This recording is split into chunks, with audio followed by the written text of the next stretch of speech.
Chapter 1 Valley of the Gods, Whitebeard and Marco. What's going on? Is this destined? What I fought so hard to grab, I have to give to others. Roy's head was bleeding, holding a box in one hand and dragging a child with the other. Little pineapple head, it was originally yours, but it fell into my hands. I save your life today, but you must protect Laozi in the future. Roy took the child and hid around a corner, muttering to himself without noticing that the place he was hiding was not a wall, but a place where a young man was leaning. His fragmentary thoughts were heard by the young man, who turned around and glanced at him, only to see a scene that shocked him. Roy opened the box and took out a blue fruit. Without any hesitation, he took out the fruit, opened the pineapple-headed child's mouth, broke the fruit open and threw it into his mouth. If I'm not mistaken, this fruit should be the phoenix fruit of the animal department, bird fruit, phantasmal beast. You are seriously injured now, and only this fruit can save your life. Roy leaned against the wall, gasping for air. He is very tired now. He never thought that he would travel to the world of One Piece and become a slave. He would be brought to the Valley of Gods by the Celestial Dragons to participate in the Celestial Dragons Triennial Killing Competition. If it were the past, he would definitely be dead. Fortunately, he saw Ginny, saw Ivankov, and saw the bear. After discovering the three of them, he has been following them. In the turmoil just now, Ivankov and the others grabbed two fruits, attracting most of the attention. Roy took the opportunity to grab one, and was naturally hunted down. After finally escaping the pursuit, he saw a seriously injured child. In his previous life, he was a doctor. Seeing the injuries on the child, Roy couldn't help but took the child away. Looking at the child's hair, and then looking at the devil fruit in his hand, Roy knew that his fate had already been arranged. The phoenix fruit will eventually be eaten by the little pineapple head. Maybe I will die again. Haha, if you die, just die. I have to let you live. Roy faced death calmly. In his previous life, he was exhausted. At the moment when he was sure that he was going to die, he was relieved, and did not even call for help, but chose to die calmly. Saving another life with one's own life may be just one's mission. After eating the phoenix fruit, blue flames appeared on Marco's body. The injuries on his body were recovering quickly. The wounds on his body soon disappeared. However, he lost too much blood and would not be able to wake up for a while. It would take some time to recover.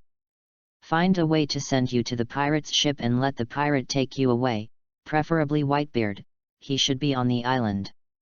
Roy muttered, put Marco on his back, and was about to leave, but when he raised his head, a pair of fist-sized eyes looked at him. At this moment, Roy's breathing stopped, his heart beat rapidly, and adrenaline filled his body. Kid, you're looking for me. You are, Whitebeard. Roy looked at the man in front of him and made sure he was right. That iconic crescent beard could be someone other than a Whitebeard. You're hurt. Roy saw the corners of Whitebeard's mouth bleeding. It's just a small injury. Whitebeard frowned. The injury needs treatment. Roy didn't have time to think too much, took off his clothes and put them on his wound. Whitebeard just frowned slightly as he watched Roy plug his wound. Why do you want to save him? You can escape after eating the fruit just now. Whitebeard asked. Do you believe me when I say I don't want to live? Roy smiled bitterly. Lost your target? Almost. Then follow me and hang out. The Rocks pirates are gone.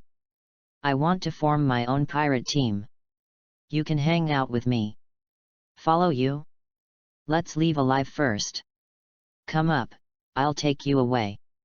Whitebeard grabbed Roy and Marco, and the Knights of God of the Draconians had already come to kill them.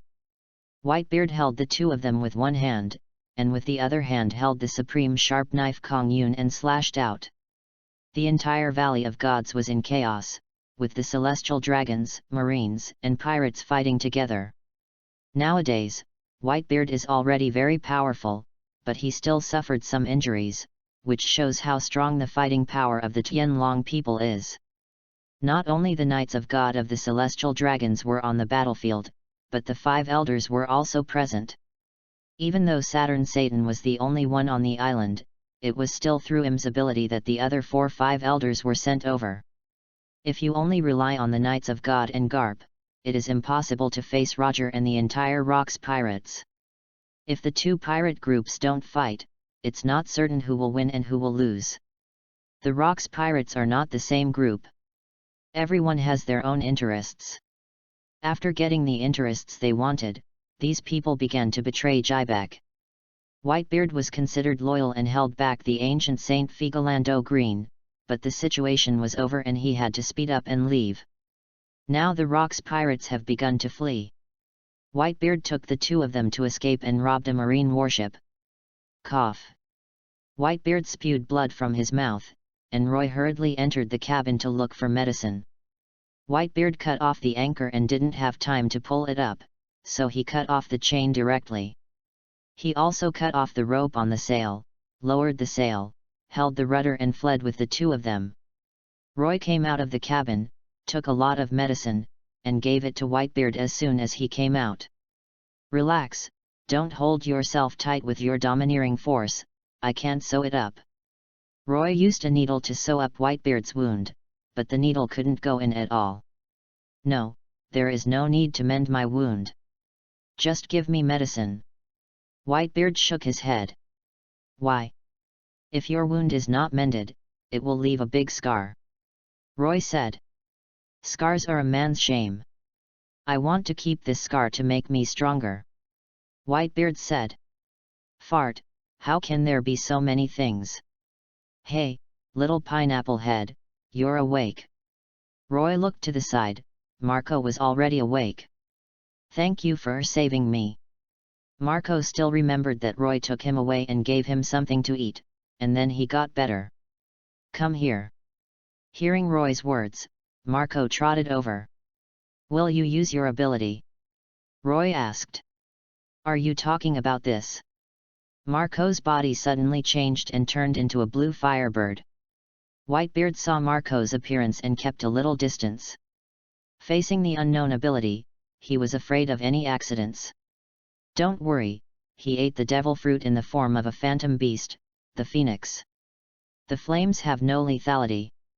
Roy stretched out his hand and touched the flames on Marco's head, but it didn't hurt him at all. Then what's the use of his ability? Whitebeard asked, puzzled. It can heal injuries. Little Pineapple Head uses flames to burn his wounds. Chapter 2 Sign-in System, 10-year reward. This is really good. Whitebeard said in surprise. The flames of the phoenix are called regenerative flames. They can regenerate the injured area. Don't keep staring at it. It will have no effect if you use it too much. It will overdraw the body's potential. The more you use it in the future, the faster your body will age. Roy explained. Road. La la la la, why do people live so long? It would be a good time to die while you can still move. It would be a pity if you watch yourself die of old age and unconsciousness. Whitebeard laughed. Road. Roy looked at Whitebeard stupidly, and suddenly he understood something. Yes, who wants to live so long and turn into a demented old child? A person like Whitebeard would not allow himself to recall the past in his hospital bed. He definitely wanted to let himself die in glory. The war on top was the place where he took his last breaths, a grand funeral. I understand, thank you. Roy bowed to Whitebeard. Marco was already weak, and after helping Whitebeard with his treatment, he even lost his energy. Roy still had the strength to go find some food and the 3 of them ate and drank. You 2 should be my sons. Whitebeard said. Don't want. May I? 2 different answers, Marco was shocked and then surprised, while Roy refused without hesitation. He never thought about being someone else's son. Why reject me? Whitebeard muttered with his mouth full. I don't have the habit of recognizing my father, Roy said. But I want to have a family. Whitebeard said. If you have a family, do you want others to treat you as your son? Roy curled his lips. You are all little brats, just the right age. Whitebeard said. I'm older than you. Roy shook his head. What, X2? Whitebeard and Marco were startled and looked at Roy with their jaws dropped. I am already in my 40s this year. Roy said. Impossible, who are you lying to? Whitebeard said with disgust on his face. Yet, how could he be over 40 years old? Marco also shook his head. Like you, I also ate a devil fruit, so I became like this. Otherwise, I would have eaten the phoenix fruit long ago, and it would be your turn. Roy said.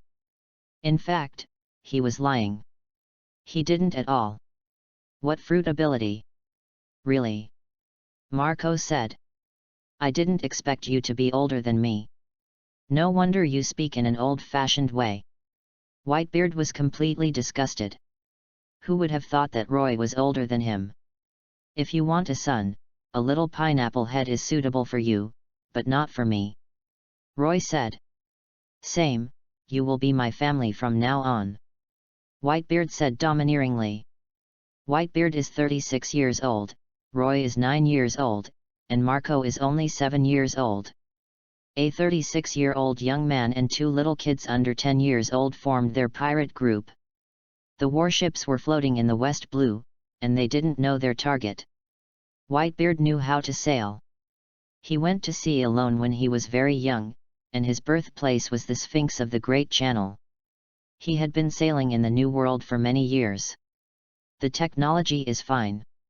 Whitebeard and Marco fell asleep. The consumption of the two of them was a bit high. The regeneration inflammation still had an impact on Whitebeard, overdrawing his potential. Just like Luffy's life is consumed when he activates second gear, he will also be a short-lived ghost in the future. Whitebeard replenished his food. But it was difficult to replenish his overdrawn vitality. He would need to be given tonics in the future to maintain his physical vitality. It just so happens that Roy is a Hyuxia medicine doctor, and what he is best at is traditional Hyuxia medicine tonics. Now that both of them were asleep, the duty of keeping vigil was naturally left to Roy. He could still endure it and keep the direction of the pointer. As long as he kept the direction, he could see the land. Ha! Roy opened his mouth and exhaled, feeling a little sleepy. He steeled himself, continued to maintain the direction of the rudder, and wore thick clothes. The weather at sea was very cold and easy to fog. Sailing on the sea does not look so good. There is a lot of humidity on the sea. The pirates you see appear to be bright and beautiful, but in fact they are full of messes. A normal pirate is a pirate who is in rags, and there are very few who are bright and beautiful. Just as Roy was looking ahead, a voice suddenly came to his ears. Ding! Sign-in successful. Congratulations on surviving one day and getting a gold coin reward. What the hell? Roy was startled. He was wondering whether he heard wrongly, had auditory hallucinations in his ears, or was dreaming. He felt something coming out of his hand. When he raised his hand, he saw something golden. This. Roy put it to his mouth and bit it, leaving a tooth mark on it. It was a gold coin. This gold coin weighs about 100 grams and is very heavy. Is it possible that I traveled through time and brought a system that is only found in novels? Roy thought of something. Cheat, he actually has the legendary cheat. Just give me a gold coin for signing in one day, as long as I survive? Isn't there anything else besides gold coins? Roy tried to say. Sign in for 10 years to get extra rewards. 10 years? So long? What rewards can I get? However, there was no response to his voice, and Roy tried several times to no avail. After studying the gold coins in his hand, most of the original sleepiness disappeared, and gradually the sky began to get brighter. Roy went inside and called Whitebeard up. Newgate is up. Roy shouted a few times, but found that he had no intention of getting up. Come on, he's a guy who sleeps in. However, Whitebeard has a habit, that is, when sleeping, he is also very vigilant. The instinctive reaction honed in dangerous environments since childhood can be regarded as a kind of domineering. Ace attacked him for a long time, but it had no effect on him. It wasn't until he got older and his reflexes were no longer good that Skyard succeeded him. At that time, Marco was shocked and also realized that Whitebeard was really old, otherwise how could he not have reacted? Roy searched for it, found a marine knife, and threw it at Whitebeard. Sure enough, Whitebeard suddenly jumped up in shock, punched the knife into pieces, and exploded with a shock, making a big hole in the warship. "Roy, what are you doing?" Whitebeard turned to look at Roy and said angrily. "I told you not to get up, and I didn't even look at what time it was. Get up quickly. Either you go look at the rudder or go cook for me." After the shock, Roy yelled at the angry Whitebeard. "Rode." Only then did Whitebeard realize that Roy couldn't possibly want to kill him. He might have used this method because he really couldn't wake him up. "I'm going to look at the rudder." "I'm going to cook." The two divided the work and cooperated.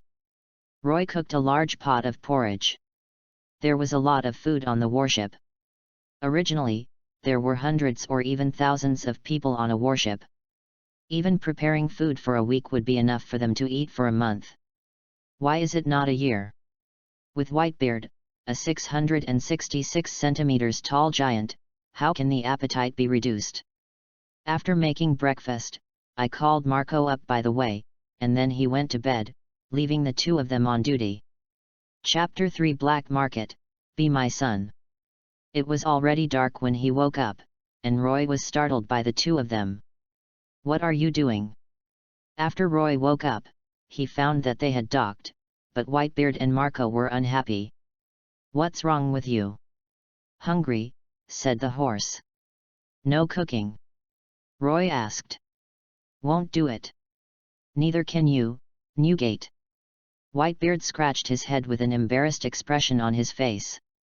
"Done." "Where's the food?" Confused. "Come on, just wait for me to wake up, right?" "Yeah." Marco nodded. Roy went to cook. The three of them discussed finding the island quickly and finding a chef. Now they have too few people and need more partners.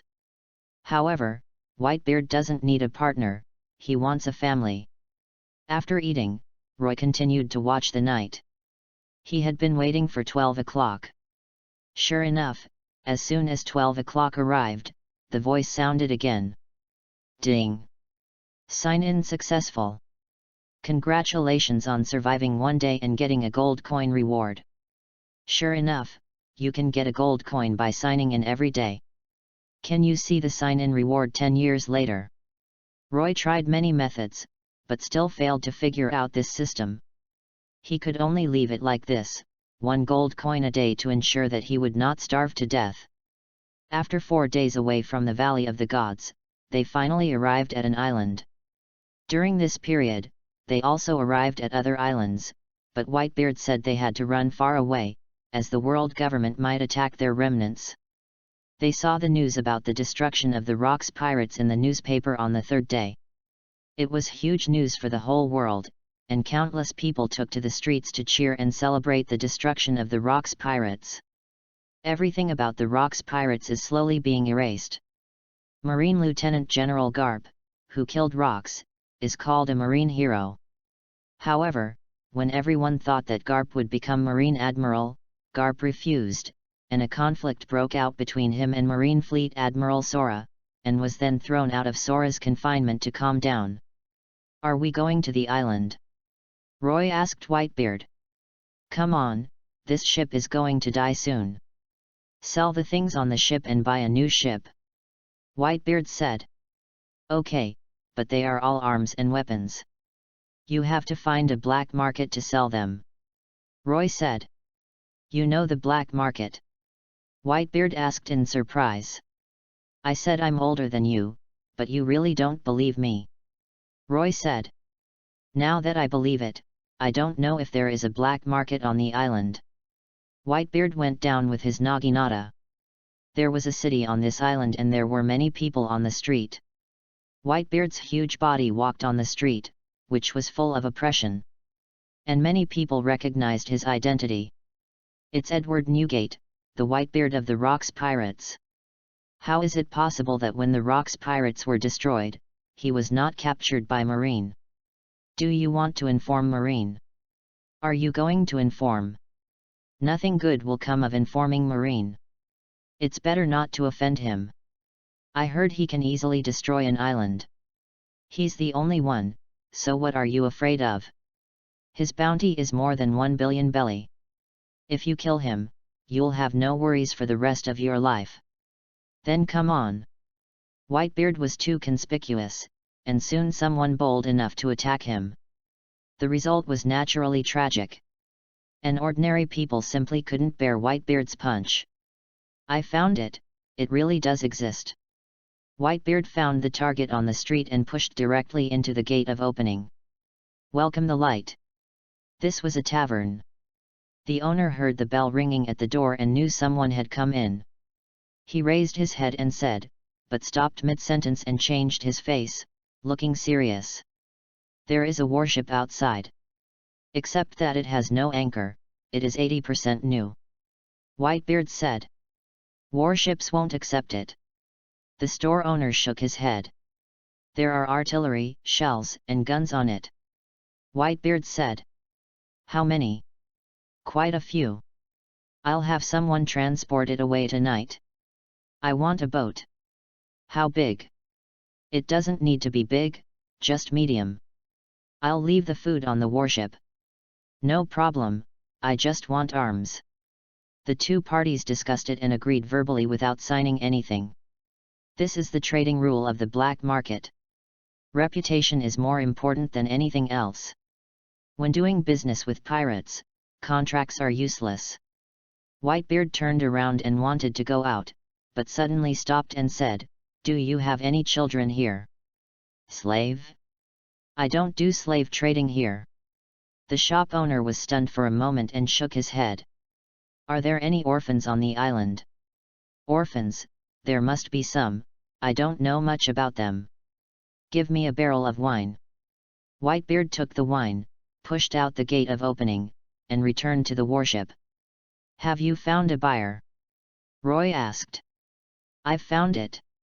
Let's trade it tonight. Whitebeard said. That's fine. The warship is too big for us. Now that there are only 3 of them, and the anchor is gone, how can it be possible to control the warship, especially since the weather at sea is unpredictable and the fewer people there are, the less safe it is. It is not enough to rely on Whitebeard alone. Where's Marco? Going to buy books. You let him go alone. Don't worry, he has the phoenix fruit. Like Logia, he can transform his body into elements. Unless he encounters a domineering master, he won't do anything. Roy said. You seem to know everything. Whitebeard said. I know better than you. I even know how you died. Roy said. What's the meaning? Do you believe that I am a person from the future? I said that I am in my 40s, but now I look like a child. Roy said. People coming from the future. Whitebeard's eyes suddenly widened. Do you know the future? I know, do you want to know? In no mood.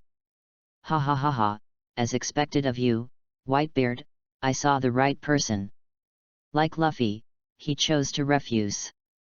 Usopp asked Rayleigh Love Drew, but Luffy interrupted his questioning with a yell. Whitebeard knew that he had never come, and believed what Roy said, but he still did not ask. This will be a secret between the two of them. TCH, since you came back from the future, that means you are still 9 years old now. Whitebeard suddenly curled his lips. It's true, what's wrong? Be my son. Get out of here. Kula la la la. Whitebeard's laughter echoed on the warship, as if he had never been so happy. When he was in the Rocks Pirates, he not only had to face the domineering captain, but also his scheming companions. Having to guard against sneak attacks by those dogs every day has made him smile for a long time. With Roy and Marco, he didn't have this kind of pressure. Instead, he felt it was fun, just like a family. Hey! Marco's gone a little long. It was already very dark. Businessmen from the underground world sent people to move away the arms, and they had already sent a ship over. It was an ordinary ship about the same size as the Sunny. The door had been modified to free up a large space for Whitebeard. Some rooms. But Marco hasn't come back yet, and Roy is a little anxious. Newgate, Marco hasn't come back yet. Chapter 4 Josie, Sachi, Bista. Yet, why haven't you come back yet? Whitebeard also discovered the problem. It was getting dark. With Marco's character, he should be back when he went out to buy books. Why didn't he come back after being gone for several hours? The shops on the island were almost closed. By the way, don't we have no money? Where did you get the money to buy Marco's books? Here. Roy took out a gold coin and flicked it towards Whitebeard. Whitebeard reached out to catch it, opened his hand and saw gold coins and was surprised. You actually have gold coins. Yeah, I gave one to Marco. You gave him one. Yeah, what's wrong? That kid is holding a gold coin. He is probably being targeted. Whitebeard grabbed Roy and jumped off the boat. Ah! Before Roy could come to his senses, he immediately realized that something might really go wrong. Once Marco exposed the gold coins, he, a 7-year-old kid, even a devil fruit user, wouldn't be able to prevent him. Something must have gone wrong after being there for so long, but Roy wasn't worried about his safety. After all, the fruit's ability was there, so he was worried about him being captured. Whitebeard anxiously led Roy to search on the island, and soon found Marco and the others under the domineering aura he saw. At this moment, Marco and 3 children, 1 old, 2 small, were fighting with him. The 3 children were about the same age as Marco and were dirty. The targets of their fight were a group of adults with various hair colors, sy looks, and weapons in their hands. Marco and the 4 of them knocked down several of them. After all, they were adults, and the situation of the 4 kiddies was not particularly good. Although Marco is a Phoenix ability user, the flames are not lethal, and using the ability all the time will consume stamina. Just as he was about to be caught, the adult felt a gust of wind blowing from behind, and the top of his head suddenly became extremely dark. Feeling something behind them, these people stiffened and turned back numbly. When they saw Whitebeard's indifferent eyes, these people's hearts stopped for a beat. How dare you hurt my family? Whitebeard grabbed Kong Yunki. No. Without waiting for these people to ask for mercy, they passed by with a knife. Get down quickly! Roy yelled at Marco and others, and the 4 little kids immediately dropped their heads. Call! Wherever the blade passed, blood spattered. Whitebeard struck dead, and the building behind him was split in half with his sword. Roy, who was sitting on his shoulder, felt the violent impact and grabbed his hair tightly. Because of his ability, an earthquake occurred on the entire island. The scope of Whitebeard's ability is so terrifying. People who have not experienced the harm of earthquakes will not know the fear. The earth was shaking, and the house was shaking with it like tofu. Fortunately, the intensity of the earthquake was not large, and most of the buildings on the island had no problems. Except for Marco, the remaining 3 children were stunned, watching everything in a daze. Roy grabbed Whitebeard's ear and shouted into his ear, "Can't you be more restrained? You can use a cannon to kill mosquitoes, but you can't use Conqueror's haki? You're going to kill Marco and the others like this, right?" Whitebeard calmed down and realized that he was a little impulsive, but that was his character. At present, there are only 2 family members, Roy and Marco. Seeing that Marco is in danger, he is not worried. Roy could understand his mood. He was happy and angry at the same time. This guy was too irritable. Marco, what's going on? Didn't you go buy books? Roy jumped off Whitebeard's shoulder and looked at Marco's body. There was nothing wrong and there was no injury on his body. On the other hand, the other three little kids, who hadn't seen clearly just now, were now closer, and Roy was a little dazed. Even though they were young, Roy still recognized them. Josie, Sachi, Baista. The captain of the 3rd Division is Josie, the captain of the 4th Division is Sachi, and the captain of the 5th Division is Baista. The oldest of the three is Josie, the oldest is Sachi, followed by Baista. My gold coins were stolen by him. I didn't dare to go back if I lost my gold coins, so I kept looking for them. Finally, I found them. They told me that the gold coins were stolen and they wanted to help me get them back. Malko pointed at Sachi. Slightly taller than Roy, Sachi, who was already 10 years old, scratched his head in embarrassment. Who took the gold coins? Roy asked. That guy. Sage pointed at a corpse on the ground. Roy went over to find his gold coins, and people began to appear around him. Whitebeard said to Marco and Roy, "We should go." Good. The two of them followed Whitebeard's footsteps and left. Sachi, what should we do? Josie, who was only 4 years old, looked at Sachi and said. At only 4 years old, he dared to follow Sachi out to fight, but Josie was very big, almost as big as Sachi. Baista, what are you looking at? Sachi asked Baista, and he found that Baista had been looking in the direction Whitebeard and the others left. He's so strong.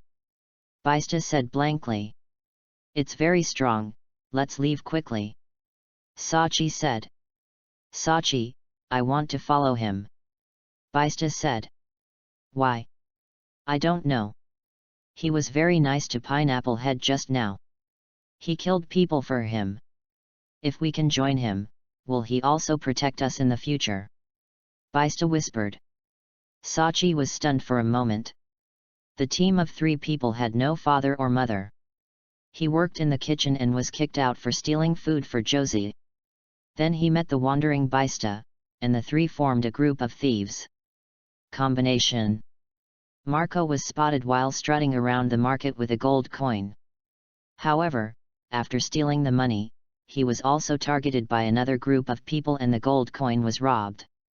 Unable to swallow this breath, Sachi was about to lead 2 friends to ambush the person who stole their gold coins. They happened to meet Marco, who was looking for them. The 2 parties hit it off immediately, and the scene just happened. Seeing the power of Whitebeard, Baista's heart wavered. Baista, are you serious? Sachi said. Well, I'm serious, I want to follow him. Baista nodded vigorously. What do you think, Jaws? Sachi looked at Jaws. I'm hungry. Josie bit his finger. Then let's go. There are 2 children around him, so he must like children very much. Let's go hang out with him. Sachi made a decision and took Josie and Baista to chase Roy and the others along the road they left. All the way to the dock, the 3 finally caught up. What are you going to do? Marco was still angry. The gold coins were stolen by them and he had not yet settled the accounts with them. We want to join you, please accept us. Sage stood in front of Whitebeard and said. I won't accept my subordinates. Whitebeard shook his head. Hearing this, Baista looked disappointed, Josie touched his stomach, feeling even more hungry, and Sachi lowered his head. Suddenly a hand stretched out in front of them, and the 3 of them looked up. Will you be my son? Chapter 5. Change boats and head to the capital of 7 waters. Ku-la-la-la. Roy, it's time for us to change ships. It's time to change, there is no room for it now. That. No money. Don't be like this, I know you have money. None of your business. Your money is my money, and my money is everyone's money. Stop talking nonsense and be realistic. Unknowingly, 5 years have passed. Whitebeard is already 41 years old, and Roy is 14 years old. The pirate group has grown from only 3 people to 6 people, then 10 people, and finally more and more. The problem is these people are still kids. The eldest Sachi is just 15 years old, and the youngest Josie is 9 years old. Although Roy is only 14 years old, he is the head of these children. If Whitebeard is the father, then Roy is the mother, taking care of these little brats and making time for them to study. Marco, Josie, Sachi, Baista, Waitib, Bramank, Lajo, these familiar names that will be heard throughout the sea in the future are all little kids now. The pirate group has grown to more than 40 people, and they have also entered the Grand Line from West Blue. After 5 years of sailing, their ship was no longer good. It was time to change to another ship. Although they were reluctant to part with it, after all, they had more and more people, and the ship they exchanged for marine weapons was not enough for them. Dad asked Big Brother to borrow money again. Josie and Marco hid aside and watched Roy and Whitebeard quarreling. Dad often asks eldest brother to borrow money. How much do you think we can borrow this time? Baista said with a smile. A gold coin. Epoida smiled. 2. Lakjo smiled. You are all wrong. This time Daddy is going to rob eldest brother of his little treasury. Marco snickered. You're not kidding, Thatch exclaimed. No kidding, our boat is 5 years old. It was originally a second-hand boat. Dad has always wanted to replace it with a boat, but he has no money. Only my eldest brother has money. He wants his eldest brother to use the money to buy a boat. Marco smiled. Can we change to a bigger ship? I've had enough of you guys for a long time. Huetabai said with his hands on his hips. The eldest brother loves you more. Go and intercede with him and let him take out the money so that we can change the ship. Marco said with a smile. I won't go, Dad can handle it. Huetabai said. Do you think Dad can succeed this time and let us change the ship? Baista said. It should be no problem. Sachi smiled. Why? Because the eldest brother has long had the idea of changing ships, but he has been saving money. She whispered. How do you know? Marco and others exclaimed. Since the last robbery of the merchant ship, my eldest brother wanted to change the ship. Unfortunately, the ship was destroyed by you. My eldest brother asked where their ship was built. In fact, I don't need to mention it. I have already planned to change the ship. Sage laughed. So that's the case. Doesn't it mean that Dad's efforts are in vain? Marco and others all laughed. Sure enough, Roy used Whitebeard's mentality of rushing to switch ships, signed a series of unequal contracts with him, and finally took out his small treasury. Josie, go take out the box from my room. Roy turned back and said to Josie, who was peeking. Okay, big brother. Josie trotted into the cabin. Crack. Josie stepped on the deck hard, and there was a big hole in the deck. The wooden ship was corroded too badly. Josie was getting bigger and bigger. Not only him, but Whitebeard and Atmos were all big guys. They put more pressure on the ship. Josie was used to it, so he picked up his feet and continued walking inside. After a while, he came out with a tin box. The box was built by Roy 4 years ago and had a large lock on it. Everyone knows that this box is Roy's little treasury. Roy's combat power is the weakest among them. He can't even beat Huetabai. But Roy has an ability and can get a small gold coin every day. According to Roy said that this is his fruit ability. They were curious about how much money was in the small vault and how many gold coins Roy had saved over the years. He took out the key and opened the lock, and a flash of golden light blinded everyone present. A lot of money. Marco and others exclaimed. I'll click on it. Roy did the math and found that there were a total of 1,231 gold coins. Calculated based on 100 grams each, the total was 123,100 grams. According to the calculation that 1 gram of gold is equal to 5,000 belly, there are 615.5 million belly here. He didn't expect Roy to have such a large sum of money.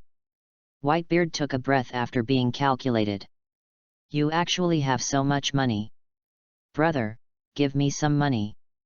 Huidebai hugged Roy's arm and said coquettishly. Go away. Roy's hand fell on her face and pushed her away, but Huidebai still held his arm tightly and refused to let go.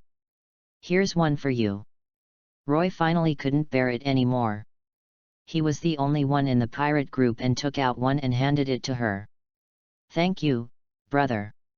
Huidebai took it with both hands, happily hugged Roy and kissed him.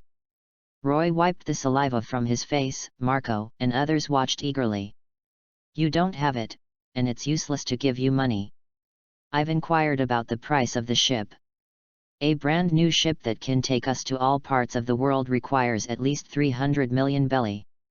According to Newgate's current speed, in the future the number of crew members will only increase, so a large ship is needed.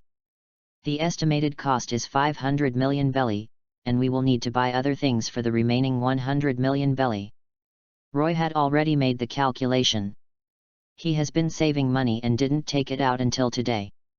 After 5 years, it should be 1,825 gold coins.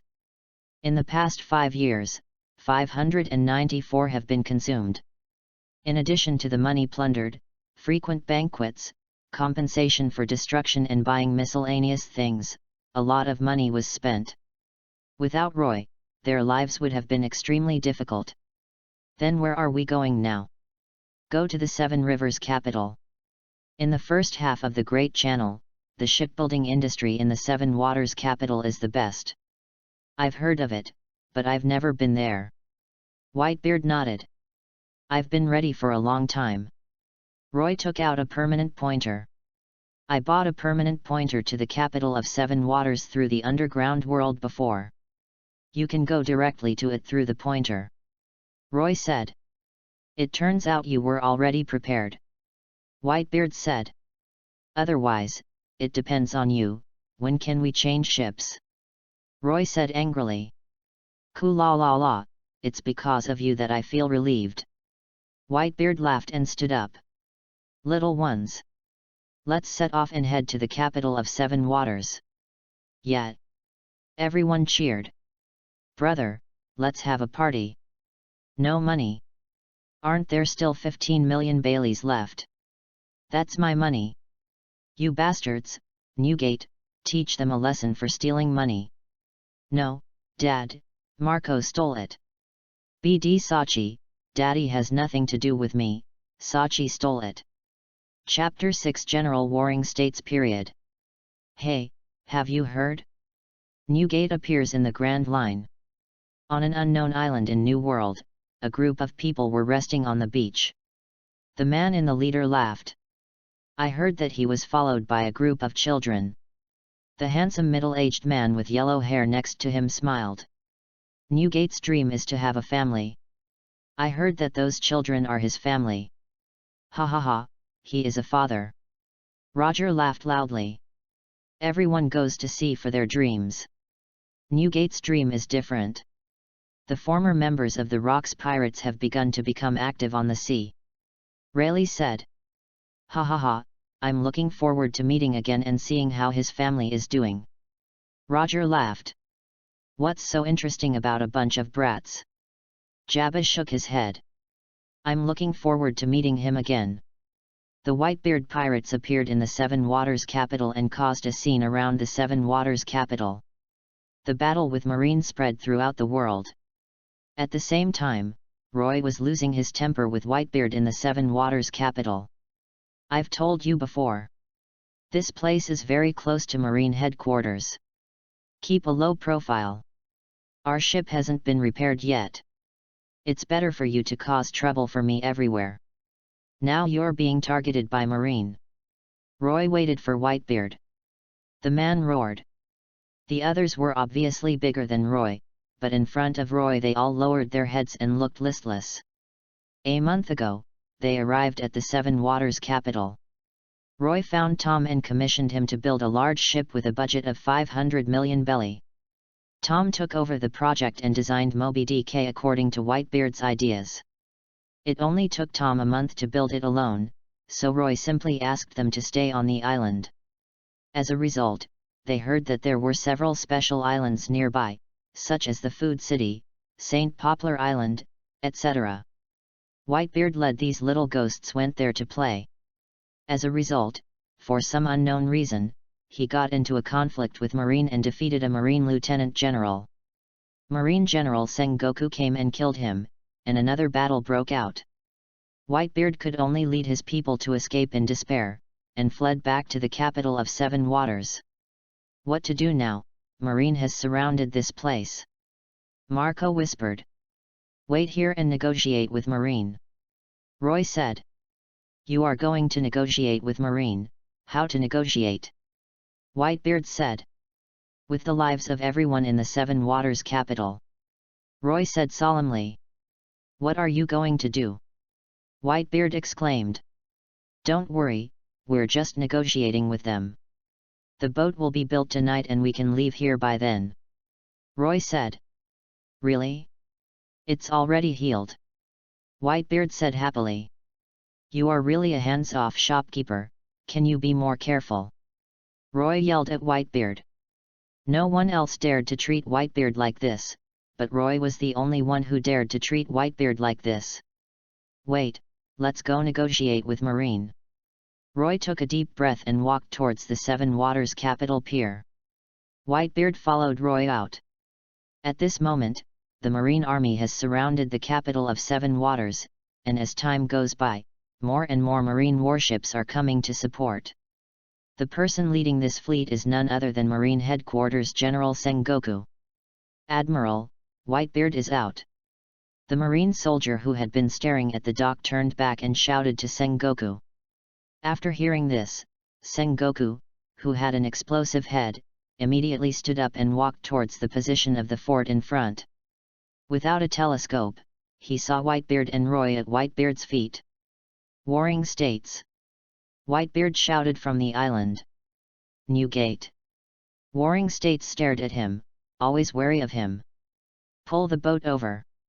The warship approached and stopped dozens of meters away from the shore. Warring States, let us leave. Whitebeard said. Don't even think about it, Zhangguo said. Is it possible that you want the entire city of Seven Waters to sink to the bottom of the sea? Whitebeard said. What do you mean? Warring States had a bad feeling. Don't forget my ability. If you must keep me here, I will not sit still and wait for death. Think about it, how many people have to die to keep me? At least the Seven Waters will be buried under the sea, and you think about the price Marine will pay, Whitebeard said. Are you blackmailing me, Newgate? Warring States gritted his teeth. It's not a threat, it's a negotiation. I haven't caused any damage. As long as you Marine don't do anything to me, I won't do anything to you either. Whitebeard said. You are a pirate. It is natural for Marine to arrest pirates, Newgate. Sengoku said. So how much price do you have to pay to capture me? It's just you. Whitebeard said. Warring States' face darkened. Another general, Zifa, went home to see his son. Garp ran to New World after getting the news that Roger appeared in New World. There is an empty fleet admiral in the Marine headquarters now. Is it possible to pull the empty one out? Apart from the Marine headquarters, Marine Fleet Admiral can only go to Marigio, so it is almost impossible to dispatch it in person. It is indeed not easy for him to take down Whitebeard alone. It has been seen from the battles in the past few days that there is no way he can stay. Sengoku, you also understand that you can't keep me. Today I will leave here and go to the New World. You also know that I will not take the initiative to attack Marine or ordinary people. Whitebeard said. Warring States had dealt with Whitebeard for many years, and he knew that what Whitebeard said was true, but he would not be willing to let Whitebeard go just like that. But Marine's current combat power is not enough. He alone cannot defeat Whitebeard. Moreover, during the fight, he also knew that Whitebeard is now stronger. Once the fight is let go, the capital of Seven Waters will sink, not to mention the surrounding people. All sea areas will be severely affected, and the nearest judiciary island will also be affected by the tsunami. Bang! Bang! Bang! Just when the Warring States period was entangled, a warship came up from the side. Its guns sprayed out flames and roared. 3 cannonballs flew straight towards Whitebeard and Roy beside him. Who? Warring States said angrily. Snort. Whitebeard snorted coldly, raised his hand, clenched it into a fist, and punched the flying shells. Hey! The atmosphere shattered like a mirror, and the shock wave caused by the vibration hit the 3 cannonballs. The 3 cannonballs shattered in the shock wave. The impact force did not stop at all and went straight to the warship. Warring States saw the warlord on the warship, Lieutenant General Marine of the World Government faction, and he didn't deal with him very much. The shock wave rushed away, and Warring States looked on coldly, with no intention of taking action. And the Lieutenant General drew his sword to greet him, obviously overestimating his ability. Boom! Under the shock of Whitebeard, his power was shattered together with the warship under his feet. Idiot, you are the only one who wants to do something to him. Warring States sneered when he saw this scene. When he turned around, Whitebeard had disappeared. I don't believe you won't come out, Waydeo. Chapter 7 Whitebeard's Teachings. Your method is useless. Whitebeard ran with the naginata on his shoulder. I know. Roy said as he ran after him. Then what should we do now? We can't kill Marine if we continue. If Garp and Zifa come with reinforcements, we won't even be able to escape. It's okay, the boat can be built today, and the water gods who come every other year are coming. What are the water gods? It's just a big tsunami. Didn't you notice that there are very few people on the island? I just noticed it. It is indeed much less than before. What are they doing? Take shelter, a tsunami is coming. They have already fled to other islands. Are you sure there will be a big tsunami tonight? Well, it comes on time every year. Most of the island will be submerged by the tsunami. Marine will either choose to land on the island or have to take refuge. Running back to the dock, Tom and her mermaid secretary Kokoro were still busy. Mr. Tom, can you make it today? Roy asked. I promise to finish it for you. Tom smiled. Tonight's water gods, can our ship rush past them? Are you going to fight against the gods of water? That won't be easy. It's a tsunami of several hundred meters. Even the boat I built can't survive it. But we are now surrounded by marines. If we can't break out with the help of the water gods, we will be trapped on the island waiting to die. There is no way, but the water gods are coming. You can also wait for Marine to leave. Marine will definitely leave, and they will not wait here to die stupidly. When Marine leaves, you leave immediately, and then Marine I can't catch up with you. This is the only way. Roy sighed, not taking any chances. Brother, our ship is really big. Josie came over and said. Boom. Roy knocked Josie on the head. Brother, why did you hit me? Did you cause the trouble? Roy said angrily. They're the ones bullying people. Who are we? Pirate. Are pirates good people? Yes. Who told you that pirates are good people? Daddy. Pirates are bad people. We are bad people. We want to do bad things. Those who do good things are Marine and the sheriff. What does it have to do with us pirates? Roy knocked Josie on the head again. Ah! Not only Kiazi, but also several other little kids were all shocked. Newgate, what did you teach them? Which pirates have you seen who are good people and do good things? Roy angrily yelled at Whitebeard who was about to sneak away. Now Roy was teaching his son homework, but another elder came over and told them that 1 + 1 = 3, which led these children astray. Ku la la la, I didn't expect them to be so easy to trick. Whitebeard stopped and laughed. Ah! These people covered their heads in shock. Dad, how could you lie to us? It turns out we are the bad guys. You told us Marine was the bad guy. I will never believe my father's words again. Dad is the biggest villain. A group of children who had been deceived by Whitebeard were all angry and wanted to settle the score with Whitebeard. Ha ha ha ha, you guys are so funny. Kakaloa came over and heard their conversation, laughing so hard. This group of pirates is so fun. One adult leads a group of children, but the problem is that the most mature one among them all is a child. Roy was speechless at this moment. It turned out that he provoked Marine because of Whitebeard. But after this time, Whitebeard should be much more honest. Marco, go and stare at the sea to see if Marine has retreated. Good. Marco flew into the sky to detect Marine's movements. After a while Marco came back, and a Marine warship docked. Sengoku led the Marine to land, and the remaining Marine warships drove away. Obviously Sengoku has received the news that the people on the island have been evacuated, and he wants to leave the Whitebeard pirates behind, so he decided to land and fight. He left them behind and could not evacuate now. Dad, what should we do? Marco asked Whitebeard. Roy, what do you think?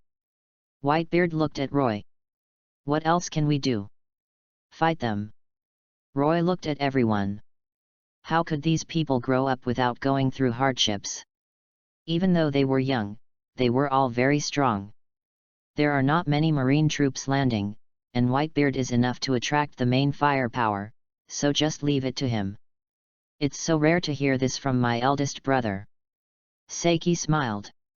Don't kill you. Roy said. Don't worry, brother, we will definitely protect you. Kiyoshi said with a fist. Roy discovered that his strength was indeed very weak. Even with the same training, he couldn't compare to these people. According to Whitebeard's comments about him, he is a very normal ordinary person, and ordinary can't be more ordinary. The only good thing is that his brain is very flexible and he manages the pirate group in an orderly manner. Roy held a gun and occupied a high point, watching Whitebeard leading a group of brats and fighting Marine led by Sengoku. In close combat, he can only deliver food to these Marines, so he might as well be an old man. Bang! A bullet hit Sengoku, but the bullet bounced away. It had no effect at all, and scratching the itch didn't even count. Genkuo turned his head and glanced at Roy, ignoring him. Warring states turned into the state of a giant Buddha, even bigger than Whitebeard. The two fought fiercely, and there were constant explosions on the island. It was precisely because of his size that Roy tried to shoot at him. It turned out that it was useless and he had to aim at other Marines. The battle continued for a while, the sky became darker and darker, and the waves on the sea began to surge. It was obvious that the water gods were coming. Roy lay on a high point and looked down. The tsunami in the distance had already appeared. The first wave of tsunami was relatively small, but it would become bigger and bigger later, accompanied by violent storms. Really, you have to be in awe of the sea weather. Roy saw a tsunami hundreds of meters high, which was simply the end of the world. In his previous life, he had seen tsunamis in some countries. A city was almost wiped out by tens of meters, and a tsunami was hundreds of meters high. Fortunately, the construction of the Seven Waters City was strong enough and the drainage system was good enough to withstand such a terrifying tsunami attack. When the tsunami hit, both sides had to stop and go to higher ground. The battle between Whitebeard and Sengoku was fought wherever they went, and the two would be inseparable for a while. It's an incredible world, so crazy. Roy couldn't help but sigh when he saw two giant-like monsters fighting. Apart from the Valley of the Gods, this was the first time he saw Whitebeard trapped in a hard battle. Of course, the sea is very big and there are many strong men. There will definitely be countless battle challenges on the sea in the future. Whitebeard is not invincible. The world is a big stage and the country is talented people emerge from generation to generation. It's hard to imagine any strong person who could leave wounds on Whitebeard. Roy, your boat is ready. You can leave here when the water gods pass by. Tom came over to inform him of the good news. Thank you, Tom. You're welcome, I made money and I'm one step closer to my dream. Chapter 8 Injured, New Companion. Tom, what is your dream? Roy suddenly asked. I want to build a train that can run on the sea, just like a land train, regardless of the waves of the sea, and can connect to islands all over the world, ha ha ha. Tom opened his hands and laughed. What a great dream, Tom, you will definitely succeed. Brahmank, who has been studying with Tom during this period, said. Ha ha ha ha, it's great, isn't it? Where is your dream? Tom suddenly asked. Our dream. Roy looked at Whitebeard, who was still fighting, and then at Marco and the others. Being a family together is our dream. Roy hugged Brahmank and Marco and said. That's right. And make Daddy one piece. Ha ha ha ha. A group of little kids cheered excitedly and began to enter the Moby Dick ship. I started to get busy. With 5 years of sailing experience, the division of labor and cooperation were clear, and everyone was quickly prepared to take control of the ship. Mr. Tom, how should we set off? The ship is still on the dock, and it has to go down to the waterway below before it can rush along the waterway to the sea below. I didn't see any towing equipment, so how could such a huge ship go down? I have been ready for a long time, just waiting for you to set off. Now the water gods have just arrived, and there is still another wave to end. I will send you away later. Tom said. Okay, Marco, please notify Newgate later. Roy said. Leave it to me. Marco flew into the sky, flew back and shouted, Brother, Marine is here. Don't let them come. Mr. Tom, hide yourself. Don't expose yourself. Hide quickly.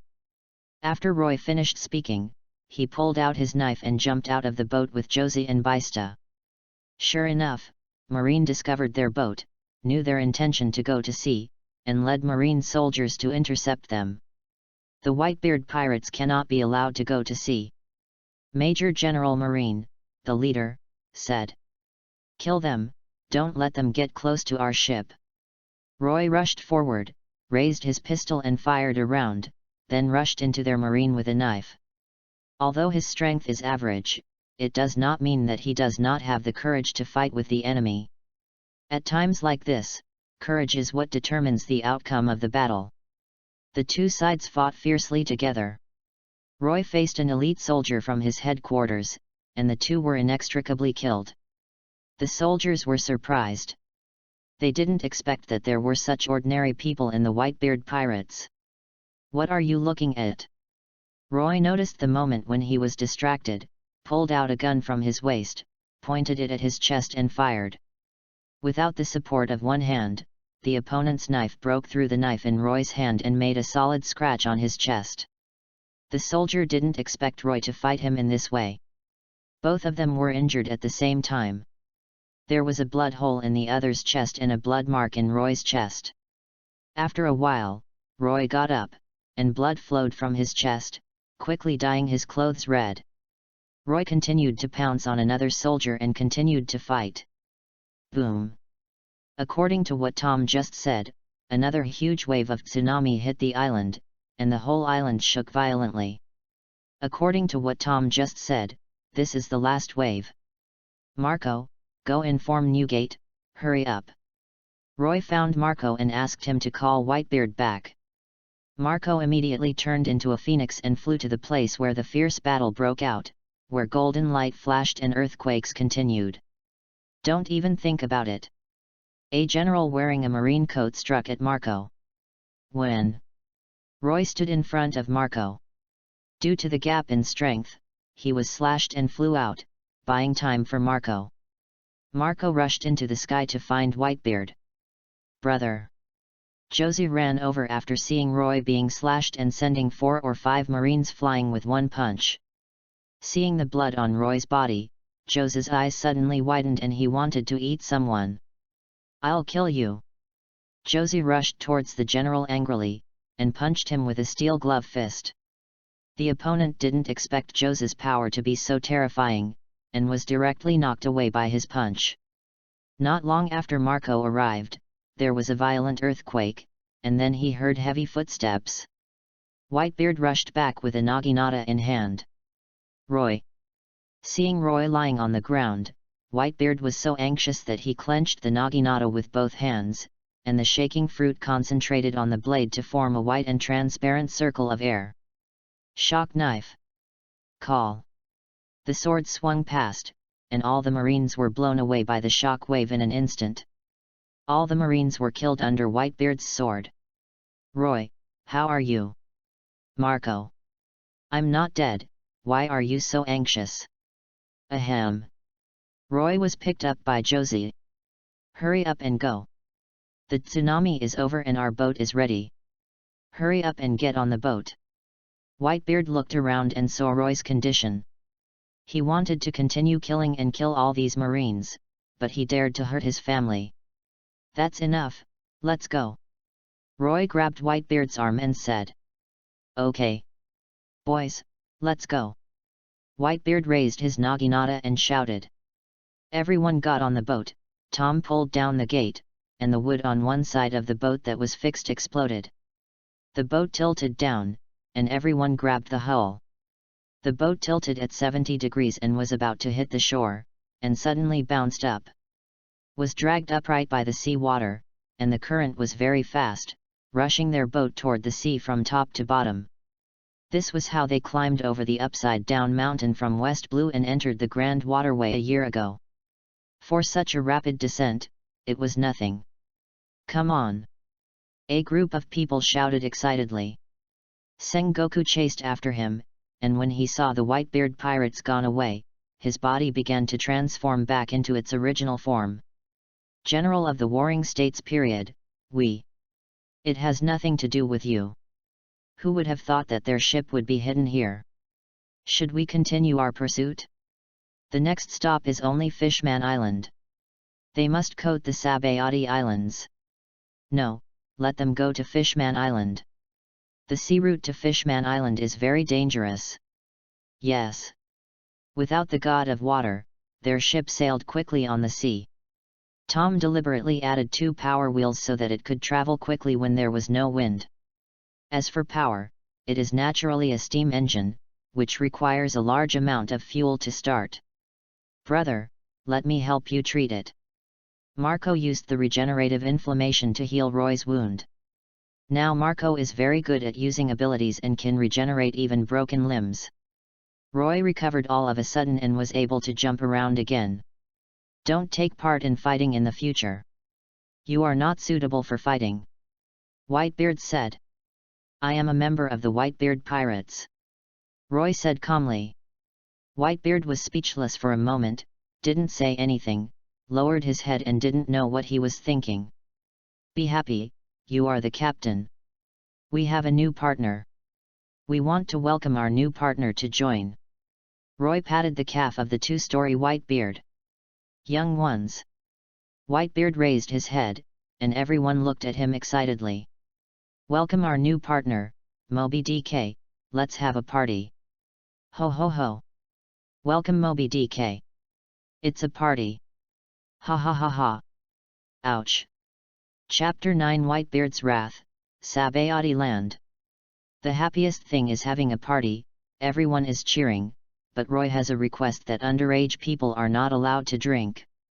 In this world, adults reach adulthood at the age of 17, and there are not many adults on the ship, so the wine on the ship is basically cheaper than Whitebeard. "Newgate, aren't you happy?"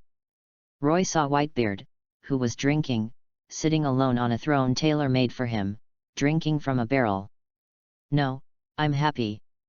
"Haha, I can't tell whether you are happy or not." Roy sat next to him, holding a drink in his hand. He said that he was older than Whitebeard, and no one would doubt it, so he could drink too. "Do you regret bringing them out?" "How did you know?" "You guessed it, my thoughts are the same as yours." They are all a group of children. Today's battle is the most difficult one we have encountered so far. In the past, with you holding the support, we almost didn't need to take action. When you were held back, where is it? We have to face the enemy. Did you see me injured, so you are afraid? If so, Newgate, put me down in Sabayati land. I don't want to be a burden to you. After Roy finished speaking, he picked up the wine glass and took a sip. Fart, Laozi will never leave you even if he dies. Whitebeard said angrily. Marco and others who were cheering at a banquet stopped and turned to look in the direction of Whitebeard. Roy, I don't allow you to say such things again, and never mention them again. And if you dare to leave without authorization, I will break your legs. Whitebeard gritted his teeth. Roy didn't say anything. He did have the idea of leaving. He was the weakest among the pirates, and the gap would become bigger and bigger in the future. An ordinary person on the ship would only become a burden. For the Whitebeard pirates, Roy's greatest role is definitely not in combat, but in logistics and medical care. Marco and the others all studied with Roy. It was Roy who led them to read, and learn to fight. Something other than something. Roy himself couldn't see it, but everyone in the Whitebeard pirates knew very well that they couldn't live without Roy, and even called him Big Brother willingly. Without the money Roy saved, they wouldn't be able to change the ship now. Dad, what are you going to do? Marco asked. Humph, he thinks it's a burden and plans to get off the ship secretly. Whitebeard snorted coldly. What? No. Brother, are you kidding me? How could we leave you? Did Bramant make you angry? I'm going to beat him up. How could I make brother angry? Kiazi, you are slandering me. The scene was in chaos, and Whitebeard shouted loudly, you all listen, take turns keeping an eye on him, and you must not let him escape. Yes. Marco and others stared at Roy, leaving Roy speechless. How could he be willing to leave? The new ship was different. They passed through the Devil's Triangle smoothly. Jaws, I'm taking a shower, what are you doing? I want to take a shower too.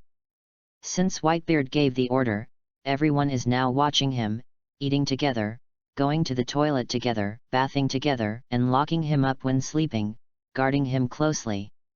Roy was both moved and wanted to scold these guys. The pointer stopped moving when it reached the bottom of the Red Earth continent, and kept pointing underground. Go to Sabayati land. Roy said. I heard that Sabayati is a special island. Baista said. I've seen it on the trees. To be precise, Sabayati is not an island, but a mangrove composed of Argman mangroves. The roots of the mangroves form an island.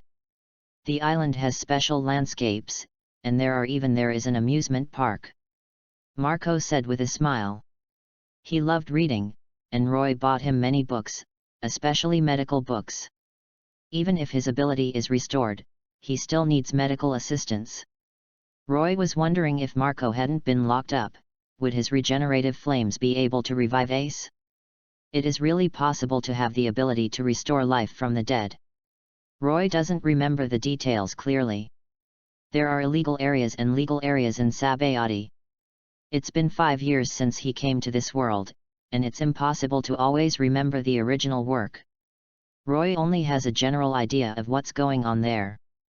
We're going to get the boat coated, Roy said. Coating. Others looked at Roy in confusion. It is to wrap the boat with a huge bubble so that we can dive to the bottom of the sea and go to Fishman Island. Roy explained. Can you do it with just one bubble? So magical. Huaydabayi said in shock. The Yarkman mangrove secretes a kind of branch, which is similar to a bubble. Through special means, it can be wrapped on the ship to form a protective film, and then the ship can enter the seabed through gravity. Roy told them explain it. Everyone listened for a moment and started to become excited. So that's it. You can actually enter the seabed in this way. How come you know everything, brother? Baista said with admiration. Read more books. I told you to read more books but you didn't listen. Roy knocked Baista on the head. Baista, who was obviously much taller than him, smiled happily. I don't like reading, Marco does. Reading more books will be good for you, since you have nothing to do anyway. Sabayati Land is just ahead. Newgate, have you been here before? Do you know any coding craftsmen? Roy asked. Going to the bottom of the sea is no joke. You need to find a reliable coding craftsman. Once it is tampered with, if there is a problem with the ship model when it is submerged, the ship will be destroyed and people will die. Know someone? Newgate thought for a moment and nodded. That's fine, we must find reliable craftsmen. Roy said. Don't worry, that guy specializes in doing this, and he will follow us to Fishman Island. Newgate said. Oh, you want to go with the boat? Roy's eyes lit up. Otherwise, you think everything will be fine after coding? How can a pirate trust others so easily? He must bring the craftsman with him, and then the craftsman will find a way to get back from Fishman Island. Whitebeard said. I understand. Roy nodded. If this is the case, then the pirates are naturally not afraid of the craftsman's manipulation, unless the craftsman coat them with the idea of perishing together. We're here. Whitebeard smiled. After hearing this, everyone looked up and saw a forest and many bubbles, reflecting colorful brilliance in the sun. So beautiful. Huaydabayi hugged Roy's hand and held it tightly. Huaydabayi, what are you doing? Brother, don't even think about running away. I will never let you go.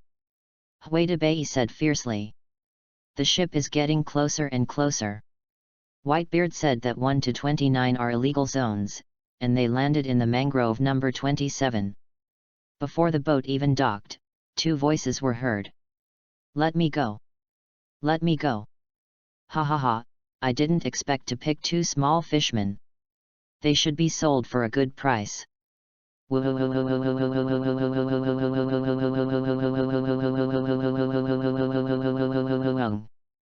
Chapter 10 Two Little Fishmen, The Daily Life of the Whitebeard Pirates.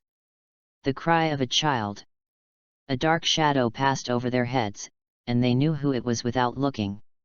Roy took out a small notebook and waited for the ship to dock. There were many things written in the small notebook, including a purchase list and personnel to be arranged later. These guys are so messy, Roy needs to arrange jobs for everyone, and then give them money to make purchases. Crack. After closing the small notebook, the boat docked steadily on the shore. Whitebeard and the others also solved the problem and rescued two strange species from the human traffickers. We are the Whitebeard Pirates, do you want to join us? Marco said to the two men, one large and one small. I've never heard of the Whitebeard Pirates. Is it tasty? You are the fishmen of Fishman Island, right? We are going to Fishman Island, can you take us there? Can. Idiot, no. Why not? Who knows if they are good people? But they saved us. The fierce and strange fishman was silent. After seeing the two of them, Roy looked at them carefully, but he didn't expect to meet them here. Namuel, the future captain of Whitebeard's 8th Division. The other fishman next to him looked familiar. He seemed to be the future captain of the Whitebeard Pirates. Roy didn't know his name. Marco, Sachi, Bramank, you three come here. Roy shouted to the three of them with a small notebook. After the three heard Roy's words, they ran back to Roy. Whitebeard also walked over, and everyone else gathered around. Namor and Erwin, who had been staring at them, found that there was no one around them. They thought just escape and jump into the sea. But the two people gathered around them by mistake, wanting to see what these people were doing. Is he the boss of the Whitebeard Pirates? Erwin asked doubtfully. Probably not, you can't see the pirate flag. That guy is Whitebeard, he must be the captain. Namir pointed at Newgate. He just asked us if we want to be his sons. Arawang said. Don't believe what humans say, humans are not good people. Namor said. Okay big brother. The two of them ran away from Fishman Island out of curiosity. They were both underage. They were orphans and wandered in Fishman Street. When they heard that a human wanted to be their father, they naturally disagreed. On the other side, Roy entrusted 3 people to lead the team to buy things. Marco was the medical team and was responsible for purchasing medical supplies. Sachi was the food purchasing team and was mainly responsible for purchasing food. Brahmank was the boatman and he wanted to purchase some ships. Repair materials. This is for you, this is the shopping list. Roy gave the 3 of them a list and a bag of money. After managing the Whitebeard pirates for 5 years, he knew about the prices of goods in this world that the Sabayati Islands should be a little more expensive, so Roy gave him 20% more than before. Since this is Sabayati land, there should be plenty of supplies here, so take this opportunity to purchase more. Just after Roy ordered the 3 people, dozens of hands suddenly appeared in front of him, some were big and some were small. They all stretched out their hands towards him, especially Whitebeard, who almost hit him in the face. What are you doing? Roy transformed into Nami and slapped their palms one by one. Hey, brother, give me some money. Huaydabayi pouted and said, it's rare to come to Sabayati land. I heard that there is a shopping street here. I am a girl and I want to buy beautiful clothes, so give me money. Didn't I give you a gold coin last time? I bought clothes when I was at St. Poplar. I also bought your clothes. You. Sure enough, it was unimaginable how much a woman was prodigal. He had given money to Huaydabayi many times. After all, she was one of the few girls in the pirate group. As a sister, Roy focused on taking care of her. What about you? What are you doing again? Roy looked at Whitebeard. The wine is finished. Whitebeard said proudly. Roy almost couldn't catch his breath and cursed loudly, UBD, have you finished all the wine I bought? That wine is not enough. Whitebeard looked away awkwardly. Brother, let me report that while you were resting a few days ago, Dad secretly drank 8 barrels. Huaydabayi raised his hand and said. Here, I'll give you 100,000 belly. Roy took out 100,000 belly and handed it to Huaydabayi. Brother, I want to report Dad. He stole a gold coin from you when he went to Food Island. Josie raised his hand and looked at Whitebeard. I'm sorry, Dad. You. Whitebeard was so angry that he almost vomited blood. Josie gave it to you. Roy glared at Whitebeard and gave Joseph 50,000 belly. Others have more or less received tens of thousands of Baileys. 10,000 Baileys in this world is equivalent to Roy's spending power of 500 yuan in his previous life. Giving each of them 20,000 yuan is almost enough. With the spending power of 1,000 yuan, they can buy a lot of things. You two come here. Roy suddenly shouted to Namor and Erwin. After hearing this, the two looked at each other and walked towards Roy. Here you go, take this to buy something you like. Roy each gave them 50,000 belly. Seeing the two of them get 50,000 Baileys, the eyes of the others instantly turned red. Just when Roy turned around, a group of people greeted the two cordially. Brother Namuel, I saved you just now. Seiki hugged Namuel and said. Brother Arawang, I see that you are quite talented, so I will take you to play. Aboida said affectionately, holding Arawang's hand. I saved you just now, don't believe them. Baista approached. Huaydabayi, Kiazi, you two, ahem. Whitebeard stood in front of the two men holding a naginata in his hand. Dad X2. When the two of them saw Whitebeard's posture, they both shed tears. Betraying your companions will hurt your companions' hearts. Whitebeard said lightly. Dad, this is 50,000 belly. Huaydabayi took out half of the belly and handed it to Whitebeard. Dad, this is 25,000 belly. Josie also honestly took out half of it. Ku la la la la, you are worthy of being my sons and daughters. Just be obedient, and my father's love for you was not in vain. And you two fishman brats, from today on you are my white-bearded sons. As your father, keep the money for your sons. As he spoke, Whitebeard ignored the objections of the two of them and took the money from their hands. His 4 fish eyes widened for a moment. We haven't agreed yet. As soon as Namor said this, he saw that everyone else had fled, leaving only the two of them, with 4 fish eyes facing each other. Okay, go ahead and do whatever you have to do. You are not allowed to act alone. Whitebeard smiled and walked towards the island. Roy naturally knew all this, and Whitebeard was actually waiting for him. After he came down, except for Beista and others who stayed on the boat, Roy took 2 little fishmen and followed Whitebeard into the island. I remember he is usually in the casino.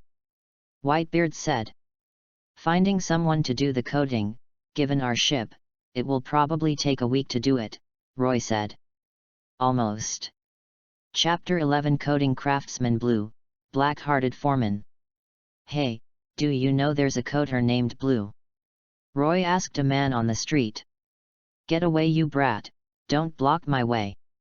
The other party lowered his head without thinking at all, stretched out his hand and pushed Roy away. Boom. He hit a wall and stopped. He looked up and saw a white-bearded man holding a naginata looking down at him. For a moment, he felt like he was going to die. You are, bye. Whitebeard grabbed the person and squeezed him a little harder. Crack. The sound of bones colliding can be heard. You did something to my family. Whitebeard said solemnly. Let me go. I didn't mean to do it. I didn't know he was your family member. Please, let me go. The man kept begging for mercy in pain. Newgate, we are looking for someone. Roy shouted. I'm asking you, do you know where the coding craftsman Blue is? Whitebeard asked. No, I don't know. Have no idea. You know me, I will definitely find it for you. Hurry up and look for it. If you don't find it, you're dead. Throwing the person down, the other person ran away quickly. It was unclear whether he would find someone or not. They are now in Mangrove number 3. There are many casinos here. According to Whitebeard, that person is a gambler. I have searched 7 or 8 casinos but can't find anyone. I have asked many people but no one knows. Do you think he will be at the shipyard? Roy asked. No, that guy is also a wanted criminal and cannot appear in the shipyard. His main job is to help pirates with coding. Whitebeard said. Still not found. Except for Whitebeard, no one knew him. Others went shopping, and even if they met him, they wouldn't know where Blue was. Newgate, let the traffickers find him. Roy proposed a very damaging idea. Oh, that's okay too. Next, a lot of human traffickers were arrested and asked to go to the island to find people. There is no Shucky's bar in Mangrove number 13. At this moment, she may be the king of Amazon Lily and the emperor of 9 snakes. Or maybe it's not the case anymore. After all, Shucky said he quit his job 40 years ago. In other words, she is no longer the emperor of Kuja. Her mother-in-law is the former king. Because the Rocks pirate group was disbanded, she should have returned to Kuja. The traffickers were still very efficient. They finally found the person, but it was in Mangrove number 21, where they docked the boat. I found the person in a tavern. After finding the person, I brought him over directly, still in a dazed state. What do you traffickers want to do? You want to sell me, ha ha ha, who wants me? The trafficker threw the person to the ground. Roy could see clearly that the trafficker looked like he was in his 50s or 60s, had a big red nose, and was quite big, about 3 to 4 meters tall. Hey, Blue, it's me, Newgate. Whitebeard stepped forward and said. Hey, isn't this Whitebeard, the top thug of the Rocks pirates? Long time no see. The other party was stunned for a moment when he saw Whitebeard, and then laughed. "Long time no see." Whitebeard nodded. "Why did you ask these human traffickers to find me? They don't want me to be your subordinate. I have no intention of joining the pirate group, and I am not interested in playing pirate games with you." Blue turned over and sat up. "The traffickers have all fled, and only a few of them are left. This is your new partner. Why are they a group of kiddies, as well as kidnappers from the Fishmen tribe? Ha ha ha, Newgate, you are not really playing a game of Pirate House, are you?" Blue saw again. The two little fishmen, Namor and Erewhon, laughed loudly. "They are all my family." Whitebeard said. "Ha ha ha, I understand, your dream. Okay, what do you want from me? If you have nothing to do, you can buy me a drink." Blue said. "I'm going to Fishman Island, you help me coat the boat." Whitebeard said. "Okay, where is your ship?" "In Mangrove No 27. Drive in, it's a little conspicuous outside." "Drive in on the 23 RD. Bruce said. "Okay, you can come with us. Are you afraid that I will run away?" Let's talk first. It's not free, and it depends on how big your boat is. You know my rules. Don't worry, money is not an issue." Roy said. Blue glanced at Roy, a little surprised, and nodded when he found that Whitebeard didn't respond. The man found it and went back to sail the boat. When he saw Moby Dick, the other party offered a very high price.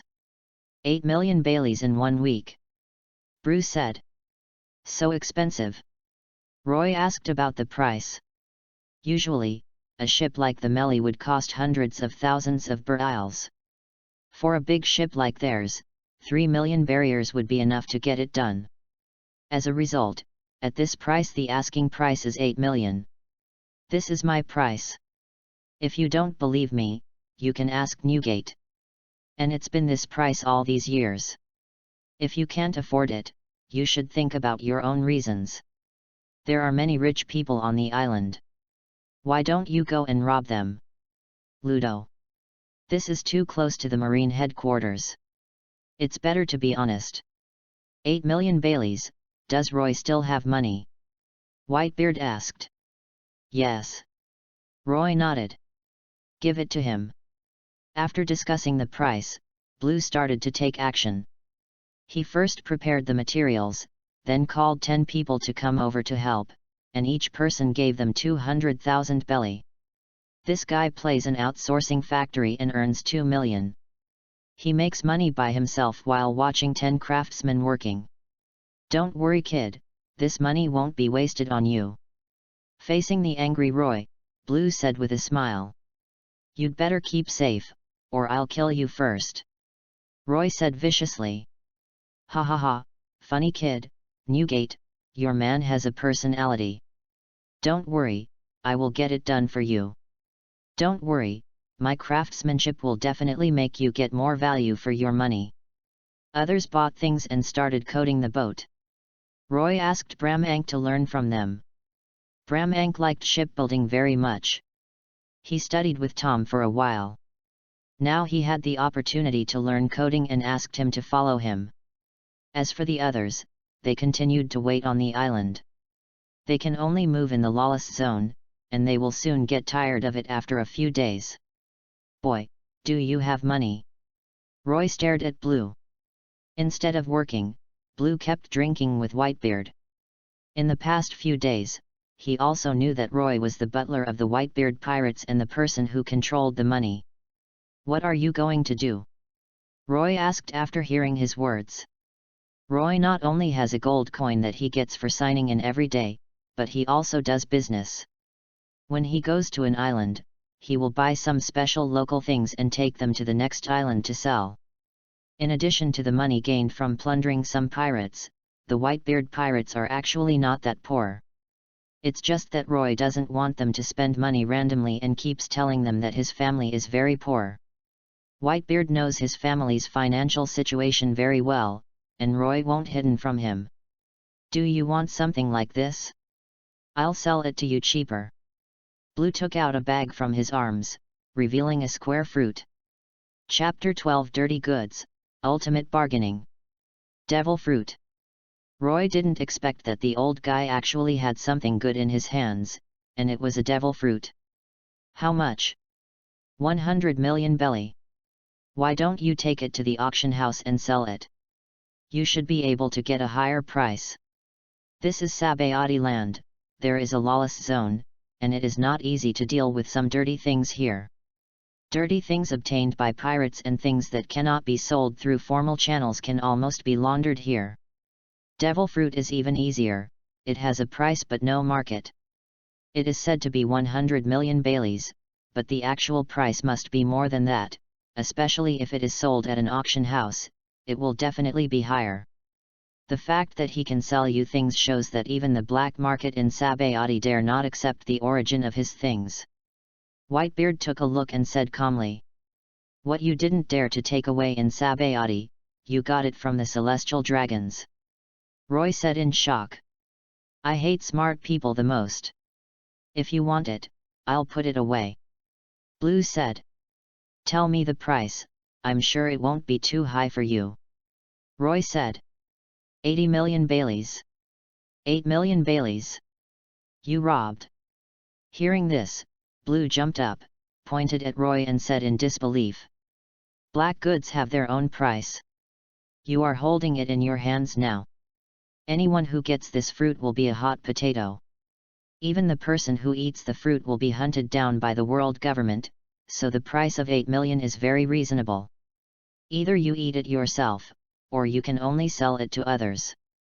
Just like you said, good things definitely don't have to worry about the outlet. Since there is a problem with the outlet, the price will naturally not be too high for you. I don't want to talk nonsense. You can get the money directly for 8 million. No, it's too little. 70 million baileys. I won't sell it for any less. Blue took the fruit back and glanced at Roy secretly. But they found that Roy was not interested at all and didn't show any expression at all.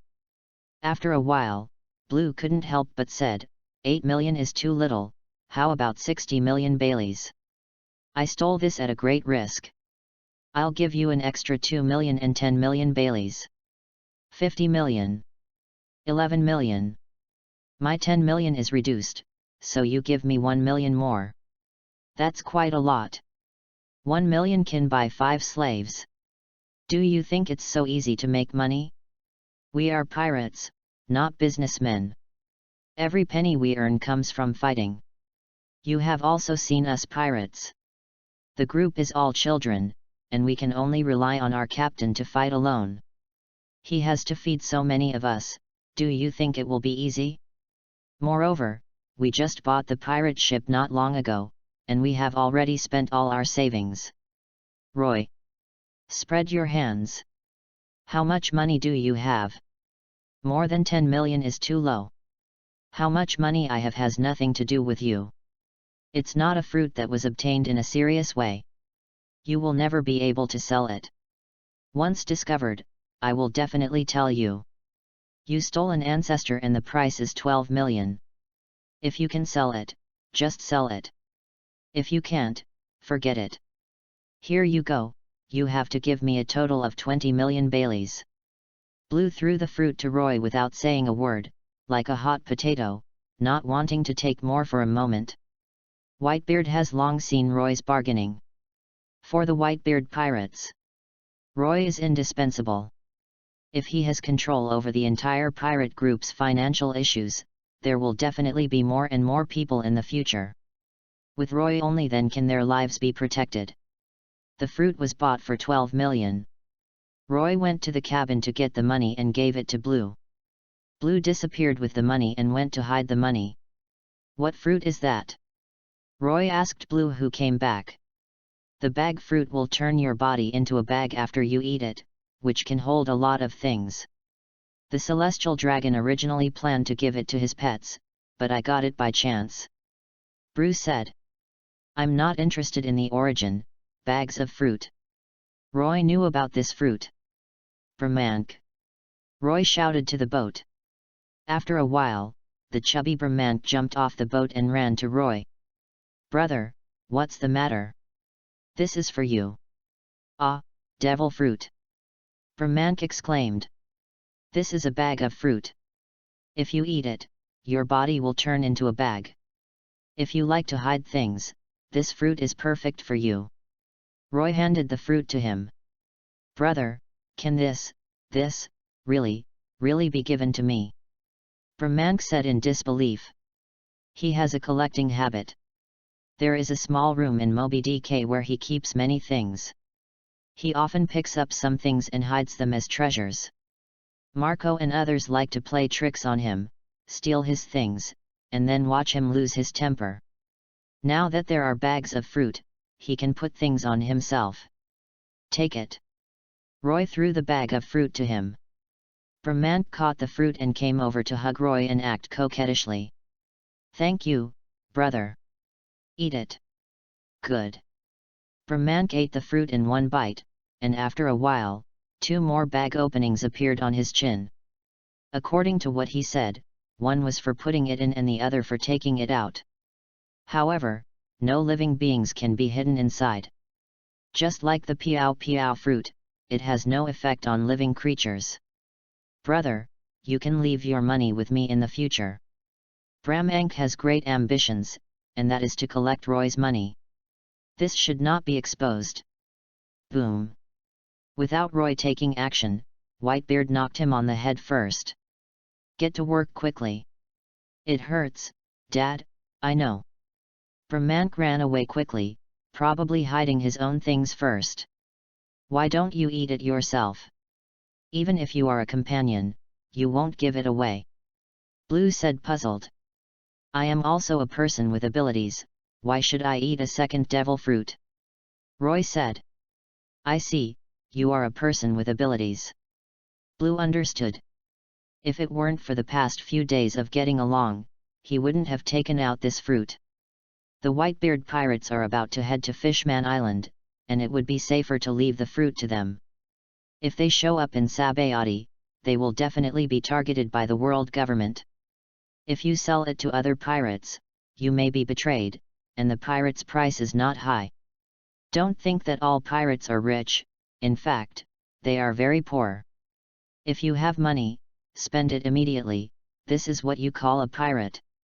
Who knows if an accident will come tomorrow, and then the money will not be spent, but the person will die. Basically, the pirates keep some treasures and spend the rest, including expansion, which costs money anyway. He saw that there was a person in the Whitebeard pirates who managed money, so he was willing to take out the money. He thought Roy was very rich.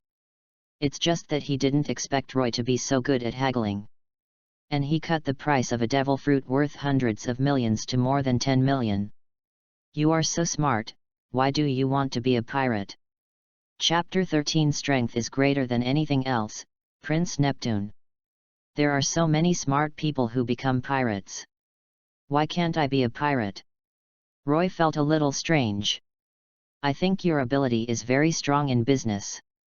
You should be a businessman instead of being a pirate. Bruce said. You think too much. The most useless thing in this world is the brain. The most real thing is strength. Do you think our captain is strong? If we don't rely on him, I won't be able to keep it no matter how much money I have.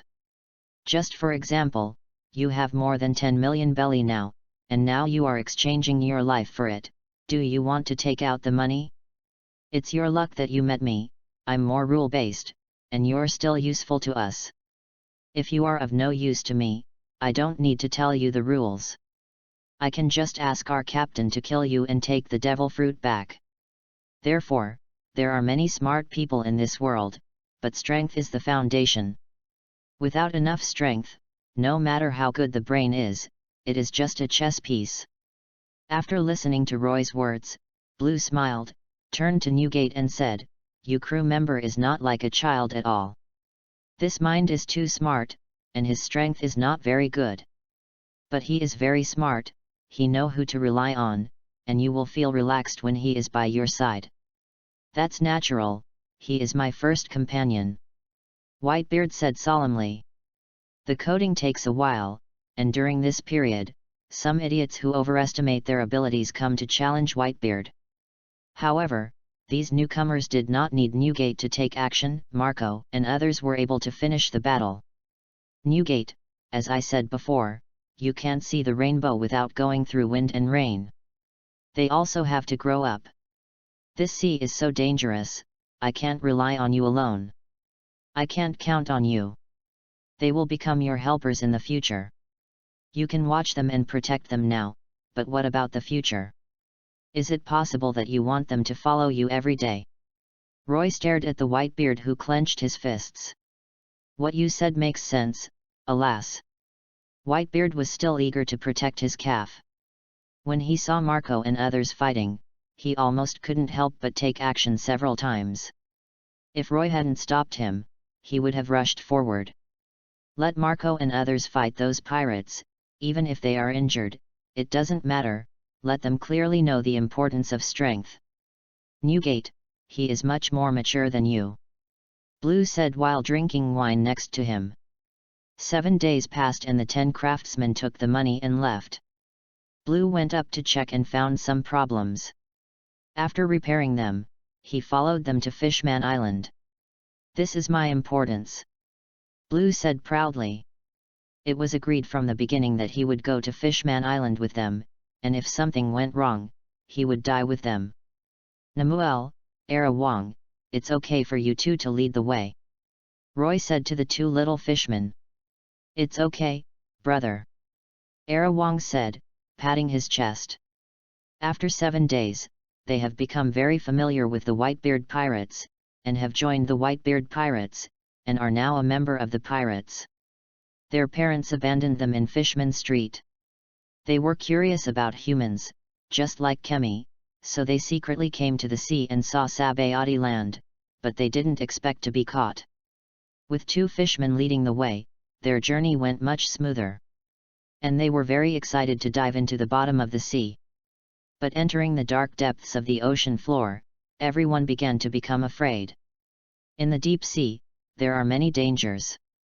Once the bubble bursts, their boat will be crushed instantly under the strong water pressure, and they will be crushed to death by the sea water.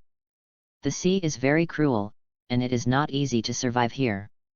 Roy's awe of the sea was far greater than theirs, and he was always nervous at the bottom of the sea. Thanks to the leadership of 2 Fishman companions, they successfully entered the Fishman Island and did not encounter the crisis like the Straw Hat Pirates. Arriving at Fishman Island and seeing the dreamlike crystal ball, everyone was fascinated for a while. "Hurry up and go in. I want to check the situation. Once I'm sure there's no problem, you can go to New World," Bruce said. "No problem." Whitebeard nodded. The boat approaches the entrance of Fishman Island. The entire Fishman Island is in a bubble, half of it is seawater and half of it is land. The entrance is a metal opening, which is equivalent to putting a straw in the bubble. From here, you can enter the Fishman Island, and on the ship the coding will not disappear either. "Stop, who are you?" The escort soldiers from Fishman Island came and surrounded them. Once they are determined to be enemies, they will not hesitate to puncture the coding on their ships. Roy really couldn't understand that Fishman Island had such a unique geographical environment, and there were actually a lot of human traffickers on the island. He really couldn't understand how the royal family managed this country. It was simply cowardly. "You said it's okay to be bullied on land. The fishmen and mermaids are invincible existences at the bottom of the sea. Who can fight the fishman in the sea? He obviously has such a strong racial talent, but he uses it the same as Yi Tuosiang. We are from the Whitebeard pirates, and your Prince Neptune and I are good friends." Whitebeard stood up and said. "Do you know His Highness the Prince?" the fishman guarded. "Wait a minute, why are there fishmen children on your ship?" At this moment, another soldier came up and asked loudly. "We were kidnapped by human traffickers, but they saved us," Era Wong said. "Have you been caught by human traffickers?" "Yes, we sneaked out and were caught by human traffickers." Dad saved us. Do you really know Prince Neptune? Whitebeard said, just call Neptune and say that Newgate is here to see him. You guys wait here, I'll go find His Highness the Prince. The fisherman went inside, and after a few minutes, Neptune came riding a shark. Now Neptune is very young and looks very powerful, holding a golden trident. It's really you, Newgate. Neptune said happily when he saw Whitebeard. Kula la la la, Neptune, long time no see. Yeah, it's been a long time. This is your new pirate group, right? I heard about you, so I knew you would be fine. I saw Roger before and he said you were fine. Oh, when did Roger come? It seems like a few years ago. That guy is not dead yet. Ha ha ha, you wish he died. Definitely. Come in, I'll prepare some fine wine for you, and thank you for saving our tribe. You're welcome, they are my family now. What's the meaning? They have joined the Whitebeard pirates, and from now on they will be my sons, Newgate. Hey? No wonder they are all a group of children. Wait, you treat them as your sons? Yes, Neptune, I have a family. Congratulations Newgate. Chapter 14 Arrival in New World, 6th year. The Whitebeard pirates and their crew received great care on Fishman Island. Except for Whitebeard, it was the first time for everyone else to come to Fishman Island and see the fishmen and mermaids all over the place. People like She looked straight. So beautiful. The mermaid is actually a living mermaid. Is she the mermaid princess? This is the first time I've seen a female mermaid. It's so beautiful. Everyone lay beside the boat and kept marveling. Dong dong dong. Roy took the barrel of the gun and knocked it on their heads one by one, making a sound like ringing a bell. What are you doing? Who told you to talk about people? You have no manners at all. Marco and others covered their heads one by one, with a big bump on their head, squatting on the deck and crying. It hurts, brother. I was wrong, brother. I told you to talk about people as you please. We are on someone else's territory now. Watch your mouth and don't cause trouble. Huetabai said to them with his hands on his hips. No. Marco and the others nodded with tears in their eyes. The discussion just now was not loud, and those fishmen obviously heard it, especially Neptune, who frowned slightly. Sorry Neptune, this is their first time coming to Fishman Island. Whitebeard laughed. I know Newgate, but when will humans eliminate the discrimination against us fishmen? Neptune said. This day will come. Whitebeard said. Yeah. Neptune was not very interested, so he turned around and led them to the Fishman Island. After docking the boat at the dock, Blue let out the gas and repaired the coating. Roy was worried about this guy and asked the coating craftsman from Fishman Island to check it. After making sure that everything was okay, he waited at the dock for the boat to Sabayati. 8 million is not easy to earn, but you can earn it with your life. They were entertained by Neptune on Fishman Island, and Namir introduced them to a little friend named Jinbei, who is 14 years old this year. However, this little guy has no interest in humans now. After knowing that Namor and Erwin joined the human pirate group and recognized the thieves as their father, he directly cut off the relationship with them. I don't know you, and we will no longer be friends. Jinbei's reaction was fierce. It was obvious that he, like most fishmen, had a great hatred for humans. Jinbei. Namor didn't expect Jinbei's reaction to be so intense, and he felt very depressed. It's okay. You will meet again in the future. When we meet again, you will still be friends. Roy patted Nemuel on the shoulder. Brother, is it true? Really, trust me. Well, I believe it, brother. Arawang nodded vigorously. After getting along for this period of time, the two of them had a good impression of Roy. They believed that he was a good person and believed in his words. Blue, if you want to stay on Fishman Island and board the ship, why not go to New World with us? Roy said to Blue. Are you afraid that something will happen to the coding? No, I will stay on Fishman Island. Someone will come up after a while, and I can naturally go back to Sabayati. Blue took a sip of wine and smiled. Don't worry, I've taught that kid all my skills. You can ask him if he has any questions. What Blue was talking about was Bram Ank. During this period of time, Bram Ank learned the craft from Blue and had already learned everything about coding. Brother, it's okay. I've learned everything now. It's up to me in the future. Bram Ank said, flexing his muscles. Only then did Roy feel relieved to let Blue stay. He left from the other side of Fishman Island and floated upward with the help of driftwood. It's such a beautiful place. I hope to come again next time. Marco and others lay on the side of the boat and looked down at the entire Fishman Island. Just like a crystal ball, it's a pity that it can't touch the sun and can't feel the temperature. After all, it is not the sun. The light at the bottom of the sea comes from the mother tree of Eve. Without the mother tree, the entire Fishman Island will fall into boundless darkness. It took 10 days to reach New World from Sabayati land, and then return to land again. The weather in New World taught them a lesson. Wow! Why are there so many thunder and lightnings? What a terrible wind! Fortunately, we are a new ship. The weather in New World is terrible. Help, I'm going to faint. The weather suddenly changes, and violent storms hit in an instant. The adventure in New World is far more dangerous than in other sea areas. The Whitebeard pirates arrived in the New World in their 6th year. What's going on with this system? Only 1 gold coin is given every day. Do you really have to wait 10 years? In the dim night, Roy sat on the bow of the boat, holding the gold coin he just signed in his hand. It has been 6 years, and the system only reminded him of his 6th anniversary and did not give him any reward.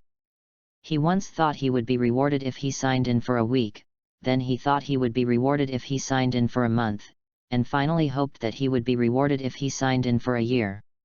Now it seems that I really have to wait 10 years, and I don't know what rewards I will get. Brother, what's wrong with you? Baista, who was in charge of the night watch, was practicing his sword. When he saw Roy sitting on the bow of the boat in a daze, he came over and asked. I'm fine, Baista, am I useless? Roy said. Brother, you are here again. Dad told us to keep an eye on you. Please don't get off the boat. You are not a burden to us at all. Can you please stop thinking so? Baista said excitedly.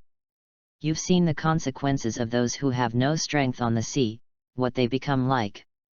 That's why Dad is great. Without him, we don't know where we would die. Brother, don't think too much. Dad protects you, and we will protect you. Isn't it just for our family that we become stronger? Roy just nodded and said nothing. He originally thought that like other time travelers, he would show his abilities after coming to this world, and he would be able to breathe in seconds. The result is this. He is actually on the same level as Spondum, he is a waste. Apart from having a better mind, there is nothing left. The only value he can provide to the Whitebeard pirates is probably 1 gold coin per day. After entering the New World, he felt more and more clearly that the New World was a paradise for pirates, and the former opponents of the Whitebeard pirates were also there. They have gone through several battles, each of which was very dangerous. Of course, Whitebeard was very strong and saved all the dangers. Just when Roy was thinking wildly, he suddenly found a shadow on his head. He looked up and quickly took out a whistle. Beep. The whistle sounded, and all the sleeping members of the Whitebeard pirates opened their doors. Whitebeard even lifted the quilt and grabbed the naginata from his side. Gee ha ha ha, Newgate, you are finally here. Chapter 15 Captain of the Flying Pirates, Golden Lion Shiki. Roy was the first one to discover it. The whistle sounded and the entire pirate group was on alert. Everyone rushed out immediately and saw the enemy, a ship flying in the sky. Ship? How can a ship fly in the sky? Is it a spaceship? You don't have wings, how do you fly up there? Someone coming down. Whitebeard came out of the room and looked up at the spaceship in the sky. A figure suddenly fell from the sky. Newgate. Everyone is stepping back. Whitebeard roared, clenching the naginata in his hands with both hands, his domineering energy and ability condensed on the blade. Boom! The three knives collided together, and the strong impact caused the Moby Dick to sink, causing waves to continue to rise from the ship in all directions. Roy and others clung to the hull to avoid being blown away. Who is that guy? Marco grabbed Roy's body to prevent him from being impacted. Flying pirate, Golden Lion Shiki. Roy said. Golden Lion, captain of the Sky Pirates. Marco exclaimed. Bang! After the strong impact, the Golden Lion was suspended in mid-air, holding two knives and holding a cigar in his mouth. Gee ha ha ha ha, Newgate, long time no see. Shiki, I don't want to see you at all. Whitebeard's expression was not very good. He played with a sword and poked the knife handle on the ground, saying with a gloomy expression. Don't talk like that, we were once companions. The Golden Lion said with a smile. Who is your companion? Do you admit that you are that guy's subordinate? Whitebeard said lightly. Of course I won't admit it. Who would admit that he was his subordinate? It was just a cooperative relationship. In the end, that guy failed. Golden Lion said with a smile. Tell me, why did you come to me? You don't just want to come and have a fight with me. Whitebeard said. The Golden Lion stretched out his hand and said excitedly, Newgate, join my pirate group. Let's get something like that together. From now on, this world will be ours. You mean, you want me to be your subordinate? Whitebeard whispered, his expression becoming more gloomy, even angry, and his anger was building up. Roy has known Whitebeard for 6 years and knows who he is, and he is definitely very angry now. How could the king submit to others? Whitebeard was able to become Rock's subordinate not because of his lack of strength, but because he lost in the game. David's Challenge, also called the Robbery Game. After losing to Jybek, they became Jybek's subordinates. Otherwise, how could so many conquerors hacky owners be willing to be in a pirate group? The Rock's pirates are together for profit, and there are too many instances of companions fighting each other. The Golden Lion's words undoubtedly made Whitebeard angry. How could he lose his freedom again? He would never allow this to happen. I know you are very angry, Newgate, let's have a battle. If you lose, then join my pirate group. The Golden Lion said with a smile. I refuse. Even if I die, I will not join anyone's subordinates again. Whitebeard grabbed the handle of the knife, took 2 steps, and slashed at the Golden Lion. Stubborn. The Golden Lion pulled out his swords to block Whitebeard's slash, and the two started fighting on the boat. Hurry up and start the outer ship, Bermank, and Marco, you bring explosives to attack their ship. Roy said. Yes, brother. Leave it to me, brother. The two immediately made arrangements to start the outer wheel to speed up the ship, otherwise their ship would be destroyed if they continued to fight. Marco was asked to attack the Golden Lion pirates' ship in order to delay time. The battle between Whitebeard and Golden Lion was so large and terrifying that no one else could get past it. Marco flew towards the Golden Lion pirates' ship with explosives. The people above found Marco. Marco's body was filled with regenerative flames, so he couldn't hit him at all, unless he was directly locked with super domineering force. Similar to Garp's fist. Throw the bomb under the Golden Lion's boat and attach it to the keel. Boom! The bomb worked and directly broke the keel of the opponent's ship, which was equivalent to destroying the ship. Why ships are afraid of torpedo weapons is because when torpedoes explode on the seabed, they can directly attack the vital points of the ship. It is equivalent to the human spine. Once there is a problem with the spine, the body can easily become paralyzed. This is especially true for ships. Once the keel is broken, the ship is essentially useless. Replacing a keel is no different than building a new ship. Seeing his ship being bombed, Golden Lion was a little confused. Battles between masters often depend on small changes. The battle between Luffy and Katakuri was interrupted. Luffy also had a problem. It was Katakuri who was too arrogant. In that case, it was impossible for Luffy to defeat Katakuri. When there was a slight gap, Whitebeard seized the opportunity and hit the Golden Lion on the head with a shock-wave punch. Crack! The atmosphere shattered, blood spurted out from the Golden Lion's mouth, and it was blown hundreds of meters away. The outer wheels on both sides of the ship started to move forward rapidly, getting further and further away from the Golden Lion. "Roy, what are you going to do?" Whitebeard said angrily. "You want to fight on an island.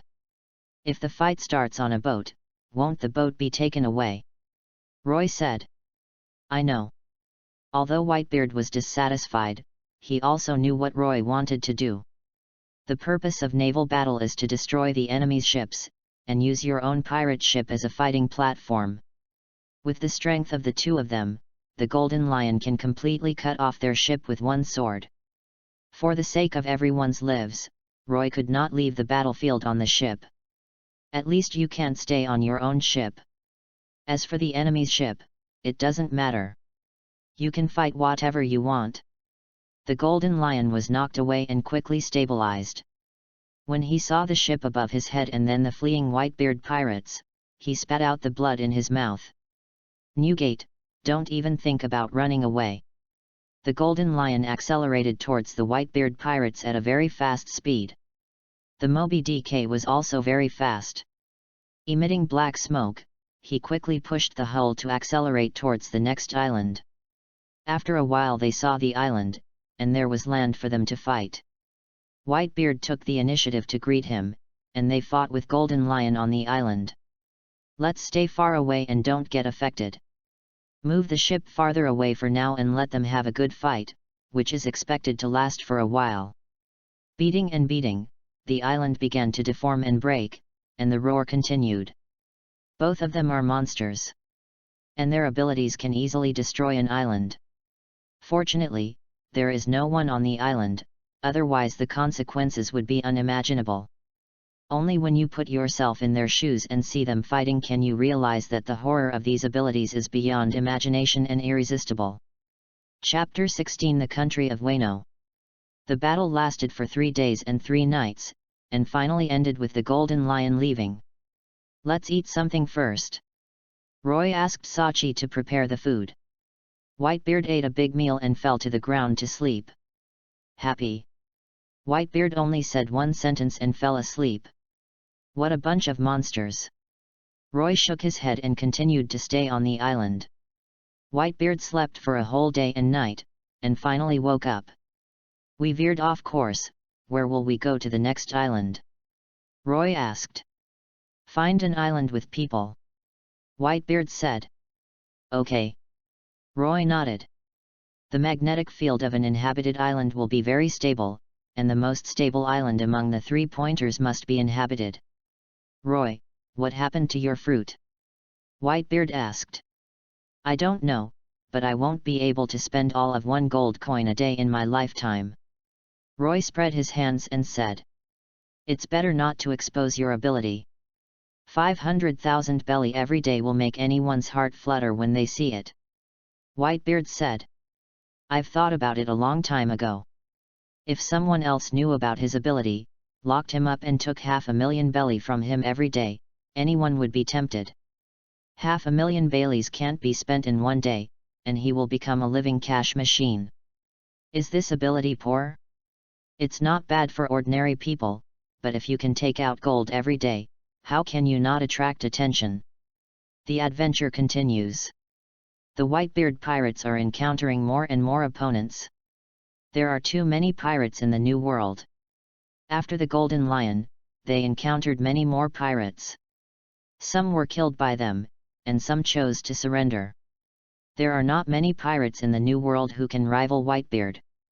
Former members of the Rocks Pirates have become active on the sea, including Charlotte Linlin, Akoku, Silver Axe, Captain John, Golden Lion, etc. However, there is no news about Kaido. It seems that the world government has caught me. Going around and around, in the 2 years in the New World, the Whitebeard pirates have established their stronghold, and the number of companions has also increased. Many orphans heard that the Whitebeard pirates would recruit people, and took the initiative to come to their door. Roy is 17 this year.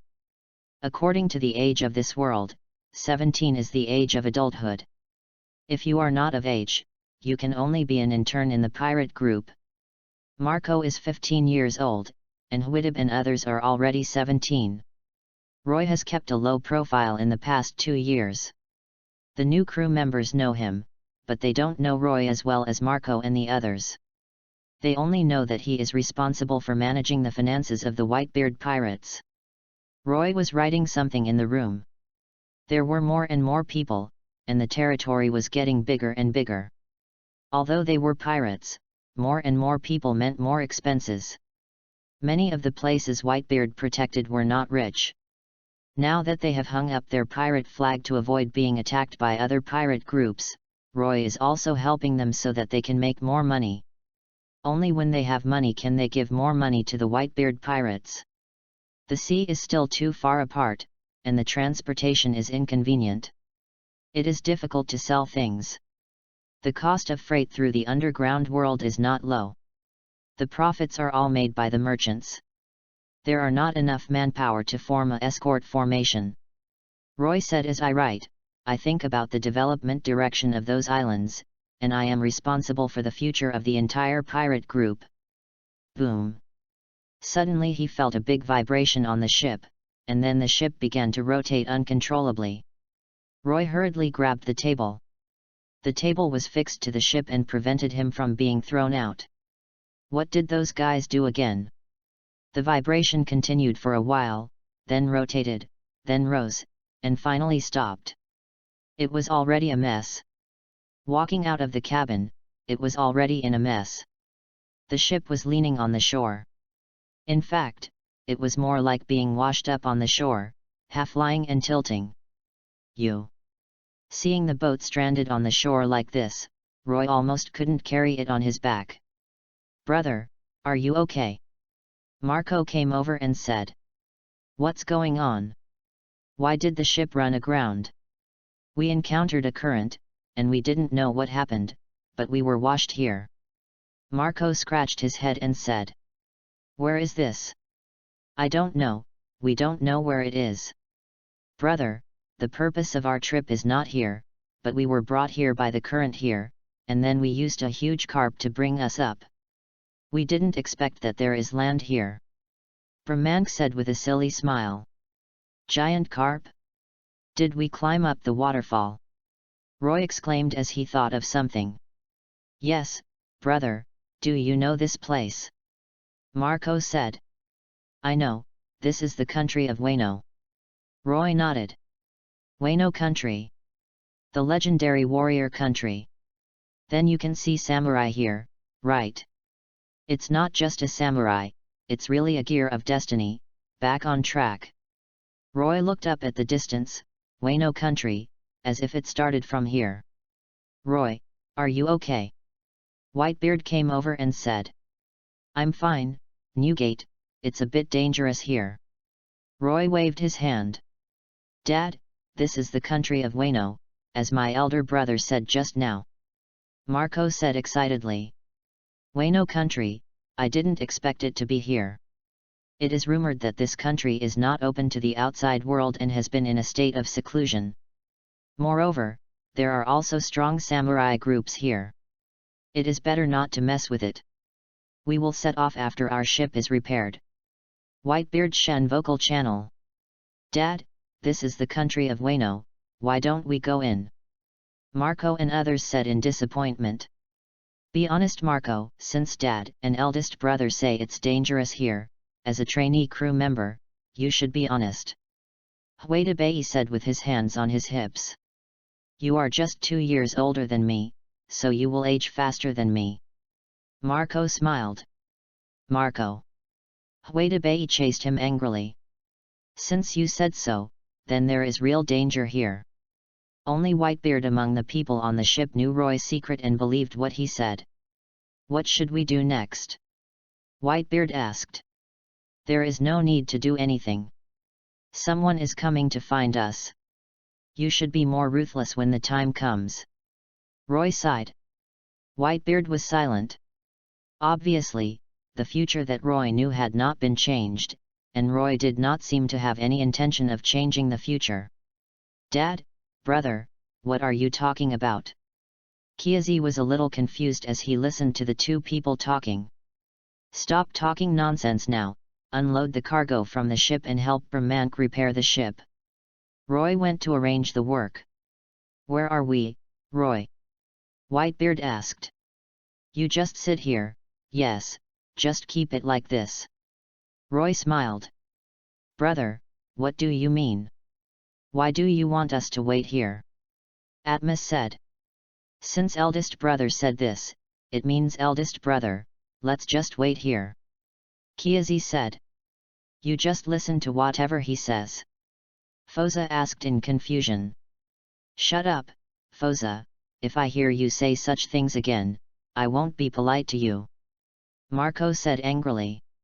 Chapter 17 Stupid Odin. Coming.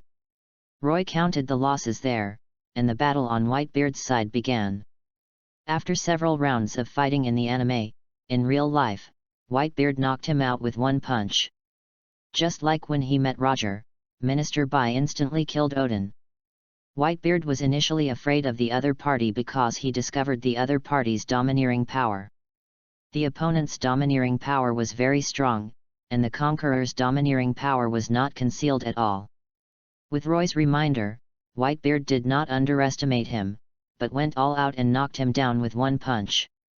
Faced with Odin's request, Whitebeard was naturally unwilling and wanted to kill him as soon as he came up. What good thing is Odin? He just wants Whitebeard to take him out to sea. Of course, if Whitebeard is not strong enough, he will kill him. Do you really think there are kind people in Wano? In the next few days, they did not enter Wano country, but Kojiki Odin brought Odin. Roy, that guy. Whitebeard found Roy, sat next to him and said. Roy lowered his head and wrote something on the wooden box, how much he had lost, what needed to be replenished, etc. You want him to come on board? Roy said. No, I don't want to. Whitebeard said. I know what you're thinking, Newgate, he is the famous name of Wano country, yes, you are afraid that the scene of the Rocks pirates will appear. A guy who is unwilling to be inferior to others will bring instability to our pirate group. Factor. Roy put down his pen and looked up at Whitebeard. Yes, I quite like that guy, but... Do you want to know the future from me? Forget it, I don't want to, just let it go. Whitebeard shook his head and chose to leave. The ship was quickly rebuilt, and Kojiki Odin sent them Odin again.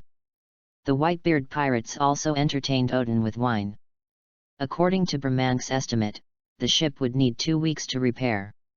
Really, it takes that long? Roy sighed. Odin came several times during this period, and Nico Viper and Inuarashi also became good friends with Marco. Lord Odin is really tireless, but he was rejected by your captain. Cat Viper smiled. Ha ha ha, Dad will not agree to let Odin join, and we can't change Dad's mind. The only person in the entire pirate group who can change Dad's mind is the eldest brother. Marco said. Brother? Who is the eldest brother? Inuarashi asked curiously. The eldest brother is our eldest brother. He is our most important companion and the only man who can change Dad's mind. All of us respect him. Unless he nods in agreement, Dad will not let Odin join us. Even if he refuses, no one can get on our ship, Marco said. There is such a person, he must be very strong. Cat Viper said excitedly. Is it the same as Whitebeard? Very powerful. Inuarashi said seriously. No, Brother, it's very weak. Marco said a little disappointed. Very weak. Inuarashi and Cat Viper both looked surprised. Well, the eldest brother is just an ordinary person. He is very ordinary. Marco immediately adjusted his mood and said with a smile. What kind of person is he? Inuarashi and Nico Viper were curious, and Kinnaman and the others dragged Odin back again. Master Odin, just give up. Whitebeard will not agree. If you want to use the Whitebeard pirates to leave Wano country, you can only find one person. Cat Viper laughed. Yes, there is a person in the Whitebeard pirates. Marco and the others call him Big Brother. It seems that he is the only one who can change Whitebeard's mind. Inuarashi nodded. Hey, Cat Viper, Inulan, what are you talking about? Izzo cursed. Ah, I'm sorry I said the wrong thing. Cat Viper laughed. Big Brother. Kojiki Odin remembered this person. The next day Odin sneaked out again and went straight to the Whitebeard pirates. Who is your big brother? After a few days, everyone in the Whitebeard pirates already knew Kojiki Odin and had a good relationship with him. The person asked by Kojiki Odin looked confused. Big brother? We don't have a big brother on board. The newcomer shook his head. Idiot, it's Brother Roy, said Ilo Wang, who was helping to carry the wood. Oh, Roy, why did you call him Big Brother? The newcomer asked. You don't understand at all, stop talking nonsense and work quickly. Era Wang, isn't Roy very weak? He is just an ordinary person. Shut up. If you dare to say something bad about me, I'll tell Dad to kick you out of the pirate group. Ah. Erwin, where is Roy? Odin leaned over and asked. Have you seen that person? He is Brother Roy. Era Wang gestured to the grass next to him. A young man was sitting on it reading a book. He seemed out of place with everything around him. He was completely different from the Whitebeard pirates. Opposite temperament. Odin walked straight to Roy without saying a word and stood in front of him. You are Roy, right? Can you ask Whitebeard to allow me to join you? Odin looked at Roy expectantly and asked. Are you sure you want to join us? Roy closed the book and looked up at him. I'm sure, I want to join you 100%.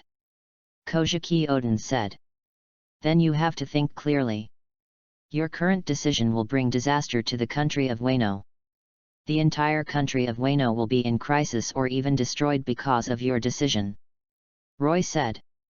How is it possible? Are you kidding? How is it possible that the country of Wano? Hearing Roy's words, Odin didn't believe it at all. Of course, looking at Roy's eyes, Odin's intuition told him that all this was really happening. Especially from the moment he looked at Roy, he was sure that the person in front of him could affect Whitebeard. His temperament and behavior were too calm. My decision will destroy the country of Wano. Kojiki Odin laughed and said, Impossible, impossible. Wano will continue to exist after I leave, so that the country will not be destroyed because of my relationship. You must be you're scaring me, ha ha ha ha. Kojiki Odin's laughter continued, but Roy did not interrupt him, but continued to look at him. His eyes were like an ancient well, without any waves, no emotions, and extremely calm. Kojiki Odin smiled for a while and found that Roy ignored him and felt a little embarrassed, as if a flock of crows were flying over his head. You are so boring. I have my dreams. I have had enough of life here. I yearn for the outside world. Kojiki Odin roared. Everything has been doomed for a long time. It's useless for you to look for me. Only Newgate can decide for you to get on the ship. It's up to you. This is the only thing I can tell you. It can change your destiny and the destiny of Wano. It's only now, once you leave the country of Wano, then all of this will happen. Humph, boring. I don't want to talk to you. You are a boring person. In the end, you can't decide anything. I'd better go find Whitebeard. I will definitely come to open the country of Wano. Kojiki Odin left without looking back. He must be extremely conflicted in his heart now. On the one hand, he had believed Roy's words. On the other hand, it was his dream. He wanted to leave Wano country. After Odin left, Roy opened the book again and started reading. Actually, if you don't leave Waji country will still be destroyed. For a stupid person like you, Waji country's suffering will be in your hands sooner or later. Chapter 18 Whitebeard's Instructions. Roy is not optimistic about this guy's IQ at all. Even if he continues to stay in Wano country, Orokai will still have ways to mess with him. For Orokai, he would make better use of it so that he can successfully become the daimyo of Wano. As for the failure of Wano, the main problem is inseparable from the current daimyo of Wano, Kojiki Tsukiyaki. The killing was not thorough enough and failed to solve all the problems from their root causes. The place was not big and there were a lot of nonsense. Of course, Roy also coveted the fertile land of Wano. 99% of the world's sea stones come from Wano. This big mountain in Wano country is a treasure mountain. If it can continue to be developed, a lot of metal ore will be obtained, not to mention there is a Pluton battleship below. Guarding a treasure mountain, they chose to seclude themselves in the country. I don't know what ridiculous reasons it was that made them choose to seclude themselves in the country. As a normal person, Roy couldn't figure it out. After staying in Wano for 2 weeks, the ship was repaired, and the hulls, sails, and masts were replaced. Taking advantage of the darkness, Whitebeard ordered to leave the country of Wano. Although I feel sorry for Odin, we still left our treasures with them, even if it is to supplement the food they provided during this period. Whitebeard said. Dad, you kept the treasure without your eldest brother's consent. Namor smiled. He must have rested already. Whitebeard said a little embarrassed. I'm here. Roy sat aside and looked up at the moonlight. In terms of strength alone, he is indeed a good fighter. Huidabai said. Actually, Dad also likes Odin very much, right? Marco said. Well, there, even if I like any guy, it's still too troublesome to kidnap a country's royal family. Whitebeard said. Coming. Roy said suddenly. What's going on? Whitebeard looked up and saw a chain flying over. Odin grabbed the chain and left with their ship. Izzo also followed out and hugged Odin. Everyone on the boat was frightened by their actions and screamed. When Marco was about to unlock the chains and let Odin go back, Whitebeard chose to bring Izzo back and left Odin in the sea. We are going down the waterfall, hurry up and grab the boat. Roy shouted and grabbed the pole of the boat. Children, are you ready? We are going down the waterfall. Whitebeard came back to his senses and shouted. After coming down from the waterfall, facing Yizang's request, Whitebeard said 3 days. As long as Odin could follow them for 3 days, he would let Odin get on the boat. It is almost impossible for ordinary people to achieve. If it were Roy, he might have died when he fell. Kojiki Odin is a born monster, and the power of his bloodline is indeed enviable. You guys can play, I'm going to bed. Roy stood up and said. Brother, I'm going to rest too, let's sleep together. Huidabai jumped over and said. No. Roy refused without hesitation. Mean. Who told you to always steal brother's money? I didn't steal much money, but it was my father who was a prodigal and left so much treasure to Odin without my eldest brother's consent. Huidabai retorted. No, I asked Roy, and he said he can stay. Whitebeard said with a red face, isn't that right, Roy? Yes, after all, the money may not be enough to kidnap the next daimyo of Wano country. But he won't stay for too long. Newgate, in a few years, forget it, I'd better not talk about it and go to sleep. Just think of that money as Odin's salary for the next 4 years. 4 years later Odin will join the Roger Pirates. Roy went to bed. In the next 3 days, Odin just walked through a glacier. Over the next 3 days, Odin was tortured enough. This is the new world and the sea is extremely dangerous. There was still an hour left, and the entire Whitebeard pirates were cheering him on. In the last 10 minutes Odin let go and heard the woman's cry for help. As expected, both Kojiki Odin and Amazuki Toki joined the Whitebeard pirates, and of course the octopus pirates also became a pirate group under Whitebeard. "Okay, you two can come out," Roy said. "Thank you." Nico Viper and Inuarashi walked out of the cabin. "Inuarashi, Nico Viper, why are you here?" Izzo, who was captured, exclaimed when he saw the two of them. "We already knew that Lord Odin would follow, so we hid on the ship and waited," Inuarashi said with a smile. "Yes, that's it, but Mr. Roy still discovered it," Cat Viper said. "Thank you Mr. Roy for taking care of me these 3 days," Inuarashi said. "Roy found them and left food for them, otherwise they would starve for 3 days. Who are you? Why are you different from them and completely out of tune?" Yizang looked at Roy. Roy held a book and sat down to read. "I am a passenger. I boarded this ship and became one of them. From now on, you will also be a member of this place and we will all be a family. Everyone on the ship respects you, even though your strength is not very good," Cat Viper said. "I am the weakest in this ship." Roy nodded. "But everyone respects you, why is that?" Inuarashi asked curiously. "Maybe it's because I am Newgate's first companion," Roy said. "Ah? Are you the first person to join the Whitebeard pirates?" "Yeah." Roy nodded and continued to read. "No wonder they call you Big Brother." Cat Viper and Inu Lan nodded. "How is Lord Odin?" Izzo asked. "You guys please untie the rope from his body," Roy said. "Good." The two untied the rope from Izzo, and the 3 of them went to the island to meet Odin. Sure enough, Odin's arrival made the ship very lively. All the things they were accustomed to were new to him, including the enemies he encountered and the different islands he encountered. It happened every day, and Odin started writing his logbook, writing down everything he saw. "Roy, you seem to be deliberately hiding yourself. You don't have much contact with many new crew members." Whitebeard found Roy. Roy rarely shows up now. He either finds a place to read quietly, writes something, or manages finances.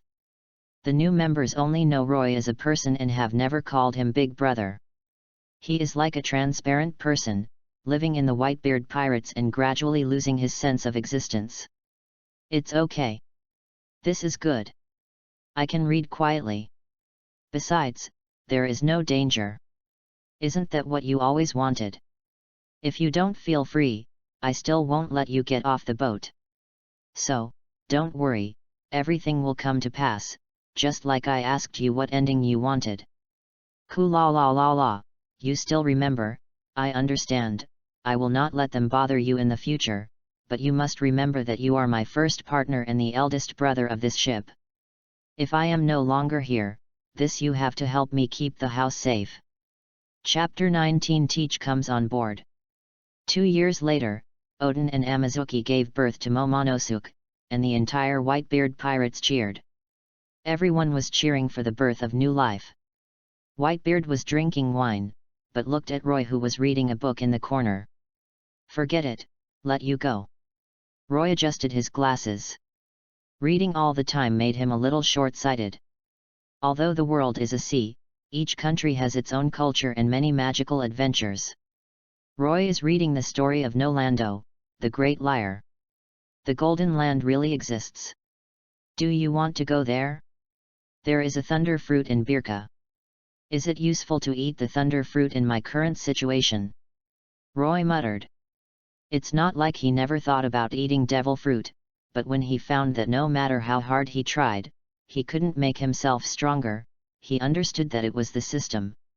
Perhaps giving him a gold coin every day is just to enable him to survive in this world. A grand banquet was held on the ship. Roy mixed in with the crowd and drank. His sense of existence was getting lower and lower. The newcomers didn't understand Roy. Marco and others were told by Roy not to look for him if there was nothing wrong. Treat him as if he didn't exist. Marco and others naturally couldn't understand it. Later, Whitebeard approached them and asked them to treat Roy as a non-existent person. They were helpless about this. They all stared at Roy privately, fearing that he would leave secretly. 10 years. Roy took a sip of wine. Looking at the moon above my head, it has been 10 years without knowing it. Ding! Sign-in is successful. Congratulations on surviving for 1 day and receiving the Grand Master reward of seeing, hearing, and domineering. Roy's hand paused and couldn't help laughing. 10 years, shit, you made me wait for 10 years. Roy cursed in excitement, picked up the wine bottle, held it to his mouth and drank heavily. Ha ha ha ha, lousy is finally useful. Roy lay on the deck and fell asleep. Brother has never been drunk before, it seems like this is his first time. Well, it's the first time I've seen it. My eldest brother seemed to be crying just now. Send him in. His physical condition cannot sleep outside. Whitebeard came over and said. It's Dad. Marco said. I'll do it, said Whitebeard. You go away, I'll do it. Marco picked up Roy, walked to the cabin, and put Roy on the bed. Brother, it's been 10 years. You gave me this life. I will protect you for the rest of my life. Even if I die, you can't die. When he woke up the next day, Roy felt that everything was so clear, what people outside said, their heartbeats, even their inner voices, and their next actions. Seeing and hearing the domineering Grand Master. Roy felt it. It's outrageous. His domineering power has reached its maximum level. His eyesight is restored, he can see thousands of miles away, and he can sense other people's heartbeats and the voices of their conversations. Seeing and hearing color haki is the ability to infinitely amplify the 6 senses. It is indeed magical, but the physical condition has not increased. It has an additional life-saving ability. Roy saw someone knocking on the door, and he also saw the person behind the door. His vision of the future allowed him to see what happened next. It's Marco. Brother, are you awake? Wake up, what's the matter? Roy pushed out the gate of opening. Marco smiled and said. Dad asked you to discuss something. Well, let's go. At the bow of the ship, all the officers of the Whitebeard pirates are there. Roy, you came just in time. I have something to discuss with you. Whitebeard has been waiting, and it is Roy who is waiting for him. Everyone else knows the importance of Roy, but Yi Zhang looks at Roy in confusion. Yi.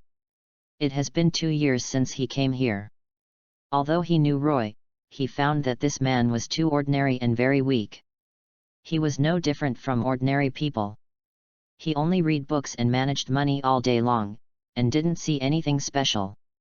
The biggest difference is probably that he is Whitebeard's first companion, so people on the ship respect him very much. You want to split up, right? Roy said. Whitebeard nodded knowingly, he knew Roy knew the future. Yet, what do you think? Whitebeard asked. Team 1, Marco, is responsible for medical care and is the physical support logistics team for the crew. Odin, the second team, is in charge of the battle group. In future external battles, Odin will of course be the sharpest knife. The third team, Kiazi, must have a sharp sword and a strong shield. Kiazi, you lead the third team. The fourth team of Sachi, a team of chefs, is responsible for logistical food security. The 5 Baista teams, the remaining combat team members will be led by you, and you will be responsible for the training. Roy said. You heard it, the Whitebeard pirates will be divided into 5 teams from now on. Whitebeard said, Odin, you will be the captain of the second team. Kojiki Odin looked embarrassed. Whitebeard didn't care what he thought and just left the second team to him. Brother, why can't I be the captain? Huitabei said dissatisfied. You will know in the future. Okay, let's split the team. You choose your teammates and divide them according to the number of people. Roy said. Clear. Everything seemed to be moving in the right direction. Roy found Curiel, the future captain of the 10th Division of the Whitebeard Pirates. Brother, you want me to build you a sniper rifle? Curiel said in surprise. Well, you know a lot about firearms and weapons. Let's build a sniper rifle. It can be of some use at least. Roy nodded. Okay, I'll make it for you. Curiel nodded. This is money. We are all brothers, how much money do we need? Take it, the materials cost money. It will be built for you in a few days. Sorry to trouble you. The day seems to be normal, but because of Odin's rampage, it becomes unusual. On this day, Whitebeard took a young man on board the ship. When he saw this person, Roy's pupils shrank. Teach. Blackbeard Teach, now called Marshall D. Teach. If you kill him, there won't be so many things in the future. Of course, he is now a member of the Whitebeard Pirates. Once he kills him, it will be a huge change for the entire Whitebeard Pirates. The Whitebeard Pirates have only one rule, and that is not to attack their companions. Killing him now will definitely change everything. Where are the Whitebeard Pirates going? Have you started playing with guns recently? Whitebeard asked, sitting next to Roy. I feel much more relaxed after being divided into 5 teams. Except for the second team, I feel at ease with the other captains. Roy said. Newgate, may I kill a man? Who? Teach. Why did you kill him? He will bring destruction to the Whitebeard Pirates in the future. He is our companion now. What if I have to kill him? I won't agree to that. Don't you believe in the future? I don't believe it. When will Odin leave? Whitebeard asked after a moment. 2 more years. 2 years. He is destined to return to Wano country. No, he is not returning to Wano country. Forget it, I can't talk too much with you. Knowing too much about the future is of no use to me. It's like knowing which day I will die. It's boring. Roy, don't change anything. I know my ending is not perfect. I don't want to kill any of my relatives. Chapter 20 Suppressing Pluton Rayleigh. After getting the sniper rifle, Roy can shoot a few shots when he has nothing to do, and he will also shoot a few people when he encounters enemies. Odin's reputation is getting bigger and bigger, and the bounty is getting higher and higher. The Whitebeard Pirates are getting stronger. They also left New World and headed to North Blue. After visiting North Blue for another year, I climbed Upside Down Mountain again and entered the Grand Waterway. On this day, Roy felt a strong domineering force and couldn't help but walk out of the room. Time is up. The Whitebeard Pirates and the Roger Pirates collide. A battle broke out between the two sides. Roy did not join in the battle, but watched from a distance. What are you doing here? Aren't you a member of the Whitebeard Pirates? Why don't you join the fight? Roy was sitting under a tree to avoid the rain, holding a book in his hand and looking down. When a voice came to his ears, Roy said calmly without raising his head. I'm different from them. What's different? Are you not a member of the Whitebeard Pirates? Rayleigh said in surprise. He also discovered Roy by chance. This man was not very old, but his temperament was so outstanding. Moreover, Rayleigh always felt that they were being stared at, which made him very uncomfortable. I am a member of the Whitebeard Pirates. Roy said. Then your companions are fighting, why don't you join? Because I'm weak. If I go up there, I'll die. Ah. Are you weak? Rayleigh didn't think so. On the contrary, he thought Roy was special and a little aloof. Yes. Rayleigh drew a knife and struck Roy with a knife. Roy didn't seem to react. The knife fell on his neck and already touched the skin. You. Rayleigh seemed to feel something, and her eyes became more solemn. What did you do to me? Rayleigh said. It's just a test. I blocked your domineering power.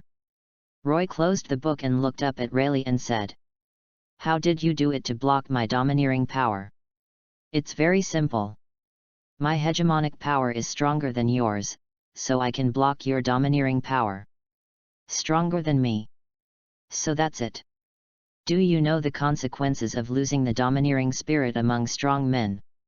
Rayleigh's expression suddenly changed, and a black shadow came straight towards him. And because of the intervention, his knowledge and experience did not give him an immediate prediction of what would happen next. What did you do to Roy? The breath of the beast no longer requires the haki of wisdom and information. When Whitebeard felt that Roy was in danger, he immediately came over and slashed at Rayleigh with all his strength. Rayleigh wrapped Conqueror's haki around the blade and resisted Whitebeard's slash. The collision between Conqueror's domineering force instantly knocked Roy flying out, and he was about to hit the ground. Brother! A pair of wings flew across the sky, and Marco caught Roy in mid-air. If you can't catch me, I'll die. Roy grinned. How could I let you die? Marco smiled. The battle between Whitebeard and Rayleigh was decided. Rayleigh was killed by Whitebeard and replaced by Roger to continue fighting. Are you okay, Rayleigh? Jabba and Odin fought for several rounds and came to Rayleigh and asked. I'm fine. Who is that guy? Rayleigh looked up to the sky. Roy was looking at him, his eyes still so calm that it made him feel scary. As if he had been seen through. Jabba, do you know who that guy is? Rayleigh asked. I don't know. The only famous ones in the Whitebeard pirates are a few captains. I've never seen him before. Jabba shook his head. What happened to that person? He made you care so much. His knowledge, and domineering power are stronger than mine. Rayleigh said. How is that possible? Just now he blocked my haki from seeing and hearing, which is why I was suddenly attacked by Whitebeard. But he looks weak. Like Roger, he should have the innate ability to see, hear, color, and domineering, and have no other abilities. Are you as naturally domineering as Roger? The battle lasted for 3 days and 3 nights, with breaks in between. After 3 days, both sides had enough fighting and began to sit down and drink. Without making any moves, the two parties began to exchange goods and start business. You are talking about Roy. I don't know much about him. He seems to have joined the pirates a long time ago.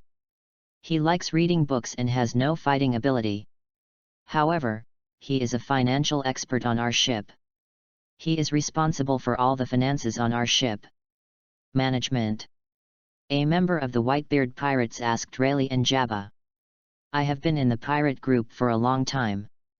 There is indeed a big secret. Jabba said. I'll go meet him. I'll go with you too. Roy was meditating on the shore. He found that there was almost no way to improve his S*X power, so he was bored and meditating. Although the system allows him to reach full level directly, he does not have enough experience in using it. Meditation can help him maintain the domineering state of knowledge and color for a longer period of time. Hey, what do you want to do? Marco, Josie and others stood in front of the two of them, preventing them from getting close to Roy. I want to communicate with him, don't worry, I won't do anything anymore. Rayleigh said with a smile. Marco, let them come over. Roy said. Brother. It's okay, I won't fight anymore. Marco then let the two of them pass and saw Roy sitting on the ground. The two of them looked down at Roy. This was the first time that Jabba saw Roy so close.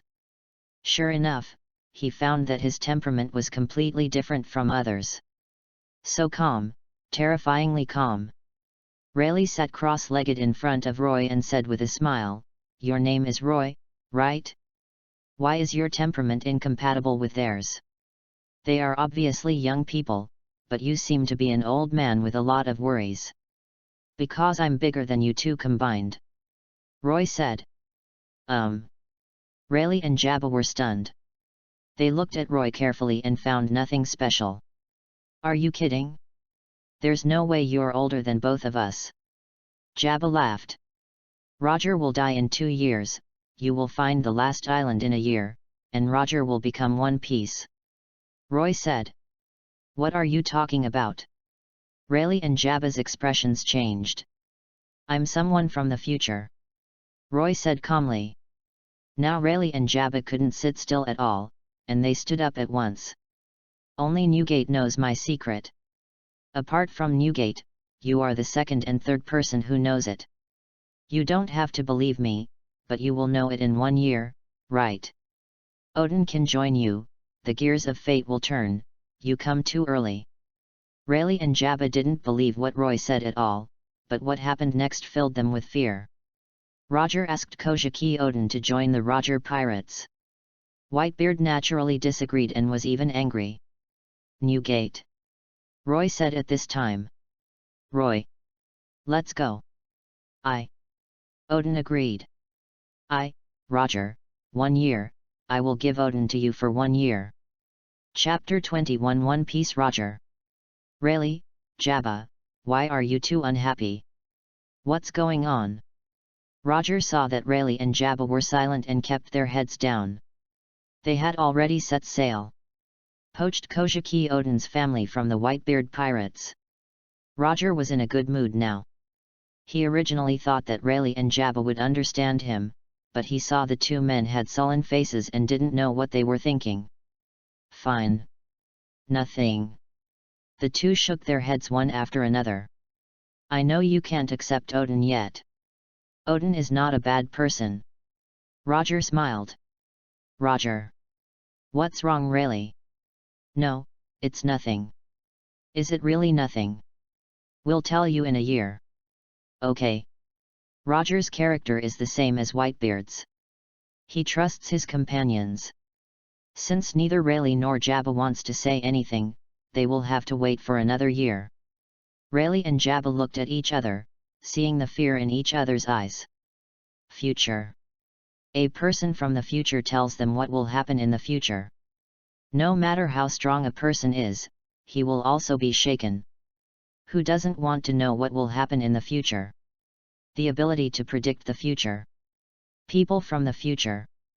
Seeing Roy's indifferent eyes, and Whitebeard immediately agreed to let Odin follow them out to sea because of Roy's words.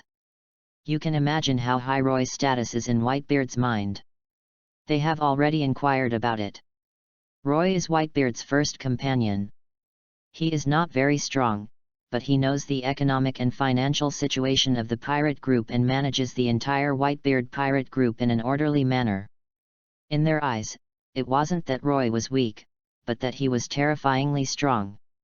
They had never seen such a powerful haki of knowledge, so they could only block their haki and lock their haki of knowledge. Jabba also experienced it. He was used to fighting with haki, and it was very uncomfortable. He felt like a blind man. After 1 year, if it's true as he said, tell Roger again. Rayleigh said. The two discussed secretly, but Roger only struggled for a while, and then held an Odin banquet on the boat. Are you reluctant to give up? Whitebeard watched the Roger pirates go away, and Roy walked over to him and sat down next to him. Is it true, as you said, that fate cannot be changed? Even if I disagreed just now, I feel that Odin would secretly follow him, just like when he left Wano country. Whitebeard said. Yes, if more delicious food attracts his attention, he will leave the Whitebeard pirates without hesitation. As you said at the beginning, he is not the kind of person to be inferior to others. Join the Whitebeard pirates. The bandits are just trying to get him out to sea, Roy said. I'm a little sad when you say that. Whitebeard curled his lips and said. He was already feeling uncomfortable, but now he feels even more uncomfortable. Why are you sad? Who is not a passerby? I will follow what you said and will not change anything and let everything go smoothly. Roy said. Until I die. Whitebeard said. Thank you, Roy. You're welcome. There is no such word as thank you between the two of us. Ku la la la la, I really hate you now. Why? Your presence makes me feel like I'm waiting to die. Can a person live without dying? That can't be done. That's right, ignore my existence, live every day well, and enjoy family happiness. You have also seen that you have so many children now, just enjoy your life. Really, this feeling is really bad. Whitebeard looked depressed. By the way, this farewell is forever. Roy stood up and said. You mean? You understand me? Whitebeard was very hurt. He didn't know if he was okay, but he felt even more uncomfortable when he found out. The captain of the Whitebeard 2nd Division has become vacant. As the sharpest sword of the Whitebeard pirates, the Whitebeard pirates seem to have become much quieter after losing this sword. In the past, the whole pirate group was very lively because of Kojiki Odin, especially when arriving at the next island.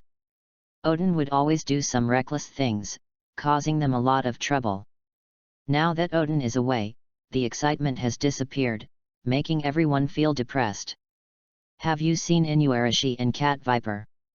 Izzo searched their ship but couldn't find any cats or dogs. They got into the Roger pirate's ship. Roy said. Ah. The cats and dogs are gone too. These two bastards didn't even say hello. Same as before, ran away secretly.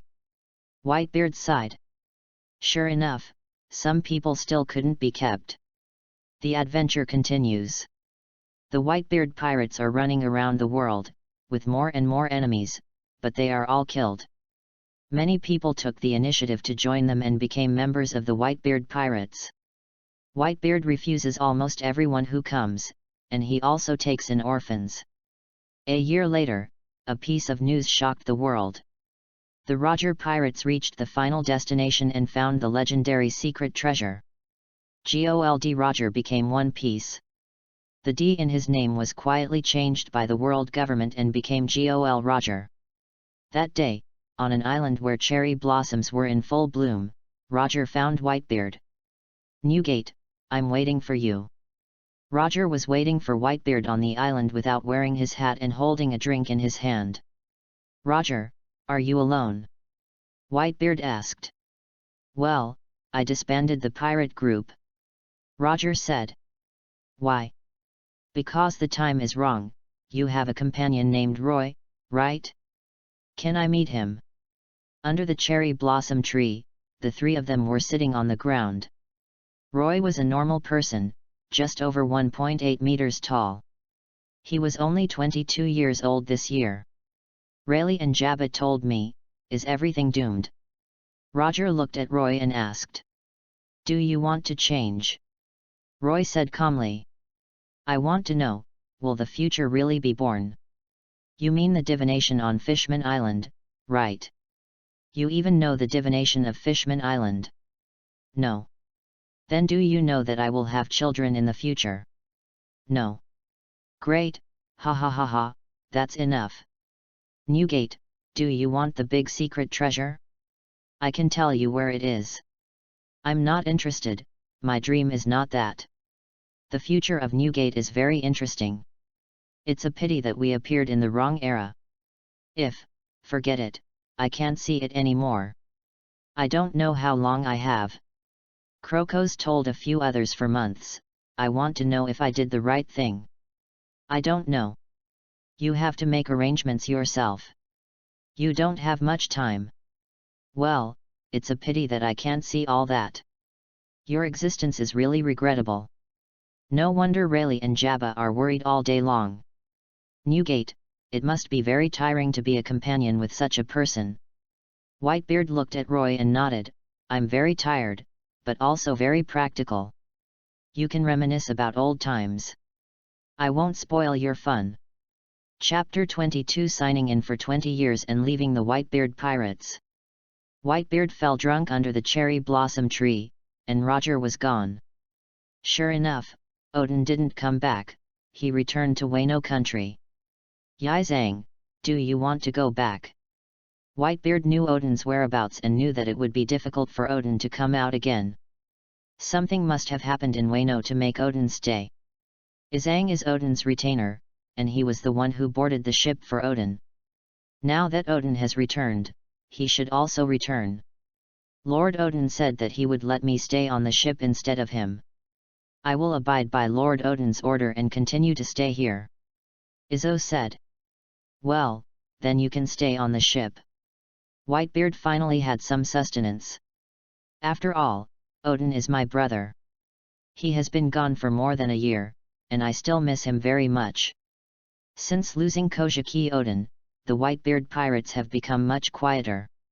Another year passed, Roger became One Piece, and the whole world was looking for him. The latest news shocked the world: Roger was captured by Marine. One Piece was caught by Marine, causing a sensation throughout the world. Dad, Roger was caught! Marco and others exclaimed. In their opinion, Roger was as famous as Whitebeard. It was unbelievable that he would be caught by Marine. Tons, tons, tons. Whitebeard picked up the wine bottle and drank, but looked at Roy. Roy felt Whitebeard's gaze and said calmly, he surrendered. La la la la, I knew that guy couldn't be caught by Marine, his life is about to end. Whitebeard said. Yes. Roy nodded. He must have some plan. It will shock people all over the world. La la la, it's something he can do. As expected, within a few days I heard the news that the Golden Lion had broken into the Marine headquarters and was taken down by Sengoku and Garp. Suddenly, the two strongest people on the sea were arrested one after another. Whitebeard seemed to be the only one left on the sea. Roger was also executed in the East Daxia Sea after the Golden Lion was captured. Everything seemed so natural.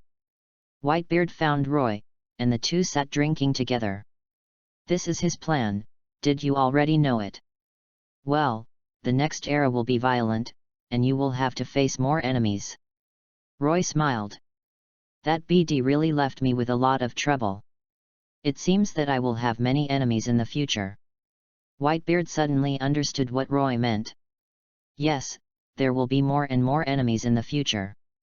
If you want my head, you have to see what kind of strength they have. Whitebeard is unparalleled in domineering power.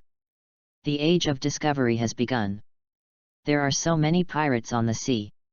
We often encounter pirates and come up to challenge them without knowing whether to live or die. TCH, these guys are too weak. It has been many years since I came here again on the Sabayati Islands. A large number of pirates gathered here. When they learned that the Whitebeard pirates were here, they came up to challenge them regardless of life or death. Marco and the others can resolve the battle without Whitebeard taking action. Hurry up and go to New World, those brats are running amok in our territory. Whitebeard said. New World's territory was in turmoil due to the influx of too many pirates. Many calls were made to them, telling them that New World's territory was under attack. I rushed back to the New World from the first half to stabilize the territory. The coding will take some time, Dad. Marco smiled. Roger is really good at causing trouble. There are so many pirates all of a sudden, and this sea will not be peaceful in the future. Whitebeard sighed. It's not a good thing for ordinary people. There are pirates everywhere now, and they grab everything they see. Baista said. I don't know how high the sky is. Sachi kicked the pirate away from his feet. Brahmank said that there are still 2 days before the coding can be completed. Marco said. Then wait 2 days. Whitebeard nodded. 2 days later, the ship was coded and headed to Fishman Island. There were brothers from the Fishman tribe in the pirate group, and it was safe to be led by them on the seabed. Arriving at Fishman Island successfully, Whitebeard hung a flag on Fishman Island and incorporated Fishman Island into their territory. 6 years later, Roy's 20-year signature was obtained. Armed Haki Grandmaster, this time the improvement is huge, he can finally cultivate his strength. The power that could not be improved before can now be improved, and the armed domination has been directly raised to the peak, and it is already possible to use Luiying. Because the Whitebeard pirates had a large territory and a large number of people, they began to divide people. Does any of you want to go out and form a pirate group independently? Whitebeard said to the cotters. What do you mean, Dad? Huedabai and others asked in confusion. It literally means that our current pirate group is getting bigger and bigger, and there are more and more people. There will be a lot of people who will be divided in the future. The current situation is no longer suitable for the management of a pirate group. I have to be strict control the number of people. Except for the 16 teams, the remaining people will be separated from the pirate group to form your own pirate group. Dad, are you going to drive us away? Huedabai exclaimed. No, but let you protect our territory in another form. Then I want the eldest brother. Huedabai hugged Roy and said. Whitebeard was silent for a moment and said, Go and ask him. If he is willing to go, you can take him with you. Good. Huedabai nodded and turned to look for Roy. Brother, come with me and help me take care of the pirate group. Whitey said coquettishly, holding Roy's hand. The two had established a relationship many years ago and got married under the witness of Whitebeard and the others. Okay, I'll go with you. Roy glanced at Whitebeard and nodded to Huedabai. Thank you. Huedabai hugged Roy and kissed him. Roy, have you thought about it? Whitebeard said. Well, think about it, I will maintain everything before you die. Roy nodded. Okay, I understand, then I'll wait for you. Whitebeard nodded. Wei Taibai, Aboida, Andre, Arawang, and Jinj, 5 people separated from the Whitebeard pirates and established their own pirate group. As a subordinate pirate group, continue to sail in the New World and protect the territory of the Whitebeard pirates. As soon as the pirate group was established, Huedabai took away several companions, who were just the members of their crew, and an icebreaker. The ice demon Huedib's fame gradually grew, and she helped the Whitebeard pirates take control.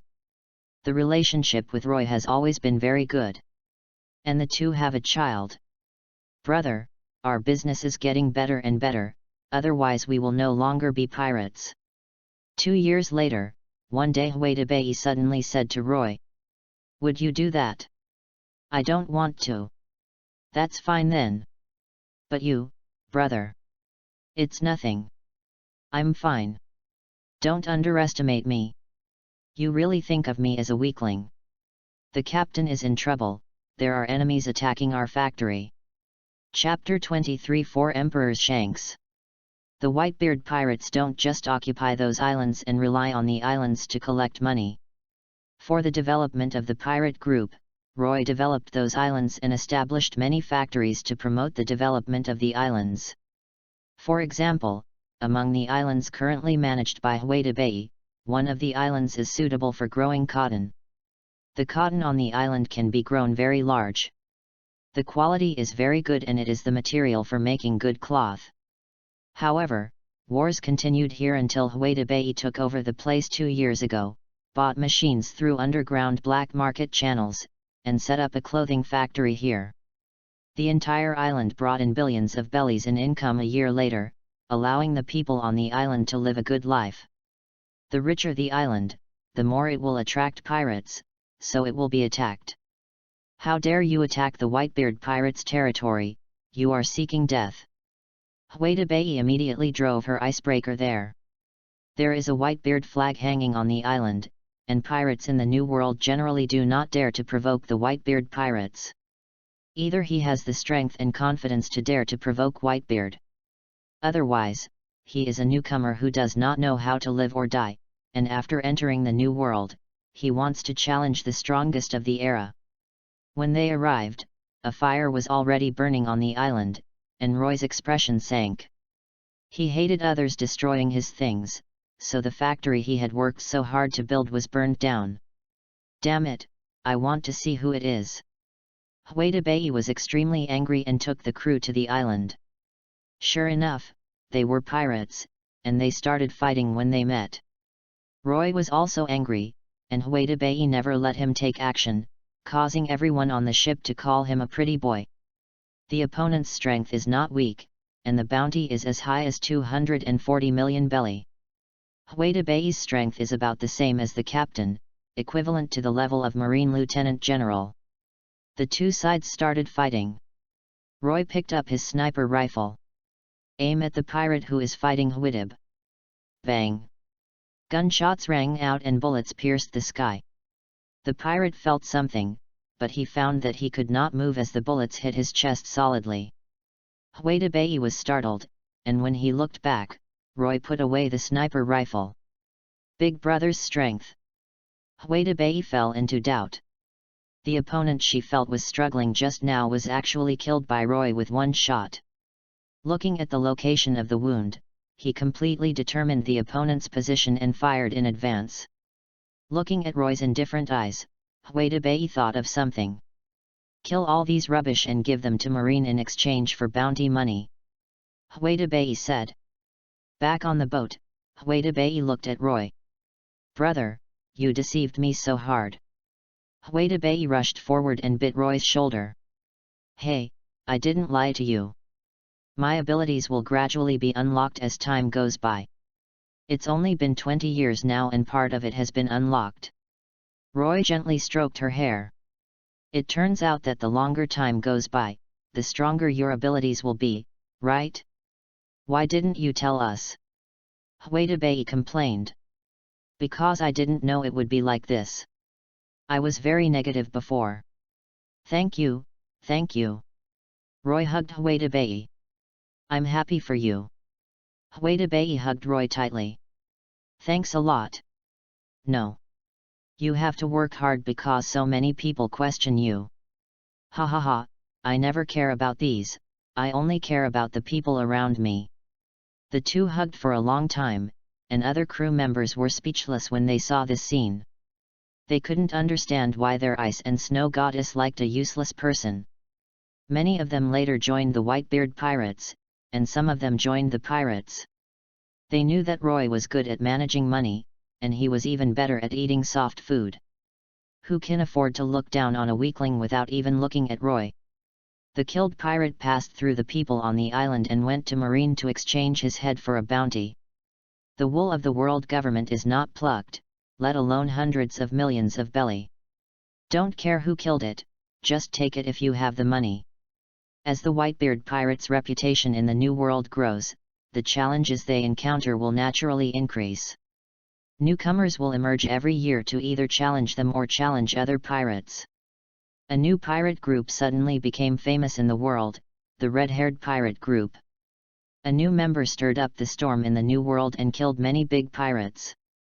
Ever since Roger died, strong men have appeared one after another, and everything is moving towards the future. Roy and Whitebeard meet once a year to celebrate Whitebeard's birthday. 32 years have passed since the Valley of Gods incident. On Whitebeard's ship, Roy was 41 years old, and his and Whitebeard's son was also 12 years old. Dad, where is my mother? In the cabin, Roy was reading a book. The door was pushed open, and a child with black hair and eyes pushed in. What's wrong with you? Roy was a little surprised when he saw his son's dirty look. There's a fight. The child clenched his fist and said forcefully. Did you win? Definitely a win. Then what are you doing with your mother? I want to eat. Go find your Uncle Hat, he's in charge of cooking. I want to find Grandpa Whitebeard and Uncle Marco. Uncle Sachi's cooking is delicious. Sachi. Roy thought about what Wen Yan thought of and shook his head. I understand, I will take you there. Really? It must be true. Forget it, Dad, your words are useless, I want to find Mom. Roy shook his head with a wry smile. This child was led astray by other crew members. I don't know what ideas they instilled in their children. Now, like everyone else, they all feel that his father has no strength and his words are useless. Apart from being handsome, he is nothing but a guy who relies on his face to make a living. Roy has never shown his strength in these years and is really looked down upon. After a while, Whitebeard came back, his expression not very good. What's wrong? Red-haired Shanks has become the new emperor of the sea. Whitebeard took out the newspaper and handed it to Roy. There is the latest record of Red Hair on it.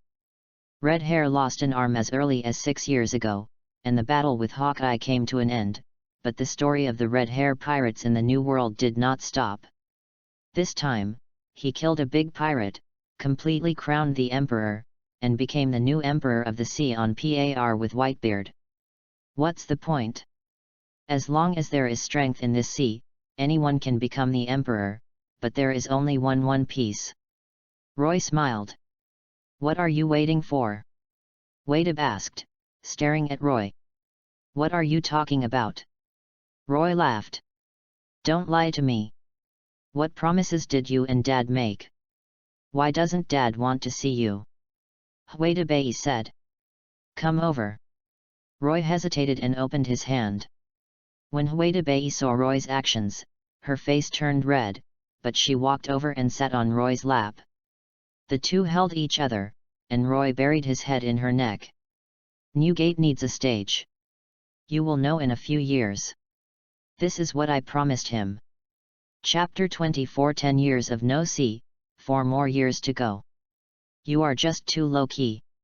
Even your son looks down on you. EPUB hugged her husband's neck and rubbed his hair with her chin. It doesn't matter, the little guy will know it later. Roy said nonchalantly. He seems to like Daddy's side very much. How about sending him there? You want him to go and stay with Newgate. Dad doesn't want to see you, but he likes him very much. Dad is getting older and older, so it would be a good idea to send him there.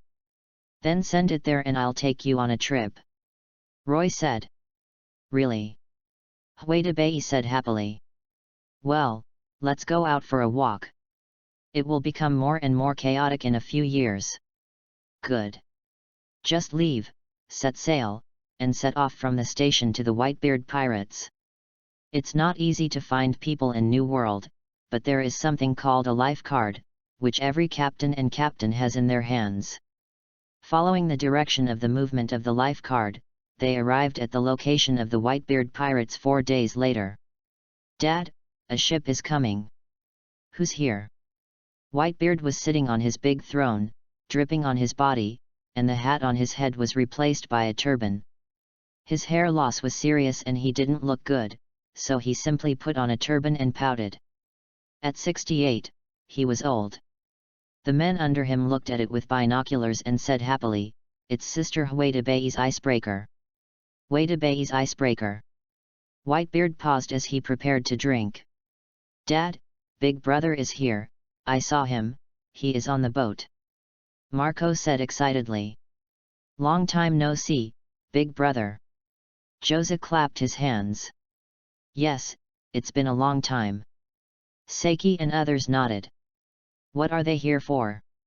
Whitebeard squinted his eyes, his expression not very happy. Dad, you and your eldest brother haven't seen each other for 10 years, Marco said. Calculating the time, it was indeed 10 years. Ever since we were separated 12 years ago, we had seen each other in the first 2 years. Later, Roy stopped coming at all. Only EPUB came to see him with his children. Before the icebreaker could stop, a figure had jumped over and landed on the Moby Dick. Grandpa Whitebeard, here I come. Luo Zhu, who had the same hair as Roy, came to Whitebeard. Ku la la la la, little Luo Zhu, you are finally here. Whitebeard hugged him. Hee, Grandpa Whitebeard, I miss you. He was not afraid of the Sea Emperor at all and hugged his arm and shouted. Come to me if you want me, ku la la la la. Whitebeard said happily. I'm telling you, I had a fight with the adults, and I won, 1 punch at a time, much better than my dad. Luo Zhu said, waving his arms. Are you competing with your dad? Ku la la la, you don't understand your dad at all. Whitebeard smiled and shook his head, looking at Roy who was walking over, holding a wine bottle in his hand. Brother! Brother! Marco and others came up to greet them excitedly. Roy had indeed not seen them for a while. They were all in their prime. Long time no see, everyone. Roy smiled. It's been 10 years, "Brother, I miss you so much." Marco hugged Roy and said, "I just came to see you, I have something else to ask of you," Roy said. "I knew you came here for something." Whitebeard stared at Roy. "I brought you wine." Roy put the wine bottle in front of Whitebeard. Luo Xiu looked at his father, then at Whitebeard, and couldn't figure out what the relationship between the two was.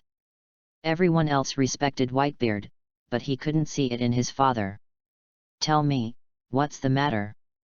Baybeard picked up the wine bottle, opened the bottle and smelled it. It was definitely white wine. Roy made a lot of money by brewing liquor. Among the dozens of subordinate pirate groups, Whiteb's pirate group was the richest. They would send him money and wine every year. He naturally knew what Roy meant. "We in Huidebai plan to travel for a while. This child Luojiu likes you very much. I plan to put him next to you and you will teach him in the future," Roy said. Before Whitebeard could speak, Luojiu was already excited. "Dad, Mom, is it true? Can I really stay here with Grandpa Whitebeard?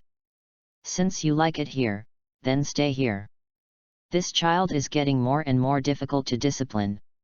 Dad, please work harder and help us take a look," Huidebai said. "What are you going to do?" Whitebeard asked. "Let's travel. I have been in New World these years and plan to travel around the world," Roy said. "Okay, you can go anywhere in the world now." Whitebeard took a deep look at Roy.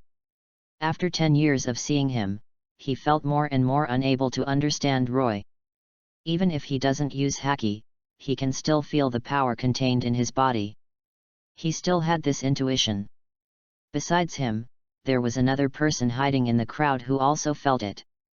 What a terrible domineering thing! What's going on? Is Roy that strong? Isn't it that he is the weakest person in the pirate group? Why does he have such domineering power? There are some places I still dare not go to. In this case, Newgate, I leave the child to you. See you in 4 years," Roy said. 4 years. Whitebeard said solemnly. "Yes, there are still 4 years. That's enough, thank you Roy. This is the agreement we made back then." The two of them were talking incomprehensible words that others couldn't understand. Then Marco and others reminisced with Roy, all captain-level people. Luojiu looked confused. In his opinion, the members of the Whitebeard pirates were all strong men, especially Grandpa Whitebeard, who was the strongest person in the sea. Why did his weak father actually get along with theirs? The relationship is so good, everyone seems to respect him. "Uncle Seiki, why are you so nice to my dad? Was my dad very strong before?" Luojiu asked Sachi, who was busy in the kitchen. "Ha ha ha, no, your father used to be the weakest person on our ship." Thatch laughed. "Then why do everyone have such a good relationship with my dad and respect him so much, especially Uncle Marco?" They all cried. "Before I joined the Whitebeard pirates, your dad was a member of this pirate group. He was my dad's first partner. I heard Marco say that your dad saved his life back then, even the Phantom Beast. Your father gave him the Phoenix Fruit. We all received help from your father back then. Even if he has no power, he is still our big brother and we have always respected him. Ah, my dad is Grandpa Whitebeard's first companion," Luojiu exclaimed. "Yeah, don't underestimate your dad. He is a great person. I just don't know what agreement he made with Dad back then." Later, he became more and more low-key. The new people who joined him didn't know his existence at all. Only those of us who were old know Big Brother. "What agreement did the two of you make?" Chapter 25 Crocos, the Stubborn Whitebeard.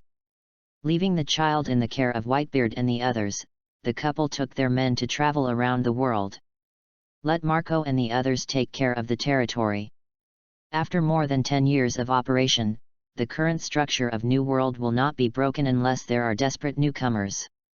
Even if they knew there was a big fat piece of meat over there, few people would make up their minds because everyone who went in would die. Close to the edge of the Red Continent and cross the windless belt to West Blue. It was here that the two met. Whitebeard is from West Blue, and Roy and Marco are technically from West Blue.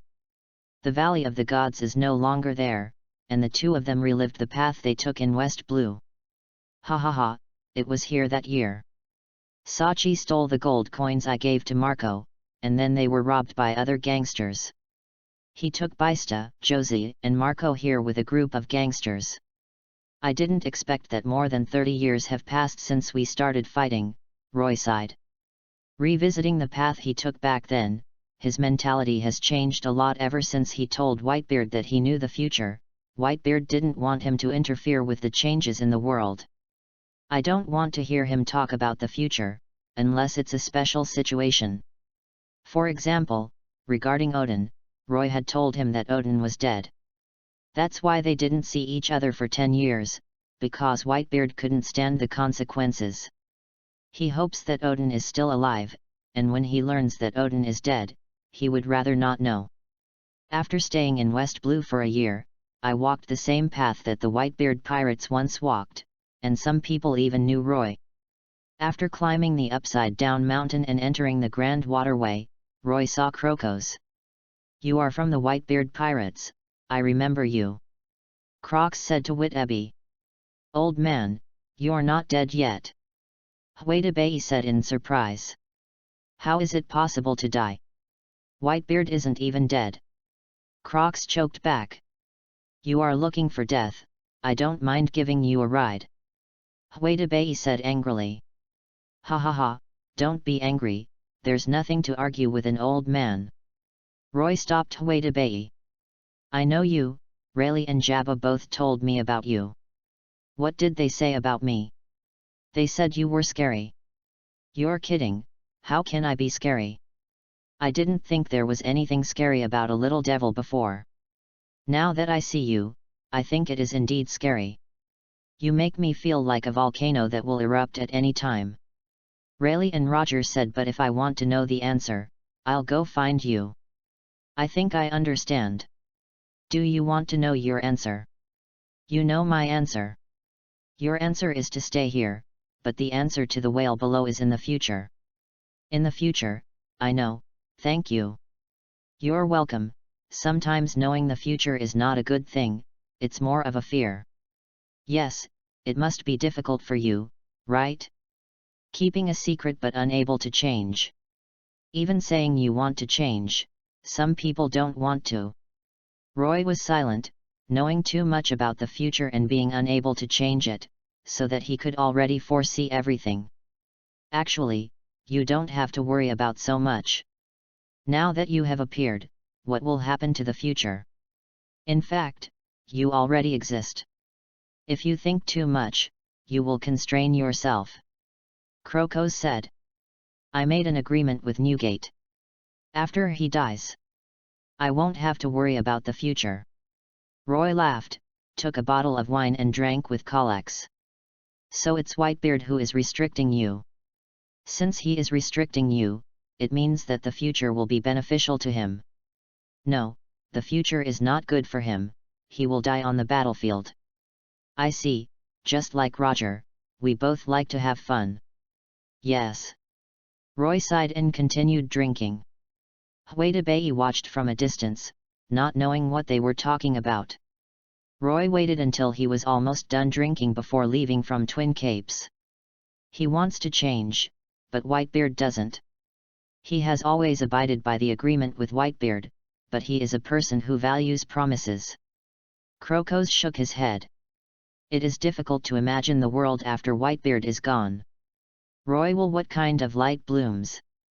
Why are you talking so much to him? The former crew member of the Roger Pirates has been staying here. Whitebeard said. Roger is dead. Where can he go if he is not here? Let's keep walking. I will take you to heaven. Roy said. To heaven?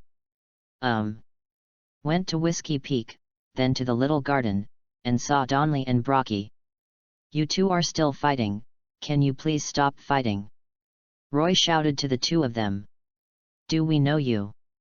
Dongli lowered his head and asked Roy. I am from the Whitebeard pirates. You have forgotten that we met more than 20 years ago. Roy said. The Whitebeard pirates, I have a bit of an impression. When I think about it, you are the kid from back then. Dongli said. Is that the little ghost who said the sun god would be born? Bragi said. It seems you still remember me. Of course I remember, not many people in the world know about the sun god. We Elbaf have always worshipped the sun god and have been waiting for the birth of the sun god.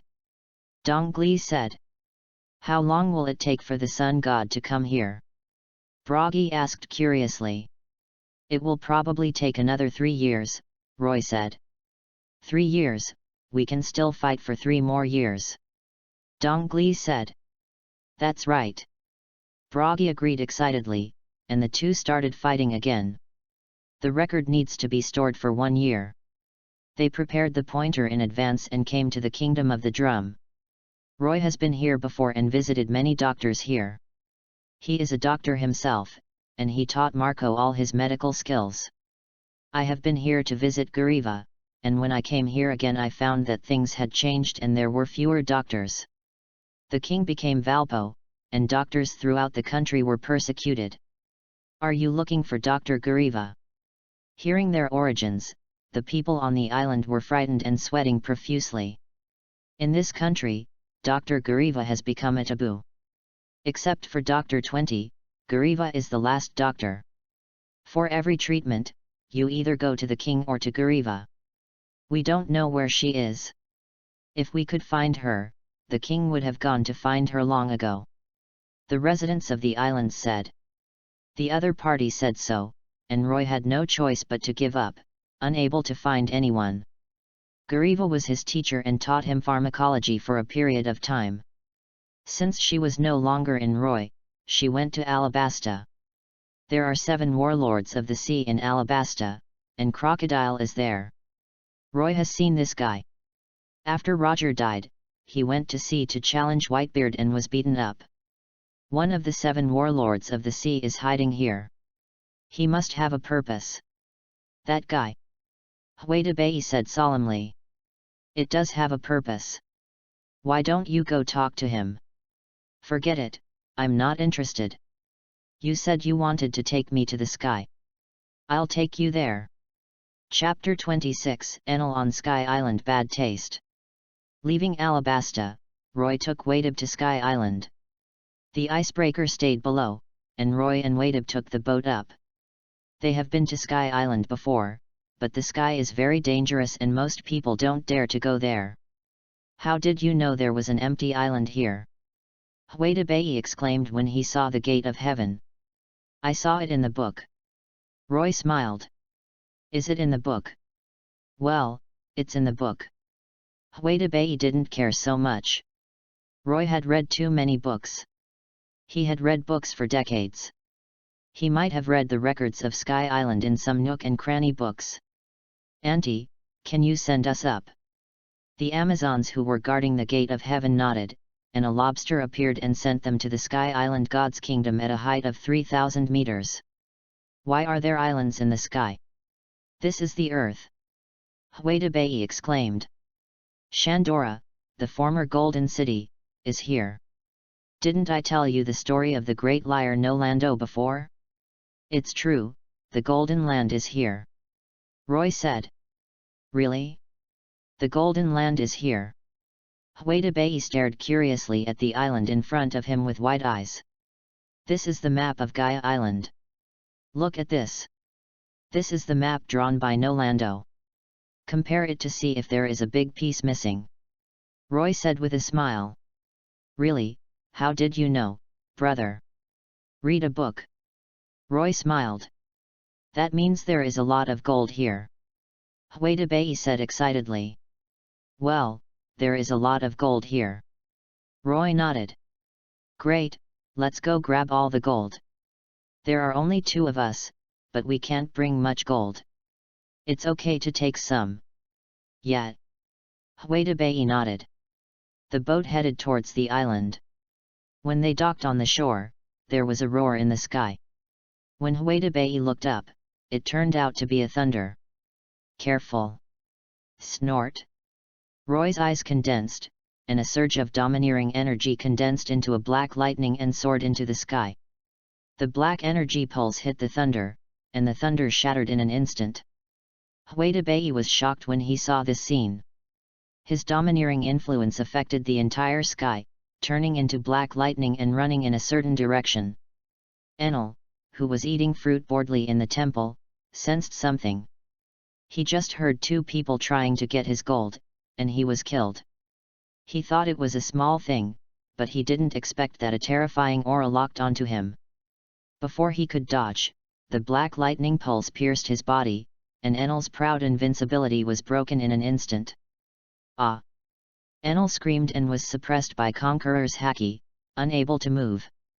His men and the entire kingdom of God were lying on the ground, all stunned by the ultra-long-range Conqueror's haki. Here, who is it? Enel felt that his consciousness was getting worse and worse, and finally he couldn't bear it anymore and lost consciousness. The time lasted for a short time, and for the first time, Huedabai saw his man going all out. This super domineering feeling had already surpassed that of Whitebeard. This is your strength. Huedabai looked at Roy and said. It can only be said to be a small trick. Roy smiled. Crack. A slap fell on Roy's chest. It's so hard for you to lie to me. Huedabai said with tears in his eyes, throwing himself on Roy. My strength gets stronger as I get older, and I have only just awakened conquerors a few years ago. Roy didn't feel any pain at all and hugged Huedab tightly. When Huedabai's emotions were almost released, Roy took her to the Golden Country, saw the dilapidated ruins, and also took him to see Enel's Ark. A lot of gold, really a lot of gold. Huedabai was very excited to see so much gold. This gold is so valuable. I'll take you to see the most valuable thing here. Roy led Huedabai up the huge vines and found the golden clock. This is the golden bell. Seeing the big clock made of gold, Huedabai was stunned. Roy also sighed with emotion. It was too big. Who would have thought of using so much gold to make a bell? But what follows is the most important thing, the historical text. This is the historical text. Huedabai naturally knows the historical text, and all the pirates in the New World know what the historical text is. I didn't expect there was a piece here. What a pity, it's black, not red. Huedabai said in disappointment after seeing the color. Don't underestimate this historical text. It records the location of Poseidon. Roy said.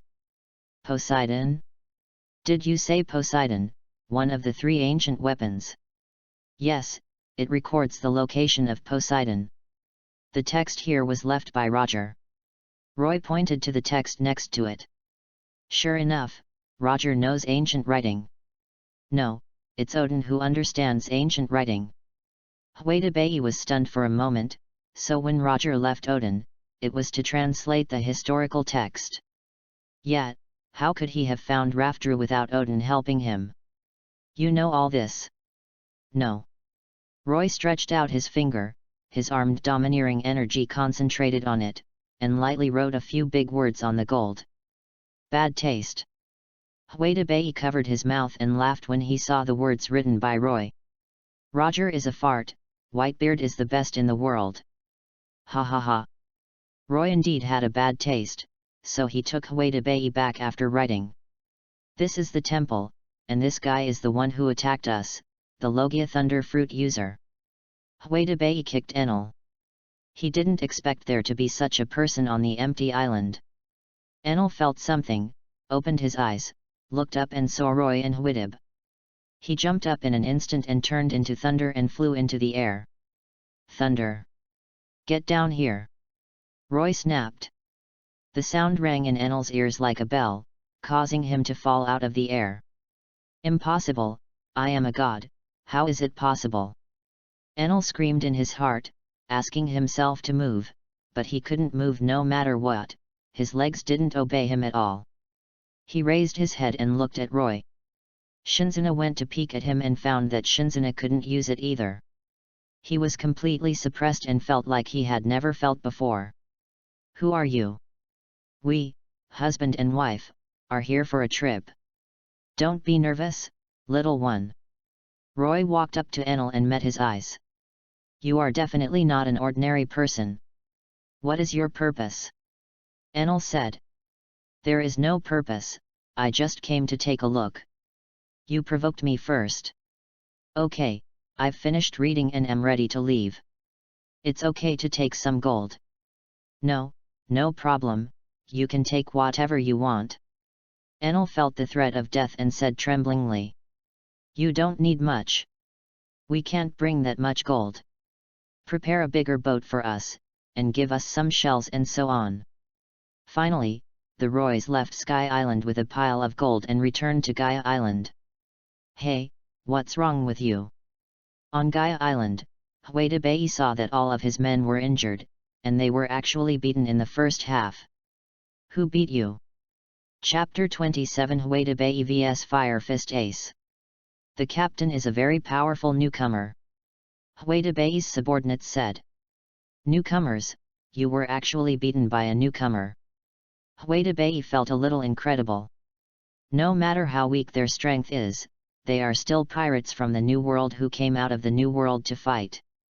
There are several cotters who were brought out from the Whitebeard pirates. They are definitely not the top in the Whitebeard pirates.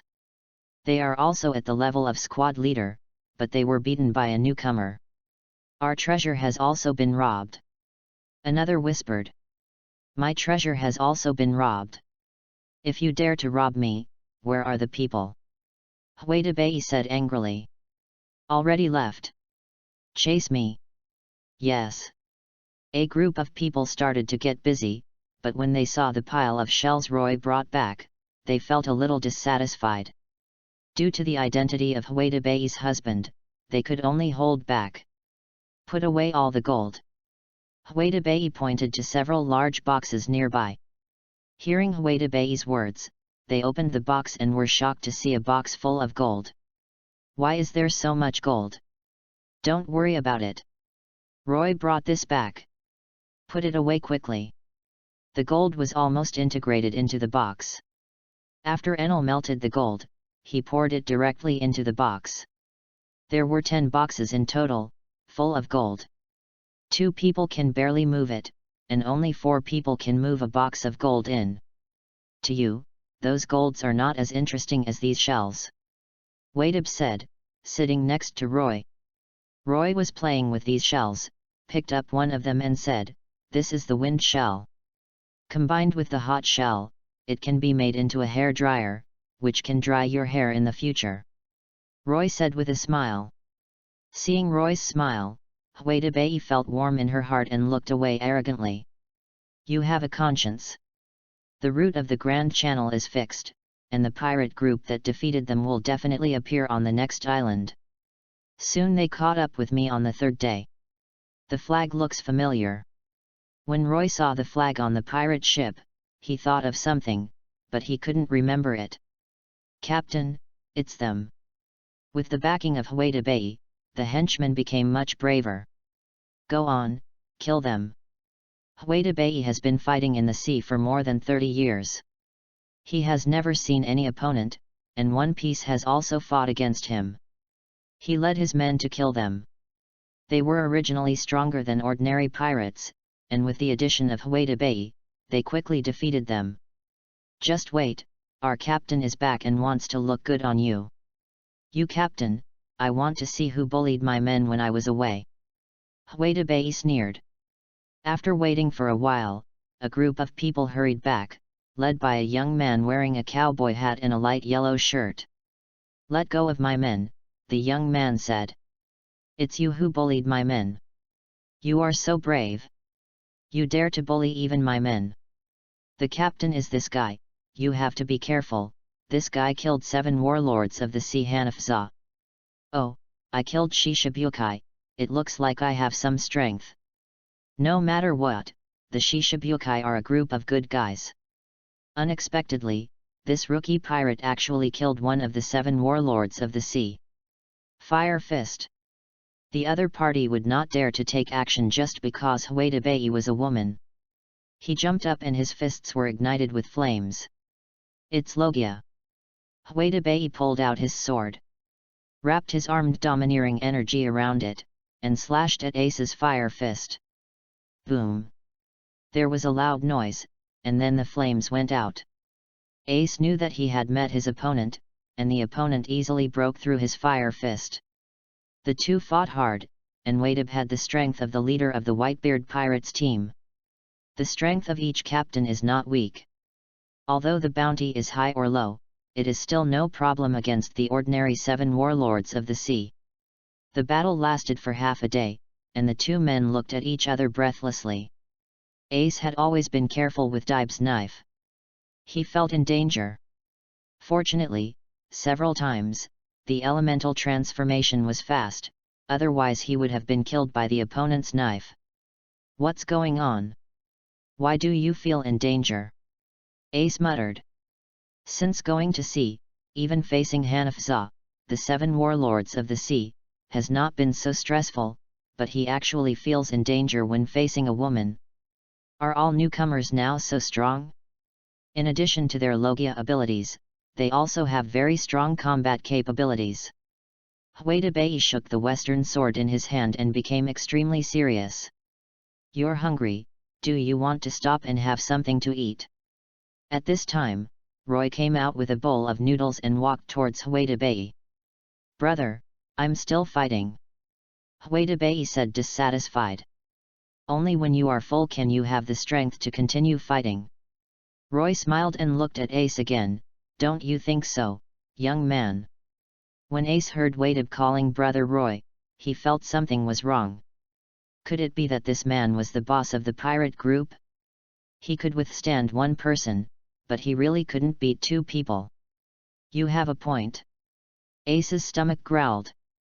Eat it, we'll hit it later. Roy picked up the chopsticks and blew on it. Huedabai bit her lip, feeling a little embarrassed to show off her affection in front of so many people. Could it be that she asked Roy to feed her? Brother, it's better for me to do it myself. Huedabai still couldn't let go in front of outsiders, so he reached out and took it. Everyone else has gotten used to seeing Roy and Huedabai. Their children are already 13 years old, so there is nothing they can't accept. Ace went back to find his companion, had a meal, and after a break, the two started fighting again. Until daybreak, Ace gained the upper hand. Seeing that the battle was about to end, Roy woke up. Okay, young people, you can leave. Roy smiled. Brother, I haven't lost yet. Huedabai said. We've already lost, let them go. Roy said. Hey, our captain is going to win, what do you mean, let us go? That's enough, let's go. Ace interrupted his men and took a deep look at Roy. He didn't know why, but his intuition told him that this smiling middle-aged man was not easy to mess with. Just for a moment, he caught the danger, the extreme danger, and the feeling. The feeling of seeing Garp. Ace left with his men, and Huedabai was still a little unhappy. Brother, why did you let them go? You'll know after a while. Roy smiled. Here you go again, since you said it, I'll just ignore it. They continued their adventure, and after a few months, Whitebeard finally understood what Roy meant. He actually joined our pirate group. Huedabai was shocked when he saw the news. He had just seen the news that Ace was defeated by Whitebeard not long ago, and he laughed happily for a while. It has only been a few months since I saw the news that Ace joined the Whitebeard Pirates. A few months later, I saw the news that Ace had become the captain of the 2nd Division of the Whitebeard Pirates. He took over Odin's position. Could it be that Dad wanted to? Chapter 28. They are all old friends, and then return to Sabayati. Ace joins the Whitebeard Pirates and becomes a member of the Whitebeard Pirates. Roy took Whitebeard all over the world. I went to Donghai and South Blue by the way. Just go through the windless zone. I saw many different things along the way, and also saw many strange islands. It's been several years since we came out. It's time to go back.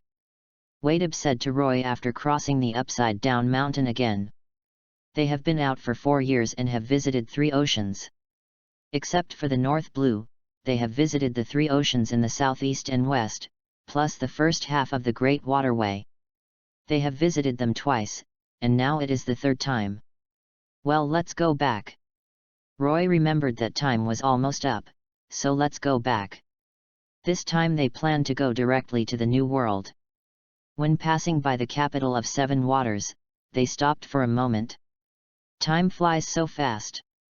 Mr. Tom has been gone for many years. Whitebeard thought of Tom. Roy was still very active back then and fought with them, and then he was seriously injured. She still remembers Whitebeard's extreme anger and Roy's desire to get off the ship. He was too weak at that time, and Whitebeard didn't want to let him go down at all. The two tortured each other, and Roy gradually began to disappear. Think about it, 30 years have passed. Yeah, it goes by so fast. Roy said, looking at the current capital of 7 Waters. Kokolo should still be there, Whitebeard said. Just ask and you'll find out. Roy asked someone to inquire about Kokoro's whereabouts and found out that she was currently at the guard station and would not be back until some time later. Just as they were about to find someone, Roy saw a familiar drunkard getting off the sea train. Sister Kokolo. Roy glanced. Sister? Who is calling me? Kokolo looked up. Nana, Grandma is that person. A girl with braided hair next to her pointed to the front and said. Let me take a look. I'm older and can't see clearly. Kokoro put down the wine bottle and stared ahead. His eyes were a little confused and slowly focused together. You are Sister Kokolo, long time no see. Whitebeard stepped forward and said. It looks familiar, girl, but I seem to remember the little guy next to you. It must be you, the little guy who followed Whitebeard back then. Kokoro said happily. Ha ha ha, long time no see, Sister Kokolo. Roy laughed. It's really you, little ghost head. I haven't heard any news about you in these years. I thought something happened to you. Kokolo was a little excited. We haven't seen him in 30 years. Back then, she was in trouble and came to the capital of 7 Waters, met a human, and gave birth to a child. She has an employment relationship with Tom, and she is Tom's secretary. Her mixed-race son and a human girl gave birth to a granddaughter, the Kamun with the sky-high braid next to her. Ha ha ha, I'm very good. Sister Kokolo, do you still remember her? Whitebeard, we are husband and wife now. Roy said. Congratulations to you. I knew the little girl liked you back then. You often gave her money secretly, so I knew you liked her too. Kokolo said happily. Whitebeard was a little embarrassed. 30 years had passed since the embarrassing incident. She also knew that Roy had always taken care of her and gave her much more money than he gave to others. So the two were together as adults, and they only had children after leaving the Whitebeard pirates. Yeah, I like her. Roy smiled. That's great. I'll treat you to a drink and come with us. Kokolo is 70 years old, and it is hard to tell that he is in a good state of mind. I had a meal at Kokolo's house that night. I was very happy. After all, it was a gathering of old friends. I don't know when the next gathering will be, and I don't know if there will be another time. Arriving at Sabayati, Roy took Whitebeard to the bamboo bar. Welcome, oops, here is a distinguished guest. Shuki didn't think anything when she saw Roy, because she didn't know him, but she looked surprised when she saw Whitebeard. What are we doing here? Whitebeard asked. This should be Whitebeard's pirate captain, I switch Whiteb. I didn't expect there to be a big shot. Shuki said. Do you know me? Who are you? Whitebeard felt that the woman in front of him was unusual. Shuki was a little surprised and said, I must know, and your husband, although he is not famous, but my family has always been thinking about you, and I have mentioned it to you several times. Brother, who is she? Whitebeard turned to look at Roy and asked. Shaky, the former captain of the 9 Snakes pirates, that one she talked about, is back. Roy smiled. Dingle bells. The bell at the door rang, and a man with long white hair, wearing straw sandals and a cloak came in. Your dominance is getting stronger and stronger. I already noticed you as soon as you landed on the island. You must be looking for me. The person who came in smiled. You are, Pluton Rayleigh, and you are actually in Sabayati land. Whitebeard looked at it carefully and suddenly said in shock. It's been a long time, little girl. It's been more than 20 years since we last met. Rayleigh raised her hand. I didn't expect you to be alive. Have you been hiding in Sabayati? What do you mean by hiding in Sabayati? I live here. Marine knows that I am here, and Roy also knows. Rayleigh, let me introduce to you my wife, Whitebeard. Roy smiled. Oh, you are together? Congratulations, ha ha ha ha. Rayleigh was stunned for a moment and laughed. Our children are more than 10 years old, and they are not comparable to yours. Roy said with a smile. Yet, what are you doing? Please help me coat my boat. Are you going back to New World? Well, it's time to go back. It's been almost 4 years since I left. Time flies so fast. The little devil back then is now a middle-aged man. Seeing you makes me feel like I'm from another world. How is Newgate now? It's good. I probably won't be able to stop drinking. As for my health, I've been fighting for decades. How can it get better? It's not you who can hide here and be cool. Ha ha ha ha, he can do it if he wants. I imagine you can do it. Ask me for coating, right? No problem, but the money must be small. I know you are rich. By the way, did you bring me wine? Here. When Roy came, he brought a large bottle of wine, and Rayleigh's eyes lit up. I've long heard that you made money making liquor in New World. Shucky, this guy is the owner of Bawang Liquor. Rayleigh went over and opened the lid of the wine. Bawangju, I didn't expect him to be a rich man. Shucky said with a smile. It's so fragrant. That's the smell. This wine must be a few years old. I've kept it for 16 years. I had a bottle with Mr. Crocos when I was at Twin Points. Roy smiled. Crocs, he's still in Twin Points, come and have a drink with me. Rayleigh said with a smile. Good. Chapter 29 Ace, Sun Pirates. In the Mangrove Tavern on Sabayati number 13, Roy and Rayleigh drank happily. You are much more optimistic than before. Rayleigh said. I've figured out some things over the years, so it doesn't matter anymore. Roy said with a smile. It really doesn't matter anymore. Rayleigh smiled. It doesn't matter who is One Piece. I just want to protect my family. Newgate and I have the same dream. Family is more important than anyone else. I now have a wife, children, and so many brothers. Roy smiled. It has indeed changed. It is completely different from when I saw you more than 20 years ago. You used to make me feel scary and calm. Now your eyes are full of hope for the future. The changes are so big, just think about it, the future is in the future. I'm not as old as you yet. Roy smiled. You said it, Jabba and I combined are not as big as you. Rayleigh smiled. How could I scare you so much? I just wanted to scare you. I didn't expect that you two were really fooled back then. Ha ha ha, Roger even came to see me. Roy felt funny thinking about it. Roger came to see you, what did he say? Rayleigh said. He is very depressed. He was born too early. If he could live another 20 years, he would never choose to surrender. Roy laughed. Yet, he didn't have much time, so he decided to surrender, and that's how the Great Pirates era came about. Rayleigh nodded. Roger's purpose in doing this is also for the world.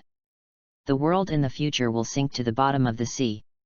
The problem will be discovered as soon as possible and the problem can be solved as soon as possible. It's just labor pains now, and people who don't understand will keep scolding Roger. It can be seen from the capital of Seven Waters that the sea level has been rising. The idea of the island ship of Iceberg in the anime has already been laid foreshadowing. How is it possible that the sea level in the Seven Waters city is only rising in the entire world? It's rising all over the world. It's okay, the newcomers have come out. I believe you will see them soon. Roy smiled. You mean, the king has been born? Rayleigh narrowed his eyes. He and Roger had been to Lovedrew and knew what the so-called king was. They went to Lovedrew too early and Roger couldn't see it now. He wanted to see who the king was. You will definitely be able to see it. He will be here in a few months. You will definitely be able to see him in the crowd by then. Roy said. Is it Ace? Rayleigh suddenly asked. You know. Roy smiled. How could you not know, Portcas D, this is Rouge's surname. I also know about Rouge's existence. Naturally, I know that the child is Roger's, but the age is a bit wrong. Rayleigh said. What's wrong? Rouge is an amazing mother. She kept her child in her belly for 2 years, Roy said. As soon as these words came out, Rayleigh was stunned, and Shucky and Whitib, who was already a mother, were even more in disbelief. 2 years in the belly? How is that possible? Whitebeard exclaimed. So, in order to save his child, Rouge died when she gave birth to the child. Roy said. This is so amazing. You can actually keep your child in your belly for 2 years. Whitebeard could only admire him. Roger's child? Who is it? Whitebeard asked. Ace, I had a fight with you 2 years ago. Roy smiled. Ah. You mean Ace, the current captain of the second team, is Roger's child. How could he? Whitebeard said in disbelief. Ha ha ha, don't you think it's outrageous? Dad himself didn't want to be One Piece, but he chose to protect Roger's children. Roy said. Whitebeard protecting Roger's children is a bit dreamy. Shucky said. Dad knows his identity. Whitebeard said. Well, Ace looks a lot like Roger. Naturally, he knew it was him. Marine should also have investigated Ace's identity, so Dad protected him. Roy nodded. Thank you to Whitebeard for this. Rayleigh said. You're welcome, he is now a member of our Whitebeard pirates, he should be. Roy smiled. I haven't seen that kid yet. You'll see. The two of them were drinking all the time. They were both drunkards and couldn't get drunk at all. Rayleigh took the tools to coat the icebreaker, while Roy took Whitebeard to play in Sabaody Land. I've been here several times, and it's a different mood when I come back again. Brother, this ship is.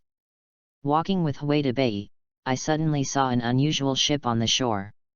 Is he also in Sabaody? Roy was also a little surprised and walked towards the ship. Hey, who are you? A group of people stood in front of them, preventing them from getting close. To be precise, they were a group of fishmen. Is Jinbei here? Roy asked. Do you know the captain? The fishman relaxed a little when he heard Jinbei's name. I'm Whitebeard. Please inform Boss Jinbei that I'm here. Whitebeard said happily. Whitebeard? Wait, are you the Ice Witch, Lord Whitebeard? The fishman exclaimed. It's me. Whitebeard nodded. Mr. Whitebeard, please come inside. Our captain has gone to the marine headquarters, and the vice-captain, Mr. Aladdin, is here. The fish people respectfully invited the two of them up. Roy saw Aladdin floating in mid-air wearing a bubble ring. Aladdin is a mermaid, and mermaids can turn their tails into feet at the age of 30. Obviously Aladdin doesn't want to be like a human being who can walk on land with legs, make a circle with bubbles, and fly in the sky. Master Whitebeard, it's really you. Aladdin said happily when he saw Whitebeard. I didn't expect to meet you here. Why did Jinbei go to Marine headquarters? Whitebeard asked curiously. It's a bit embarrassing to say that a group of our pirate group left before and went to the East Daxia Sea. Recently I heard the news that they seemed to have been defeated in the East Daxia Sea and were captured by Marine. Mr. Jinbei went over to communicate and find out what happened. What's going on? Aladdin said. East Daxia Sea, Fishman, it must be Aaron and the others. Roy remembered that they had heard Aaron's name when they were in the East Daxia Sea, but had never seen them. Yes. Aladdin looked at Roy, as if he had seen him before, but he didn't remember. Who is this? He is my husband, Roy. Whitebeard introduced. Hello, Mr. Roy. Aladdin looked at Roy and stretched out his hand. Hello Aladdin. Roy hadn't seen Whitebeard in 10 years, so he missed Jinbei and Whitebeard's younger brother Ju. Who would have thought that Jinbei, the sea hero of 7 warlords of the sea, is the younger brother of the Whitebeard pirates? And he's still drunk. Aladdin decided to treat him to dinner, and Jinbei came back. Chapter 30 Return to New World, A Devil Fruit. Are there any guests? Jinbei came back from the sea and landed on the boat. He looked surprised when he saw 2 humans. Boss Jinbei. Whitebeard waved to Jinbei. Whitebeard, why are you here? Jinbei said in surprise.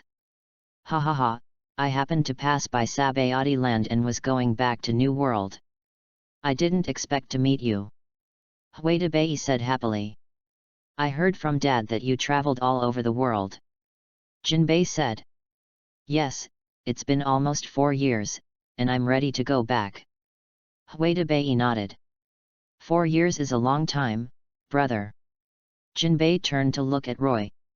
Long time no see Jinbei. Roy nodded.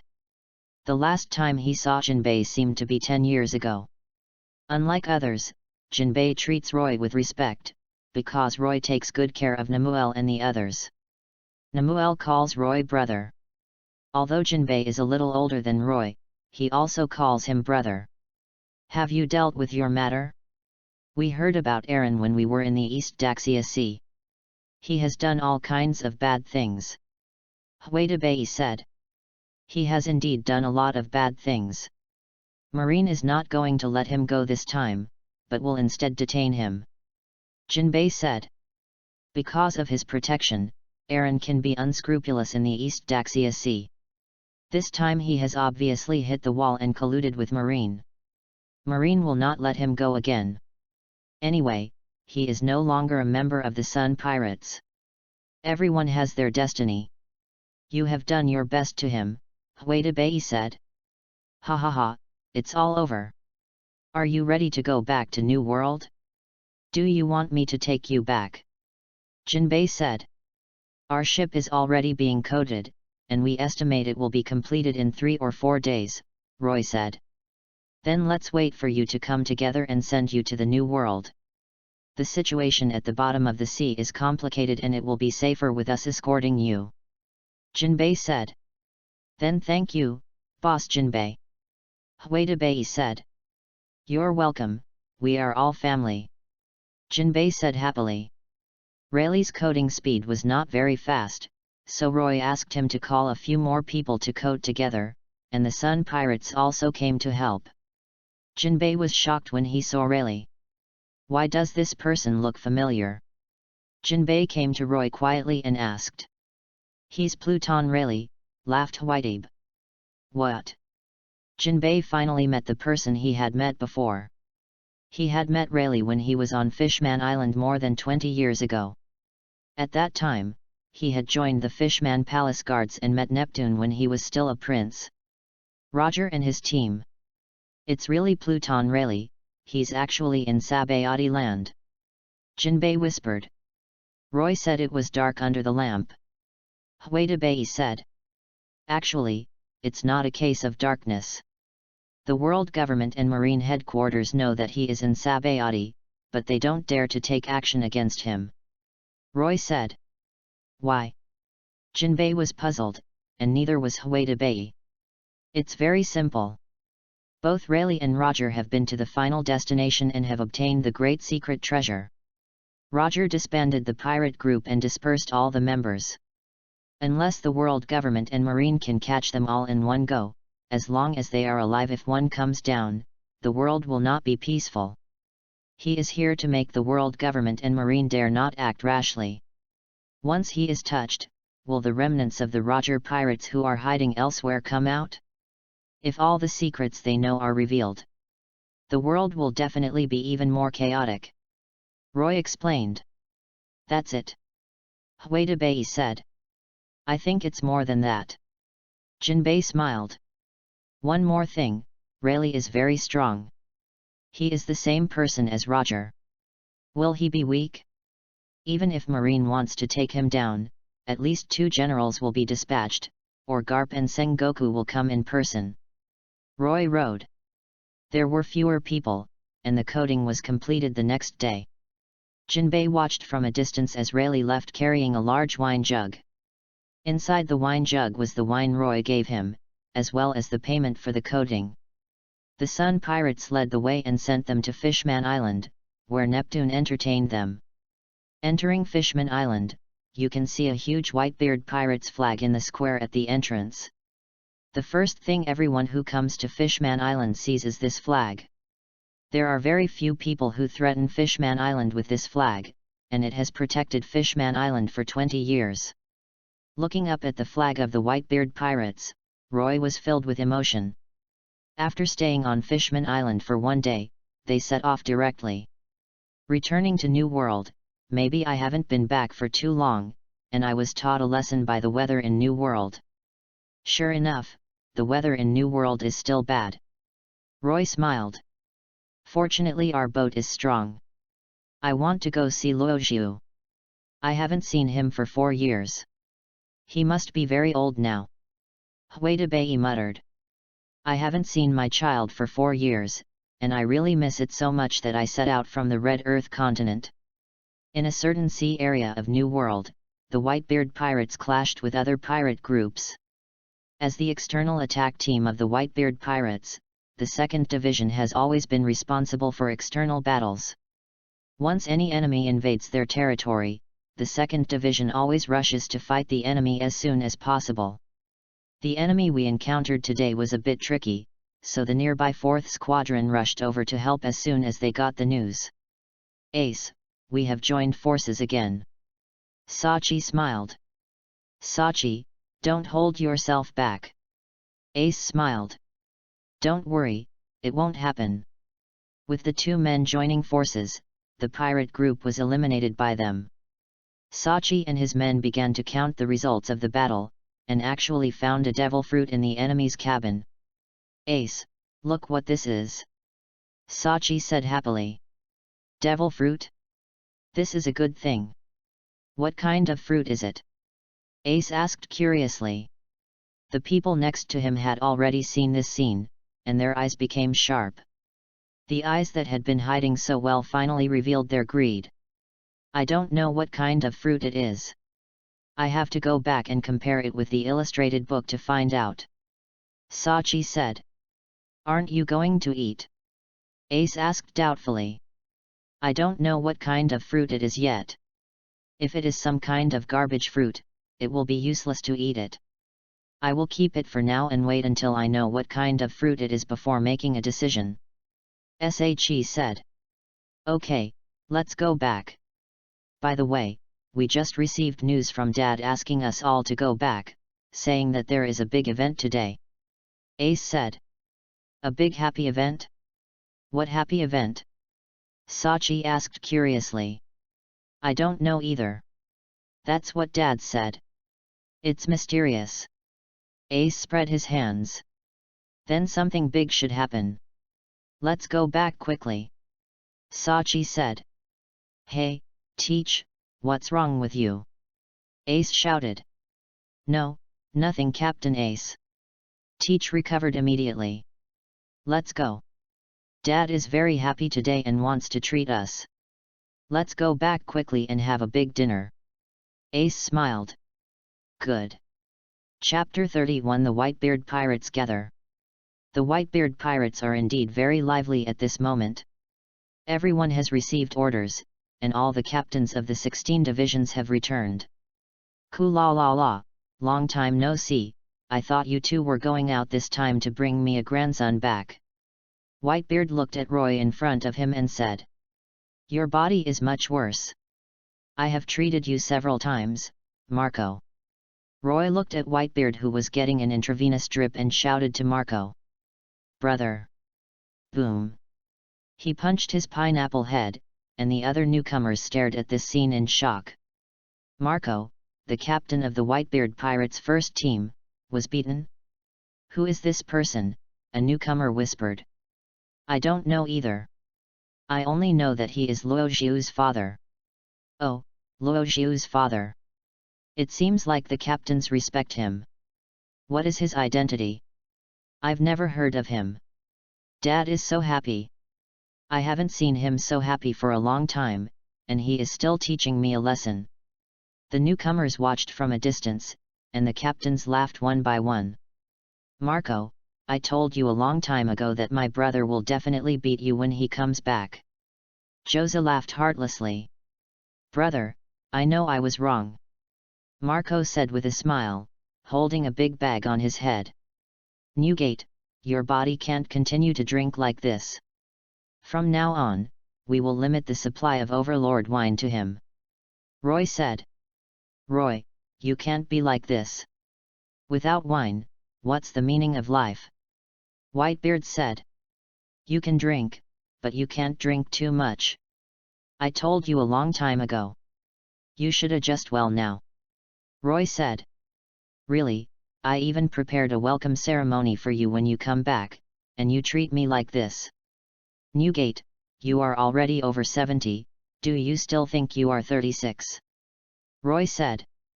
36 years again. The little devil back then is now 45. I have something to tell you when you come back this time. Whitebeard said. What's up? Wait until everyone arrives. Dad, where is Luo Xiu? Huitabei asked. He's following Ace. He is in the second team? Aren't the newcomers and interns in the fifth team?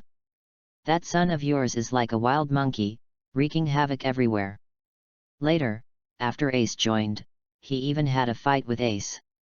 He originally wanted to compete for the captain of the second team, but later joined the second team. Lakjo said with a smile. He wants to be the captain of the second team. Roy laughed. Yes, brother, my nephew is very ambitious, guess what he said? Brahmank said. What did you say? Roy asked curiously. He said he was going to take Dad to Lovedrew and make him one piece, ha ha ha. The others all laughed when they heard this, and Huitabei's face darkened. Ahole, you actually said such a thing, I will teach him a lesson when he comes back. Huitabei scolded. Roy smiled. His son was a variable. He was an unprecedented person in this world. He didn't know how he was growing up. He didn't teach him much. He was taught by Huitabei. Following these bastards for the past 4 years, I don't know what will happen to me. Ku-la-la-la-la, Roy, you can live one day at a time, don't think so much, you have been away for 4 years this time, where have you been? Whitebeard asked. I went to West Blue, South Blue, and East Daxia Sea. I took 3 routes in the first half of the trip. I also went back to the place we walked before. By the way, Josie, I also went to your hometown. Roy said. It's been a long time, I've already forgotten about it. Xiaozi smiled. Aren't Thatch and Ace back yet? Whitebeard asked. They have been notified and should be back soon. Marco smiled and said, by the way, big brother, Huitabei, you haven't met Ace yet, right? Let me tell you, he is a very interesting person. He eats, I'll fall asleep while I'm doing it, and you'll see it later when the party is held. I met him earlier than you. Whitebeard rolled his eyes at Marco and said. The others looked confused and disbelieving. I met him once 3 years ago in the first half of the game and had a fight with him, said Whitebeard. Really? What's the result? I won. Whitebeard raised his head and said. How is it possible that you can beat Ace? Whitebeard, you must be kidding. I really won. If you don't believe me, ask Roy. Ha ha ha, I won, I won. Facing his wife's eyes, Roy chose to lie. Others didn't believe it at all. They knew Ace's strength, and they knew Whitebeard's strength even more. It was impossible to beat Ace. More and more people are coming back. The Whitebeard pirates have 16 teams and 5 Moby DK. In addition to the main ship, the remaining 4 ships were used by several teams. The 5 ships gathered together and docked on the sea. Ace and Sachi are back, as well as Luo Zhu, who is 16 years old and has a knife in his waist. Mom, Dad! Luo Zhu shouted excitedly when he saw Roy and Whitebeard. Growing up. Whitebeard hugged Luo Zhu and said excitedly.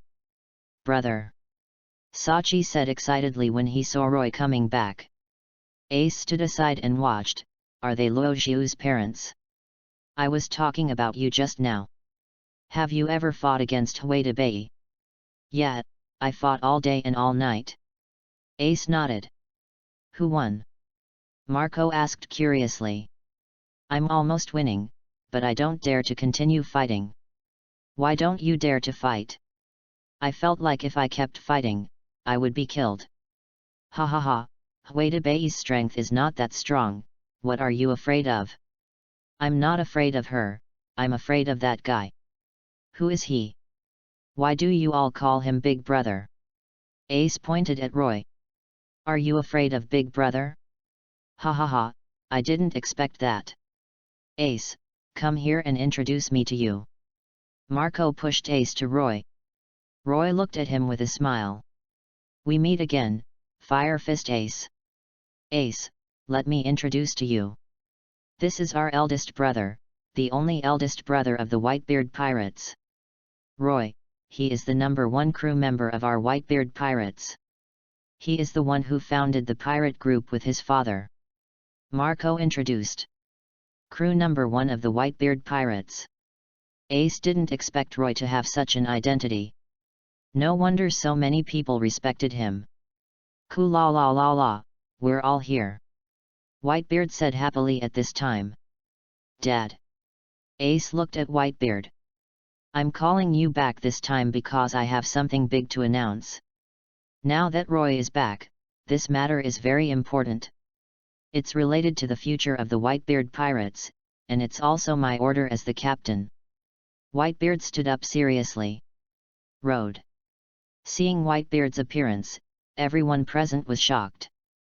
Such serious Whitebeards are so rare. I decided. Chapter 32 Vice Captain, teach in 8 days. Ku la la la la, I'm already 72 years old. How much time do I have left to continue? It's time to think about my funeral. Whitebeard said with a smile. His words made everyone present extremely uncomfortable. Whitebeard was indeed older. Unknowingly, each of them was in their 40s or 50s, and Whitebeard was already in his 40s or 50s when he adopted them. Time flies by so fast. Roy couldn't help but sigh. Yes, time is not forgiving. How many more years can I stay on this sea? There are only a few people who were with me back then. Whitebeard said lightly. Everyone could hear the feeling that the hero was dying, and Ace didn't believe it all and said, Dad, you haven't changed at all. You are still the most powerful person in this sea. You will become One Piece. One Piece, I have never cared about the so-called One Piece. I just want to be with my family, Roy. Whitebeard looked down at Roy. Tell me, what's the matter? You look like this, it makes me think you are going to die. Roy smiled. A hole, what are you talking about, a newcomer said angrily. Shut up, brother and dad are talking. Who are you? Shut up. Joseph said angrily when he saw it was his team member. Although you are all my family, the time you have joined this family is too short. Roy is my first companion and the eldest brother of this ship. He will lead you on this sea in the future. I now appoint Roy as the vice captain of the Whitebeard pirates. Once I am gone, the Whitebeard pirates will be in charge of him. It is up to him to decide whether to disband or continue. When Whitebeard finished speaking, the crowd fell silent. No one expected this. The future of the Whitebeard pirates was handed over to Roy. Haha, I'm not interested. Before anyone else could come to their senses, Roy smiled and waved his hand. Roy, this is my request and my order as the captain. Whitebeard said. I have already agreed to your request. I have made an agreement with you for 36 years. As for the captain's order, my captain is Whitebeard, not your Whitebeard, so I won't listen to you. Roy smiled. Cool la la la la, this is not up to you. You will always be the number one crew member of the Whitebeard pirates and the most important companion of my Edward Newgate. Look at the person behind you, Marco is you. Save, Kiazi, Sachi, Baista, Lakyo, any of them are not brought up by you, they all call you big brother. Is it possible that you have to watch your younger brothers being bullied in the future? Whitebeard said. Daddy. Marco and others looked at Whitebeard. Others looked shocked. There is such a thing. No wonder these captains respect Roy so much. It turns out that with such a past, these veterans were brought up by Roy. It's decided. If I'm not here, you will be in charge of the pirate group. Those who want to leave can leave, and those who want to stay can stay. As for you, as their eldest brother, I don't think you are a heartless person. If one day I am no longer here, you will lead them on. You will always be brothers and the best partners. Whitebeard said. Are you kidnapping me like this? As I said before, you should live well first. I can at least keep you alive for more than 10 years. Roy said. Cool la la la, why do you have to live so long? Well, where is my wine? Whitebeard scratched his side and said after the wine bottle disappeared. Dad. Brother is right, for your health, drink less. Marco said with a smile while holding the wine bottle. Marco, UBD. Whitebeard said angrily. Dad, just listen to your big brother. At least let us take care of you until you die. You raised us and let us take care of you in your old age. Baista said with tears in his eyes. Laozi isn't dead yet, why are you crying? Whitebeard was actually very moved, but he was furious because he didn't have any wine. Roy believed that he was in good health, but he didn't see the beautiful blonde nurses around him. This old pervert has many beauties around him. Enjoy yourself and don't think too much. Didn't we prepare a welcome banquet today? It hasn't started yet. Roy said. Cool la la la, it's ready for you, kids, let's have a party. Marco, bring me my wine, I want to drink. Whitebeard shouted. Give him juice, don't give him alcohol. Roy said. Roy, UBD. Yizang, I want to eat Odin. Roy suddenly said to Yizang. Yizang, who was always silent, looked at Roy and nodded. Whitebeard glared at Roy. They had never eaten Odin since Odin left, just because they were afraid that Yizang would think of Odin. Odin is a delicacy of Wano country. I have been to Wano country. Ace smiled. The country of Wano has become the territory of the beast pirates, and they all know the news that Odin is dead. This name has not been mentioned for a long time, and everyone is in a daze. Unknowingly, it has been more than 20 years. Yizang still made Odin.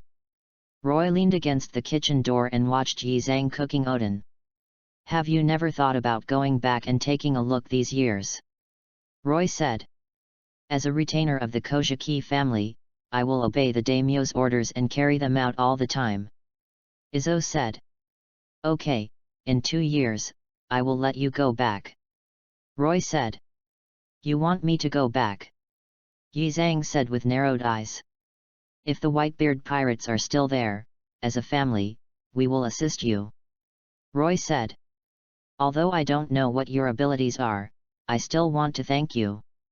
Yi Zhang said. It smells so good. Your craftsmanship is no worse than Odin's. Roy smiled. Odin cooking is very simple. Izzo said, looking at a large pot of soup. Take out the pot, eat, drink and perform on the boat.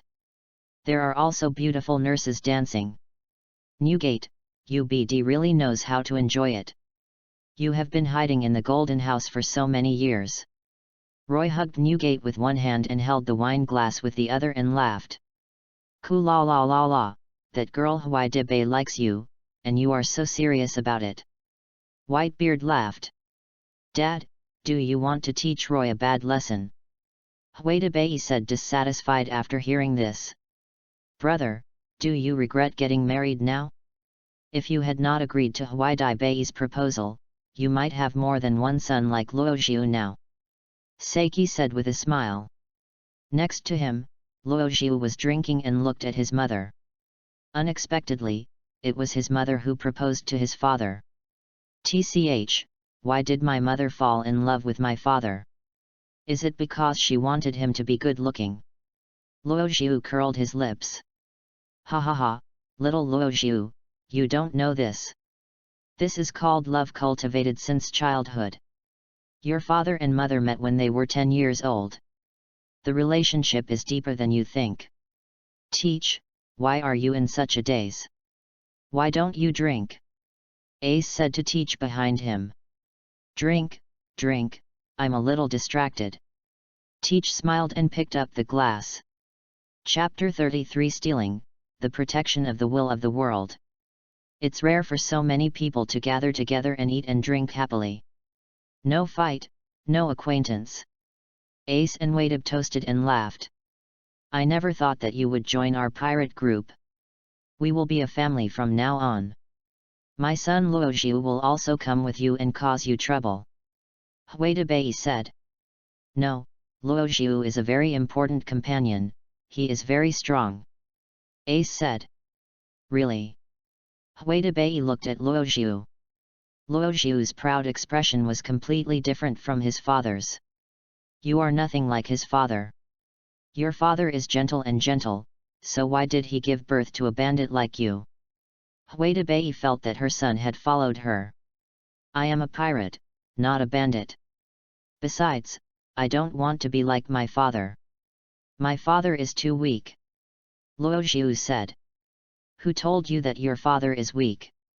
It's because you don't understand your father, hey. My dad is just very weak, everyone knows it. Idiot, no matter how big or small. Huidibe punched Luojiu away. Ace's smile was very stiff. It was indeed the style of his parents, and he looked very much like Garp. Luojiu is still young and doesn't understand anything. I hope you can understand and educate him well. Huidibe said. Yeah, I'll definitely get through it. Ace nodded quickly.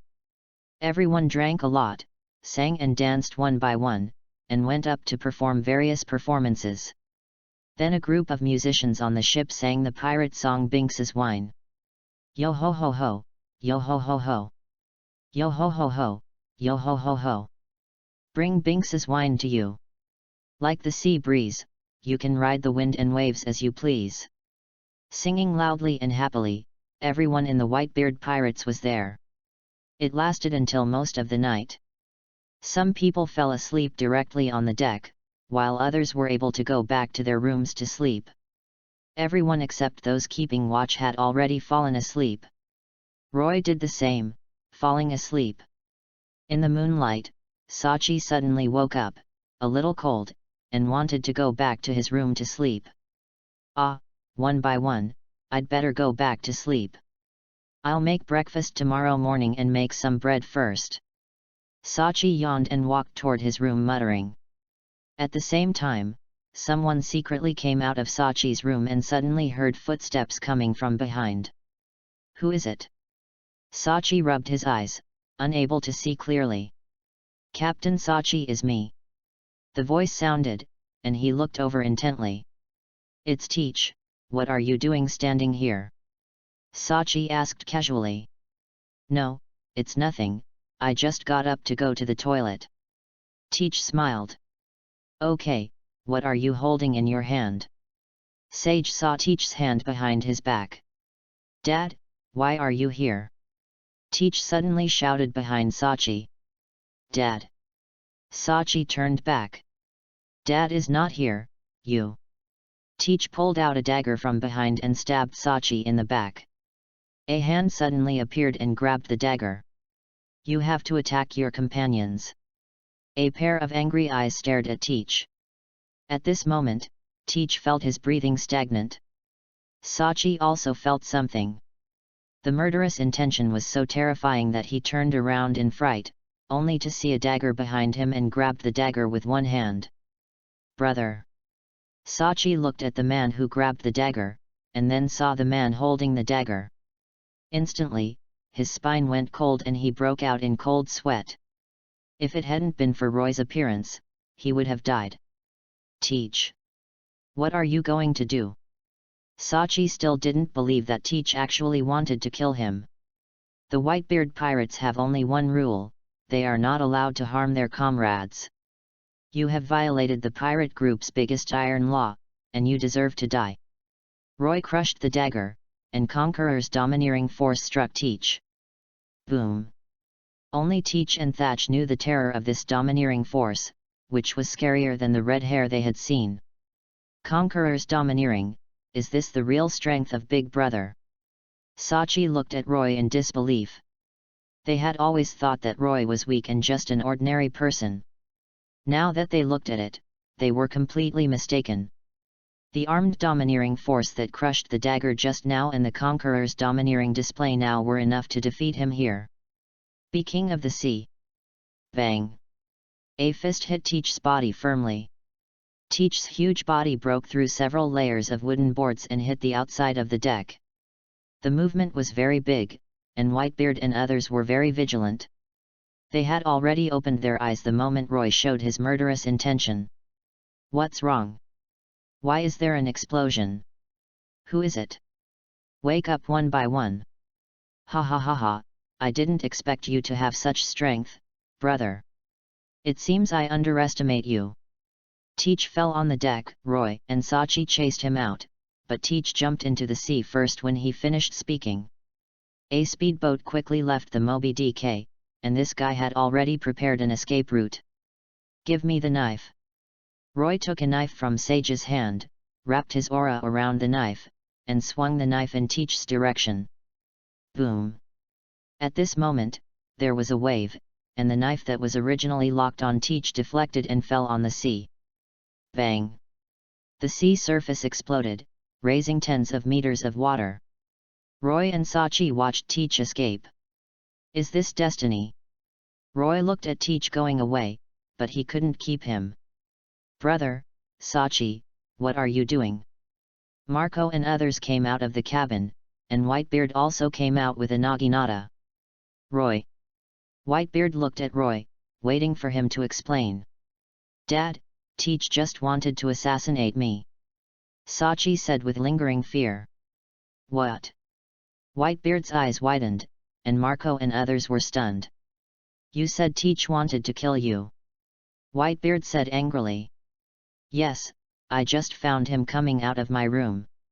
I want to ask why he came out of my room. He lied to me that you were behind me, and when I turned around, he tried to kill me with a dagger. Fortunately, my elder brother found him. That guy was killed by my elder brother. Run away, Sachi said. Roy. Whitebeard looked at Roy, he believed in Roy unconditionally. Remember what I told you back then? Roy said. 20 years, you. Whitebeard remembered. When Teach got on the ship, Roy wanted to kill Teach, but he stopped him. Now it seems that this is all paving the way for now. Roy hurried back, also for Sachi. Why? Why would Teach kill you? Ace, as the captain of the second team, said in disbelief. Teach was his subordinate, and it was something he couldn't bear if his subordinates assassinated the captain. Devil fruit, did you get a devil fruit? Roy asked. Brother, how do you know? Sachi said. Go and see if the fruit is still there. Chapter 34 Ace leaves, chasing Ace. Thatch came out with an empty box. Gone. That's right. He stole the fruit and wanted to kill Sachi, who found him. Roy said. You all stand down, Roy. Whitebeard shouted. Roy stayed at the back of the boat, and the rest of the people had a sullen face. Today's event is not a small matter. Take action against your companions. If it were another pirate group, it would be normal, but if it happened to the Whitebeard pirates, it would never be allowed. The Whitebeard pirates have an ironclad rule that they are not allowed to harm their companions. If you want the fruit, you can ask your companions for it. Obviously Teach wants to steal the fruit and escape from the Whitebeard pirates. It means that he already knew what the fruit was, and he had already planned to leave the Whitebeard pirates. As for hurting his companions, he may not have planned it at first. When Sachi discovered his behavior, he decided to kill Sachi in a sneak attack from behind. Then this matter cannot be left alone. Especially Ace, who has been with the Whitebeard pirates for more than 2 years and is already the captain of the second team and captain of Teach. He couldn't stand that his men betrayed the pirate group, especially his friends and companions. Unforgivable. Ace clenched his fists and said. Ace. The other captains looked at Ace worriedly. They wouldn't be able to accept it, after all, it's between companions. Whitebeard and Ace face each other. You once reminded me, and now I hope to get the answer from you. What will happen if you don't intervene? Whitebeard said lightly. You will die. Roy looked up at him. The two looked at each other. La la la la, it turns out to be so serious. If so, what should we do? Whitebeard said. It depends on you. What do you want to do? Keep going, or just pretend you don't know? Roy said. What will you do? Whitebeard asked. Just pretend it doesn't exist and don't take that guy seriously. Since Sachi is still alive, just pretend that Teach doesn't exist. If you see him in the future, kill him. Roy said. Originally, he could kill Teach directly, but in order to give Whitebeard an explanation, he wanted to arrest Teach, but he didn't expect that he was already ready to escape. After he succeeded, he chose to escape without saying a word. Even the sea helped him, preventing the last knife from hitting Teach. Well, let's deal with it this way. I have a bad feeling. Whitebeard nodded. Dad, big brother, it's not good. What's wrong? Fossa hurried over and shouted to the two of them, and Whitebeard turned around and asked. Ace left secretly just now and went after Teach. Fossa said. What? Whitebeard's eyes widened. Marco, Namor, you two find me people from the bottom of the sea and from the air. Roy rushed out and shouted to Marco and Namor.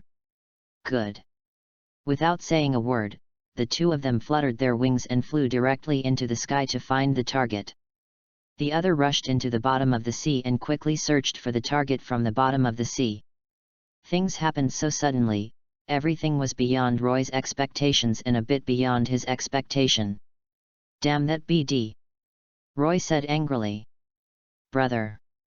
Seeing Roy's angry look, the others looked at each other, not knowing what happened. Prepare the boat for me, I'm going to the first half. Roy said. Roy, you. Whitebeard looked at him. Teach will probably escape to West Blue or North Blue, and Ace will probably catch up with him. The two of them will eventually reach the Grand Channel. I'll go look for them in the first half, and I'll bring Ace back when I find him. Roy said. Do we have to chase the person back? Whitebeard asked. Do you think Ace can beat Teach? Roy asked. It's definitely possible, Ace is very strong, Joseph said. The other captains also nodded. They were all optimistic about Ace. Ace could serve as the captain of the second team because he was strong enough. In terms of combat ability, even Marco was not his opponent. Don't underestimate Ace, who has been fighting in New World for 3 years. If you really think that he has no ability, then you are overthinking it. As for Teach's strength, in Ace's opinion, he can serve as the captain of the second team. Even if Teach has no fruit ability, his combat effectiveness is still very powerful. Both animation and comics depict him as a person who is greedy for life and afraid of death. Don't even think about the double damage caused by the dark fruit. Can ordinary people endure double the pain? Have you ever thought about the fruit that Teach ate? He was willing to betray the pirate group and even attack his companions for that fruit. What kind of fruit do you think it is? Roy took a deep breath and asked. Brother, you mean, Ace is not Teach's opponent? Lakjo said in disbelief. I'm afraid he's careless. I'm going to get him back. Don't act rashly, Roy said. How do you want to go? I'll go with you, Whitebeard said. No, it's more convenient for me to be alone. I can just find the person and bring him back. No one knows my identity, and they won't know that I am a member of the Whitebeard Pirates. It's best if I go out and look for him, Roy said. Maybe it's too dangerous for you to be alone, Whitebeard said. Believe in my strength, I have been in this world for more than 30 years. Roy smiled. Roy, it's up to you, go bring Ace back.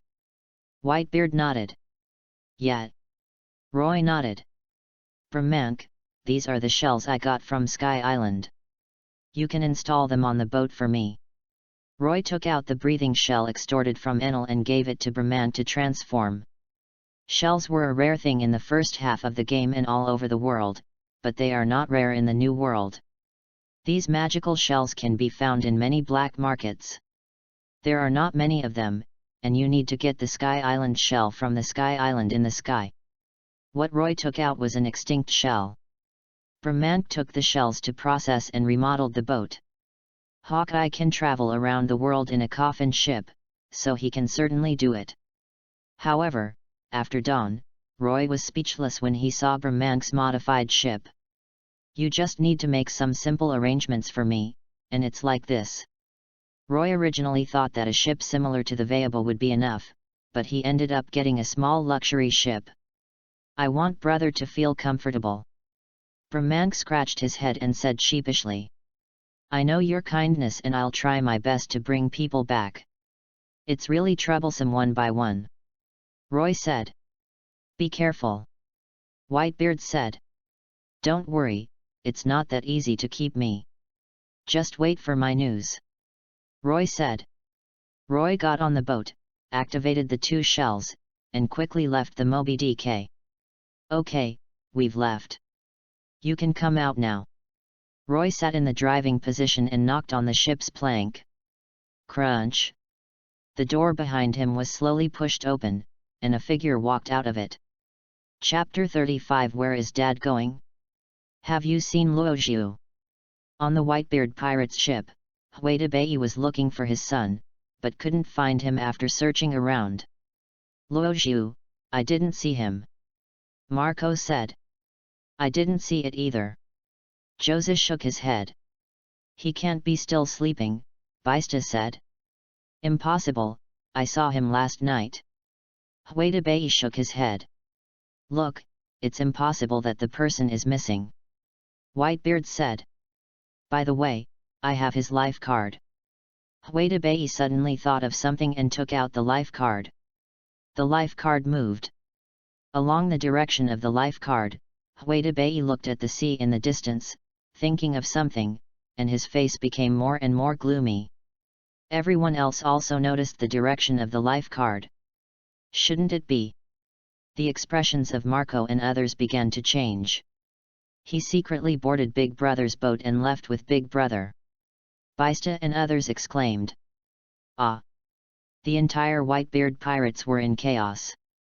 At the same time, somewhere in the waters of New World, Roy looked at the person hiding in the cabin, who looked very similar to him, but more like his mother. Dad! Luojiu said at a loss. Do you know what you are doing? Roy stared at his son. Luojiu and Roy looked at each other. He was at a loss because he was discovered too early. He thought he could hide for a few more days and wait until he was far away from the Whitebeard pirates before he would appear again. At that time, Dad, there was no way to send him back. It didn't take long for him to be discovered and he would be sent back soon. Dad, don't send me back, I can take care of you. Luojiu said. Are you sure you can take care of me instead of me taking care of you? Roy laughed when he heard this. He was not married in his last life, but he has a wife and children in this life. Although he has always hoped for a daughter, that's how people are. When he wanted a child, he never had one, and when he didn't want one, he just came. She and Huitabei slept in the same bed when they were 19 years old, and they gave birth to their son 10 years later when they were 29 years old. Roy rarely taught him, and Huitabei was always watching. He didn't expect that he could still have independent space with his son. Dad, I have been a pirate for 4 years, and I am very familiar with the sea. Luojiu said. Originally, I planned to send you back. Since you want to follow, then come with me to see the world outside the New World. Roy said. Thank you, Dad. Luojiu was happy when he heard this. But I agreed that you have to take care of me. If you can't do it, I will still send you back. Roy said. No problem, I promise to take good care of you. Luojiu stood straight and said. Soon at noon, Roy regretted it. Looking at the black smoke coming out of the kitchen, he didn't know what to say. You're just like your mother, you really don't have any talent in this area. Roy didn't know what to say. Both mother and son were the same, they both couldn't cook. Huitabei has been studying for 20 years and has given up long ago. When he was with Roy, he wanted to cook for him himself and almost poisoned Roy to death. From then on, Roy never let Huitabei enter the kitchen again. He never expected that his son would be like this, with no talent at all. Let me do it. The life card is in front of you. You just need to follow the direction of the life card. On the rudder of the ship, Roy asked Brahman to make a cover and put Ace's life card on it, so that Ace's whereabouts could be found along the direction without the need for a pointer. Roy simply made a noodle and brought it out to the father and son to eat together. The course has deviated. Roy glanced at the direction of the rudder and found that it had deviated quite a bit. Ah! Luojiu hurriedly challenged the direction, a little confused. Roy was a little speechless about his son. He was indeed talented in fighting, but poor in life. You can learn from Ace. Although he is a pirate, he has learned the etiquette of aristocrats, although those are of little use. Roy said. The captain is indeed very polite. Luojiu said. Yes, I paid for it with my companion's life. Roy said something that Luojiu couldn't understand. Father and son, one is responsible for the day and the other is responsible for the night. In 4 days they entered the windless zone. It's West Blue. Roy said. Dad, this is a windless zone, what should we do? Luojiu asked nervously as he looked at the writhing Poseidon not far away. Don't be afraid, just rush over. Our ship has 2 wind blasters. Roy activated the maximum wind power, and the ship's hull flew up, quickly passing through the sea, heading towards West Blue. There are Poseidons chasing after them, but obviously they can't catch up with their speed. Ha ha ha, Dad, it's so exciting. Luojiu faced the wind, like a husky sitting in a car, opening his mouth and enjoying the excitement of adventure. After all, it just followed your mother's personality. Roy continued to step on the damper and increase his strength. However, the Poseidon class is not slow either. For such a huge body, its movement speed is not bad at all. Especially a rabbit like Poseidon, which is extremely fast and catches up with red eyes. Seeing that he was about to swallow them all with his big fangs open, Luo Xiu pulled out 2 knives and wanted to fight the Poseidon. Roy was very satisfied with his son's performance and did not choose to accept his fate, but wanted to kill the Poseidon. Go back! Roy glared and glanced at the Poseidon. The rabbit Poseidon froze in place, its mouth wide open and did not dare to move. Roy withdrew his eyes and moved on. Ah, why did it come up? I wanted to kill it. I don't know if the meat is delicious. Luo Xiu said regretfully. Let's leave the windless zone first. If you kill it here, the smell of blood will attract more Poseidons. Roy said. Okay. Luo Xiu reluctantly put down his weapon and followed Roy to West Blue. Ace's life card continues to guide their direction. The father and son chased from West Blue to several places, and finally the Red Earth continent stood in front of them. Dad, is this the upside-down mountain? Luo Xiu exclaimed as he looked at the rising sea current. Yes, this is upside-down mountain. Get ready. We are going up the mountain. Really, we run so fast. Roy was almost speechless. Ace's speed was obviously faster. In just a few days, Luffy went from when the bounty was placed, he was still in the Whitebeard pirates. Luffy had not yet entered the Grand Line, but he had already arrived at the Grand Line 1 step ahead of schedule.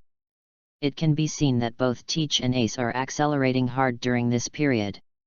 Roy could only follow them, chasing them from place to place. After climbing Overturned Mountain, Roy came to Twin Capes for the first time. Hey, Crocs, are you there? Chapter 36 Drum Kingdom, Teacher. Why is it you again? You have walked upside down mountain several times in the past few years. Crocos pushed out the gate of opening. Did you see a guy wearing a straw hat come here? Roy asked.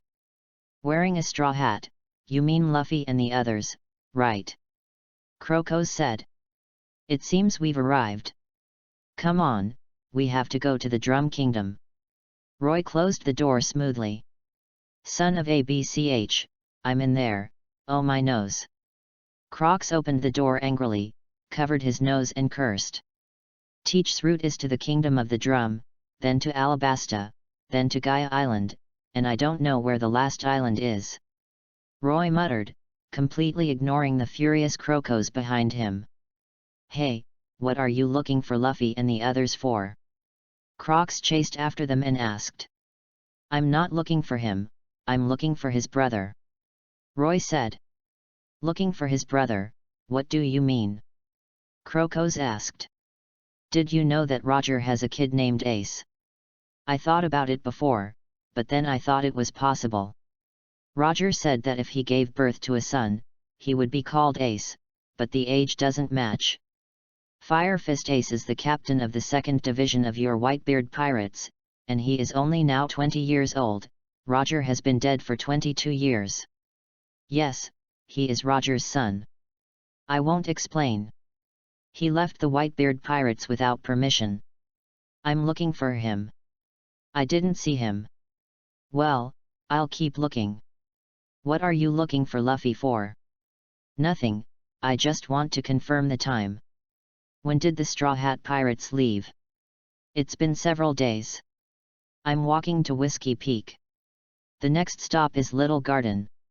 You should probably go to Little Garden to find someone. I'm not going, I'm going to the Drum Kingdom. Roy said. Drum Kingdom. Dad, look, there is a whale, such a big whale, with so many scars on its head, and why is there a pirate flag? Ha ha ha, what an ugly pirate flag.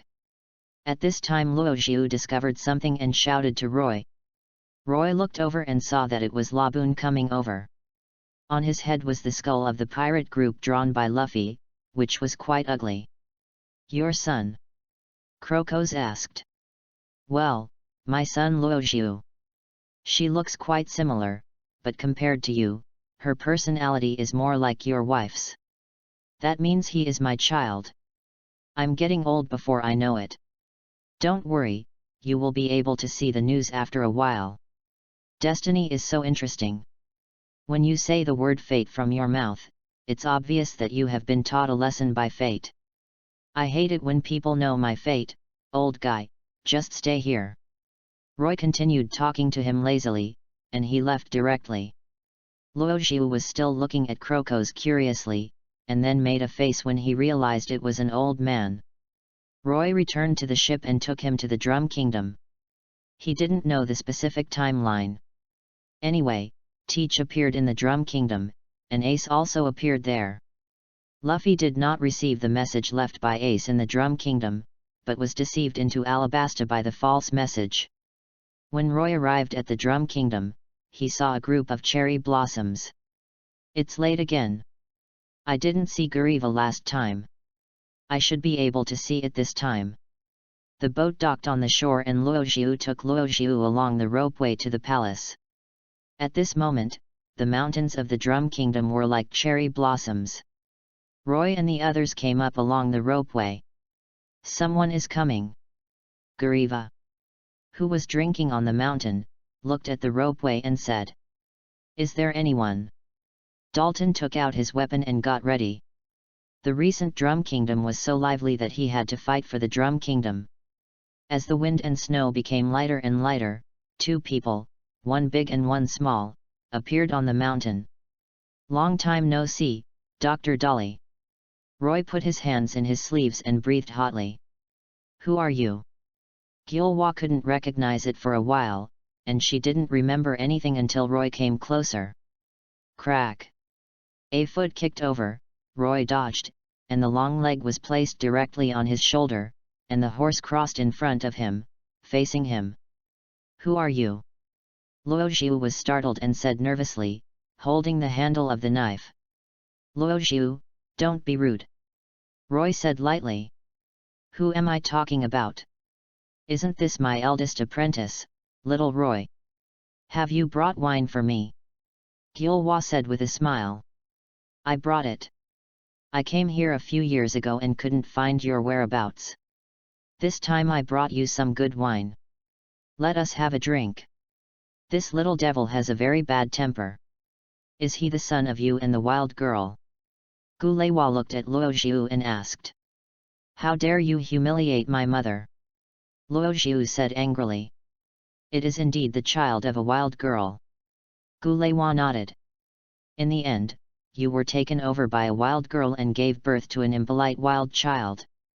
I'll kill you." Luo Xiu was so angry when he heard that his mother Huatabei was called a wild girl, and even called him a wild child, that he was called a wild girl. When Dalton's ice cutter blocked Luo Xiu, and the two fought in the snow.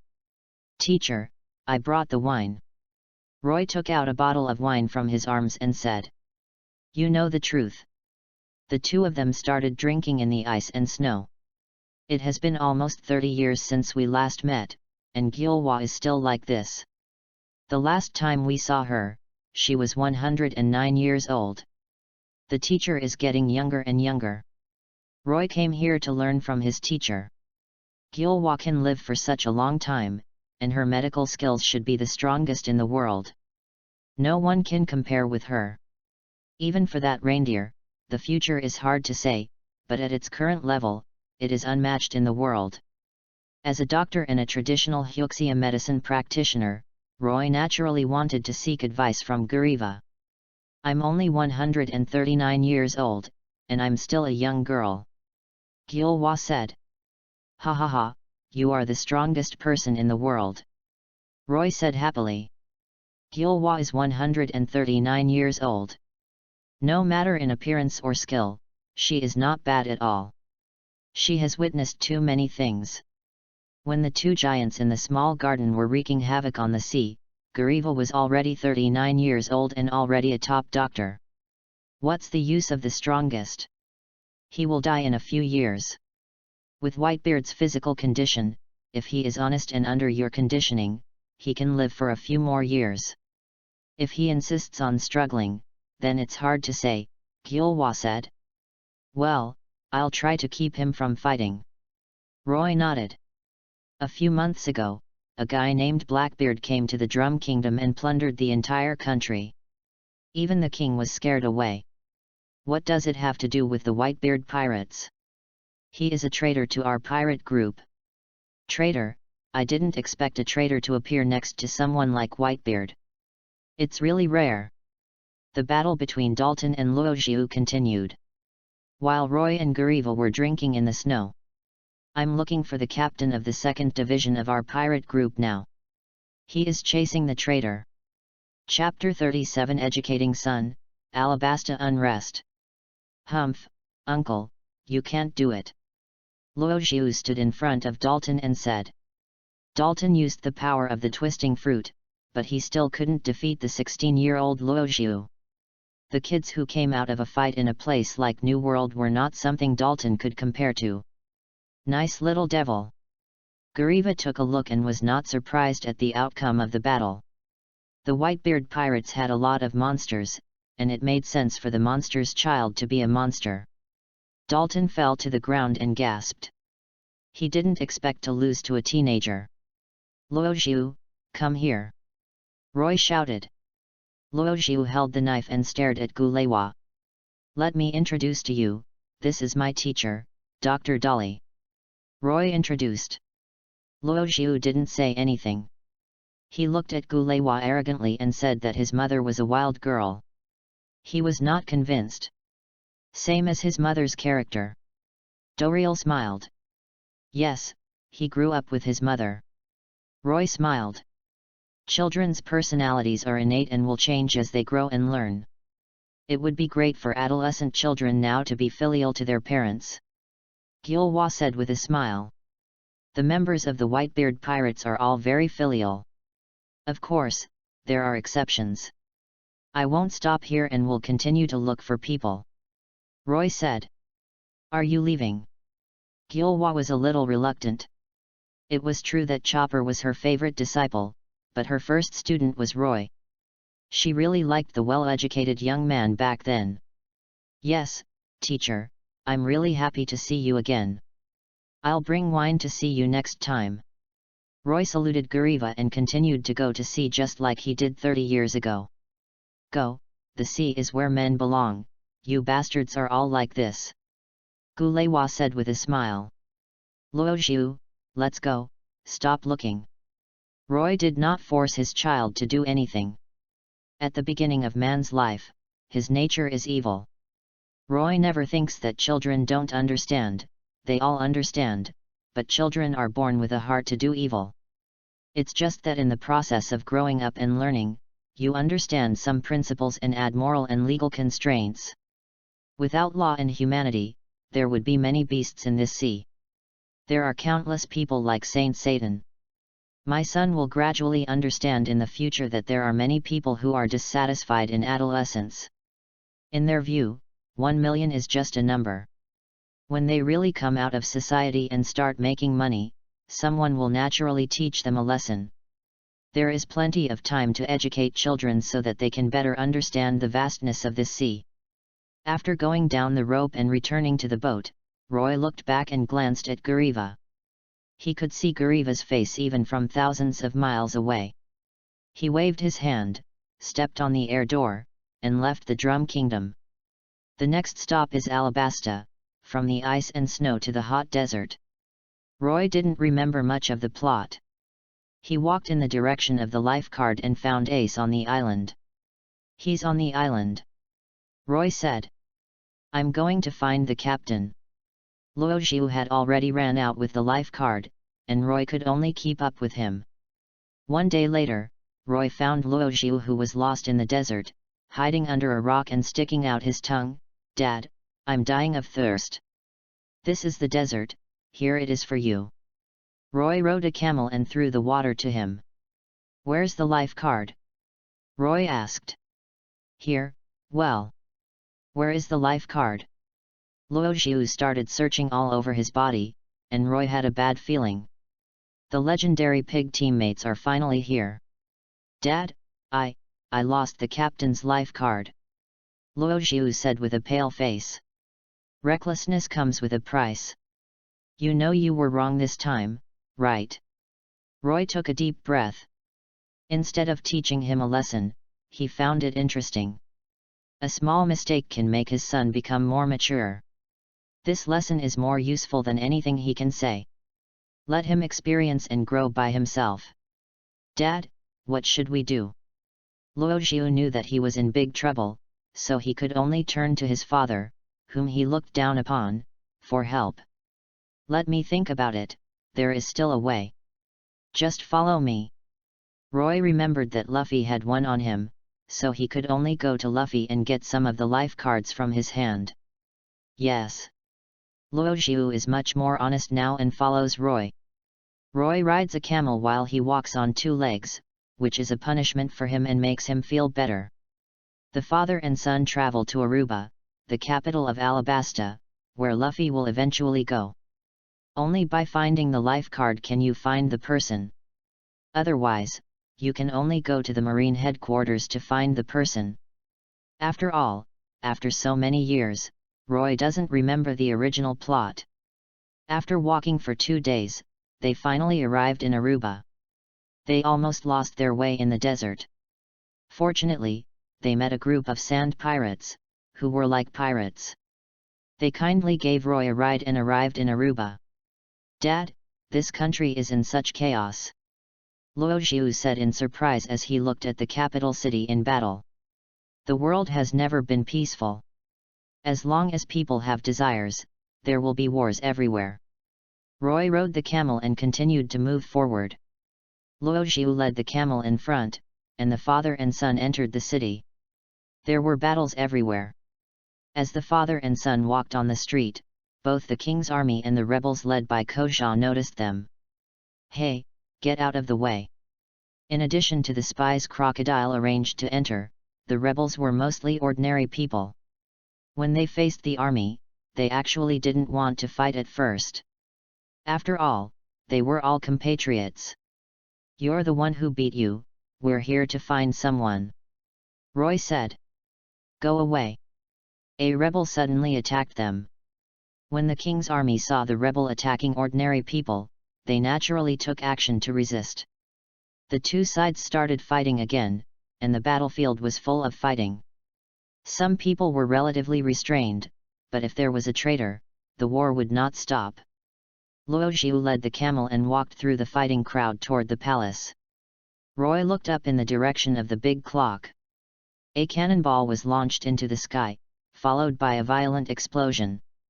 However, the war did not stop because of the explosion, and the fighting continued. Roy heard a strong voice calling for the fighting to stop, but unfortunately there was obviously no sign of the fighting stopping. The heir of the Nefertari family, why does I'm care about her?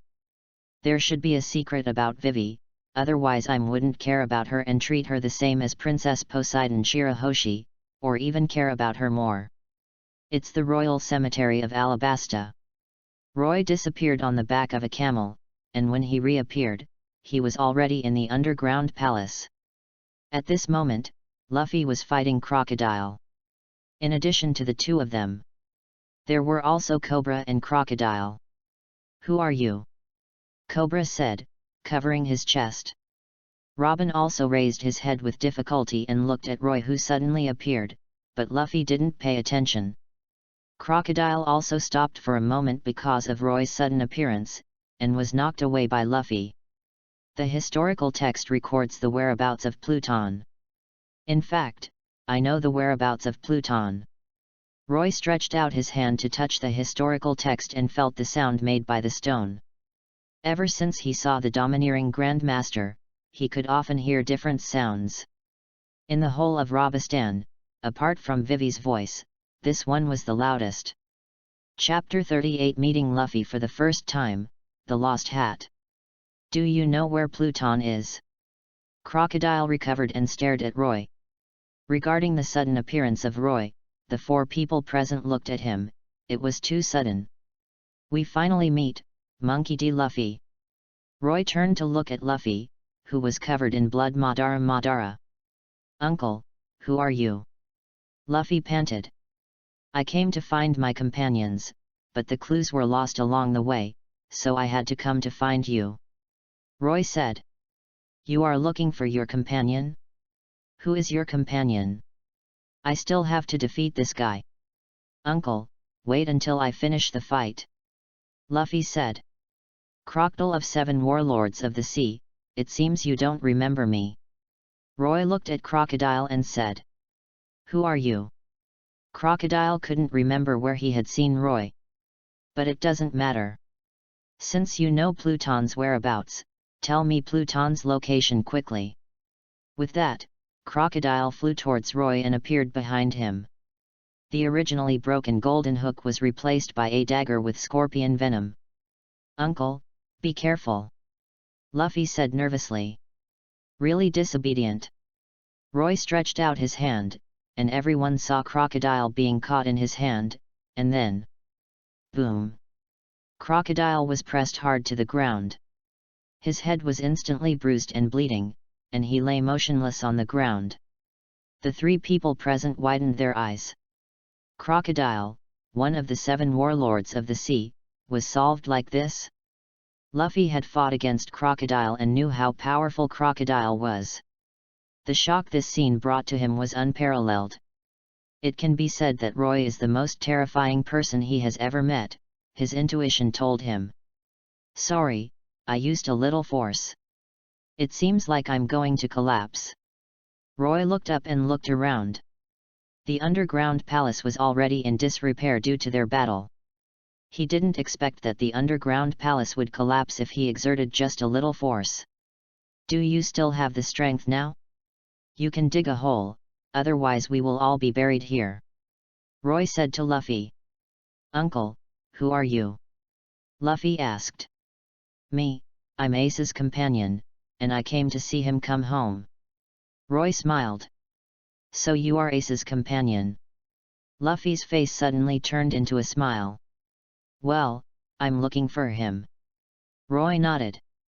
I have to penetrate this place, otherwise we will be buried here. Luffy jumped into the air, clenched his hands, and attacked the wall. Rubber, fight! The underground palace collapsed quickly. If they didn't get out, they would all die. Luffy finally opened the underground palace and lost his strength, but he still reached out and took Cobra and Robin out. As for Roy, he took Crocodile was thrown out and came out of the ground. Uncle. Luffy gave Roy a smile and passed out. Because of the rain, the fighting stopped. Roy heard Vivi's shouts and the Straw Hat Pirates coming here. What are you going to do? Cobra looked at Robin warily. He's been poisoned by scorpion poison. I have an antidote here. Robin braced himself, went over and poured the antidote into Luffy's mouth. Where did you put it? Roy checked Luffy's body and didn't find the life card. He remembered that Luffy had Ace's life card in his hand, which was placed in the straw hat. The straw hat was not with him now. Do you know the whereabouts of Pluton? Robin looked at Roy and asked. I know. Then do you know the whereabouts of the historical text? No part of it. How do I know all the history? You'll find out as soon as you continue walking down.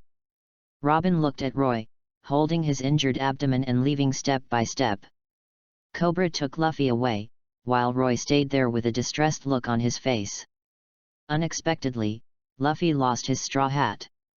If he couldn't find Ace's life card, he could only go to Gaia Island in advance and get Teach kill him and take Ace back.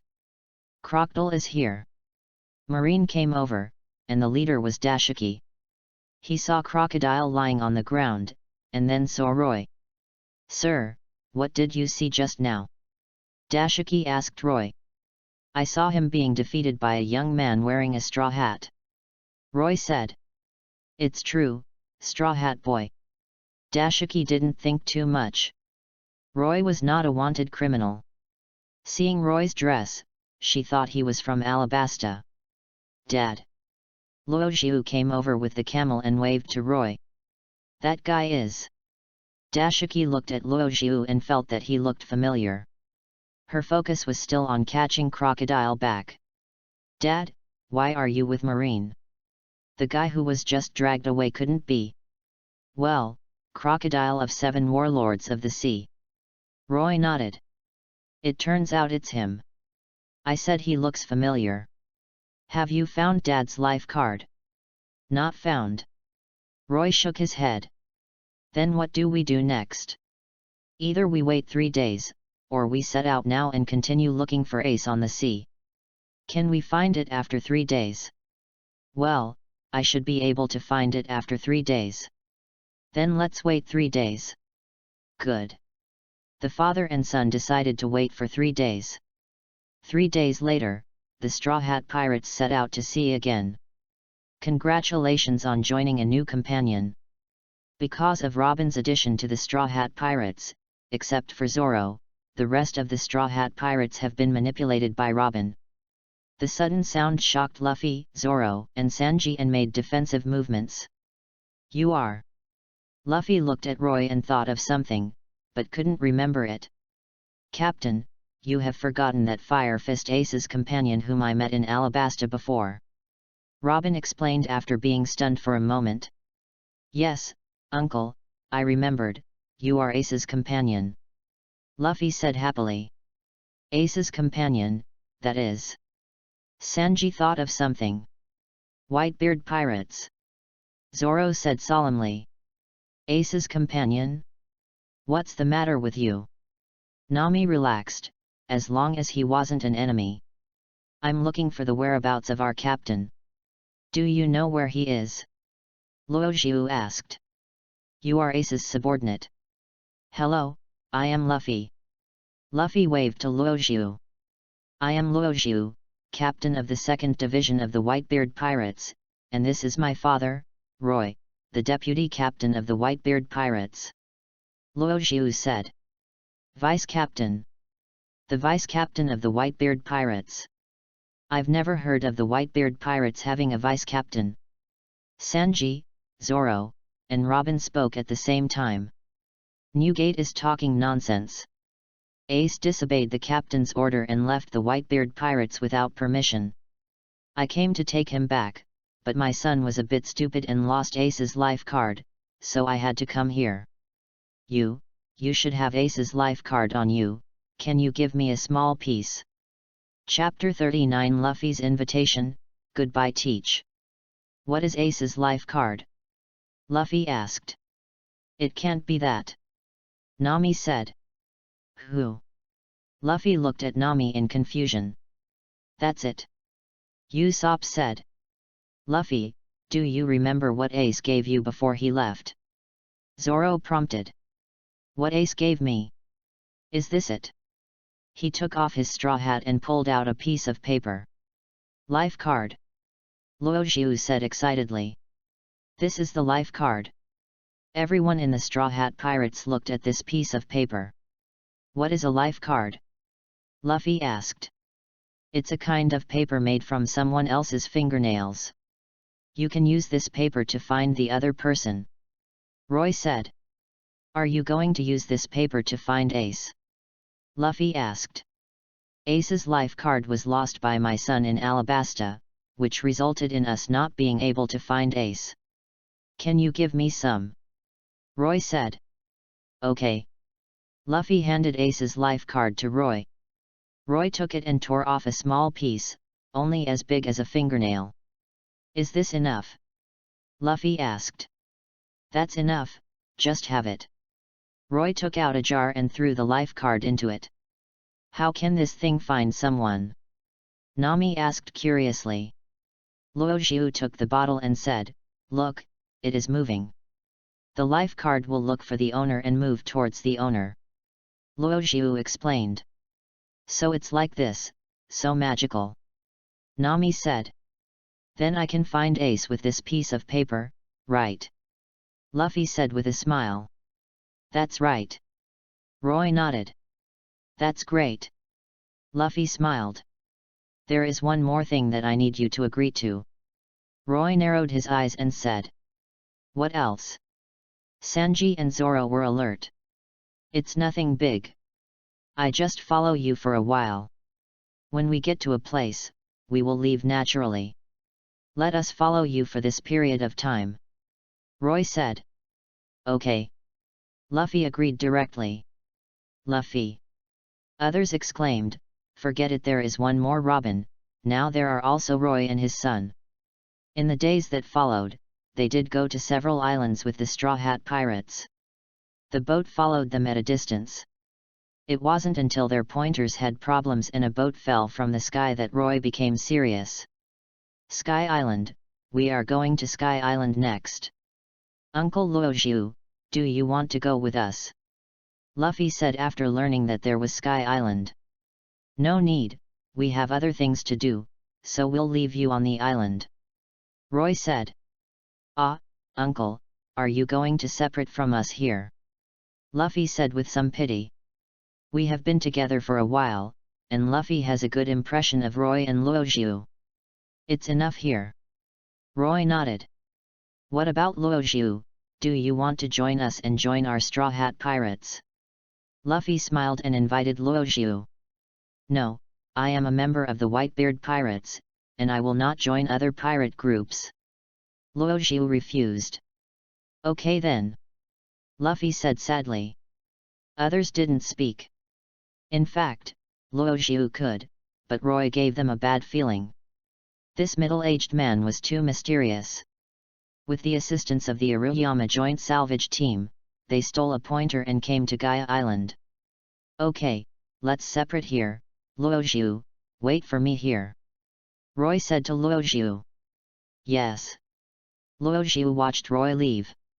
The island is very chaotic. There is a town on Gaia Island called Magic Valley Town, which is a lawless zone and a paradise for pirates. The street was indeed chaotic. Roy was walking on the street and saw Luffy and Zoro being dragged by Nami. Roy. Nami said in surprise. Zoro and Luffy looked at Roy, who was laughing at them. You are really stupid. But I have to thank you for letting me find someone, right? Teach. Roy raised his eyebrows at the person behind them.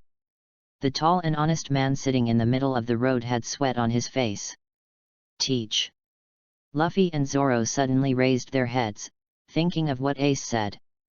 I'm looking for a guy named Teach. He is a traitor who attacked his companions. He stole his companions' things and wanted to kill our companions. He committed an unforgivable crime. I want to take him back for trial. Ha ha ha, Brother Roy, I didn't expect to meet you here. Teach laughed. Originally I wanted to find Ace, but Ace couldn't be found, but I found you in advance. What should you do, Teach? Roy walked towards Teach. Brother, please let me go this time. I admit that I took the fruit, but Sachi is not dead. You stopped me. I was obsessed with it for a while. Can you please let me go? Teach, who was originally sitting on the street eating cherry pie, changed his posture, knelt in front of Roy, and kowtowed to him. 24 years ago, I asked Newgate if I wanted to kill you. At that time, Newgate let you go once, and not long ago he let you escape once. This is the third time. If you now come back with me, that's easy to say, if you don't want to, then there's nothing I can do. Roy stepped closer to Teach. 24 years ago. Teach stared at Roy with wide eyes and disbelief. Yes, I wanted to kill you 24 years ago. You are not a pure person, you are an ambitious person. I have heard it a long time ago, especially the other two voices in your body.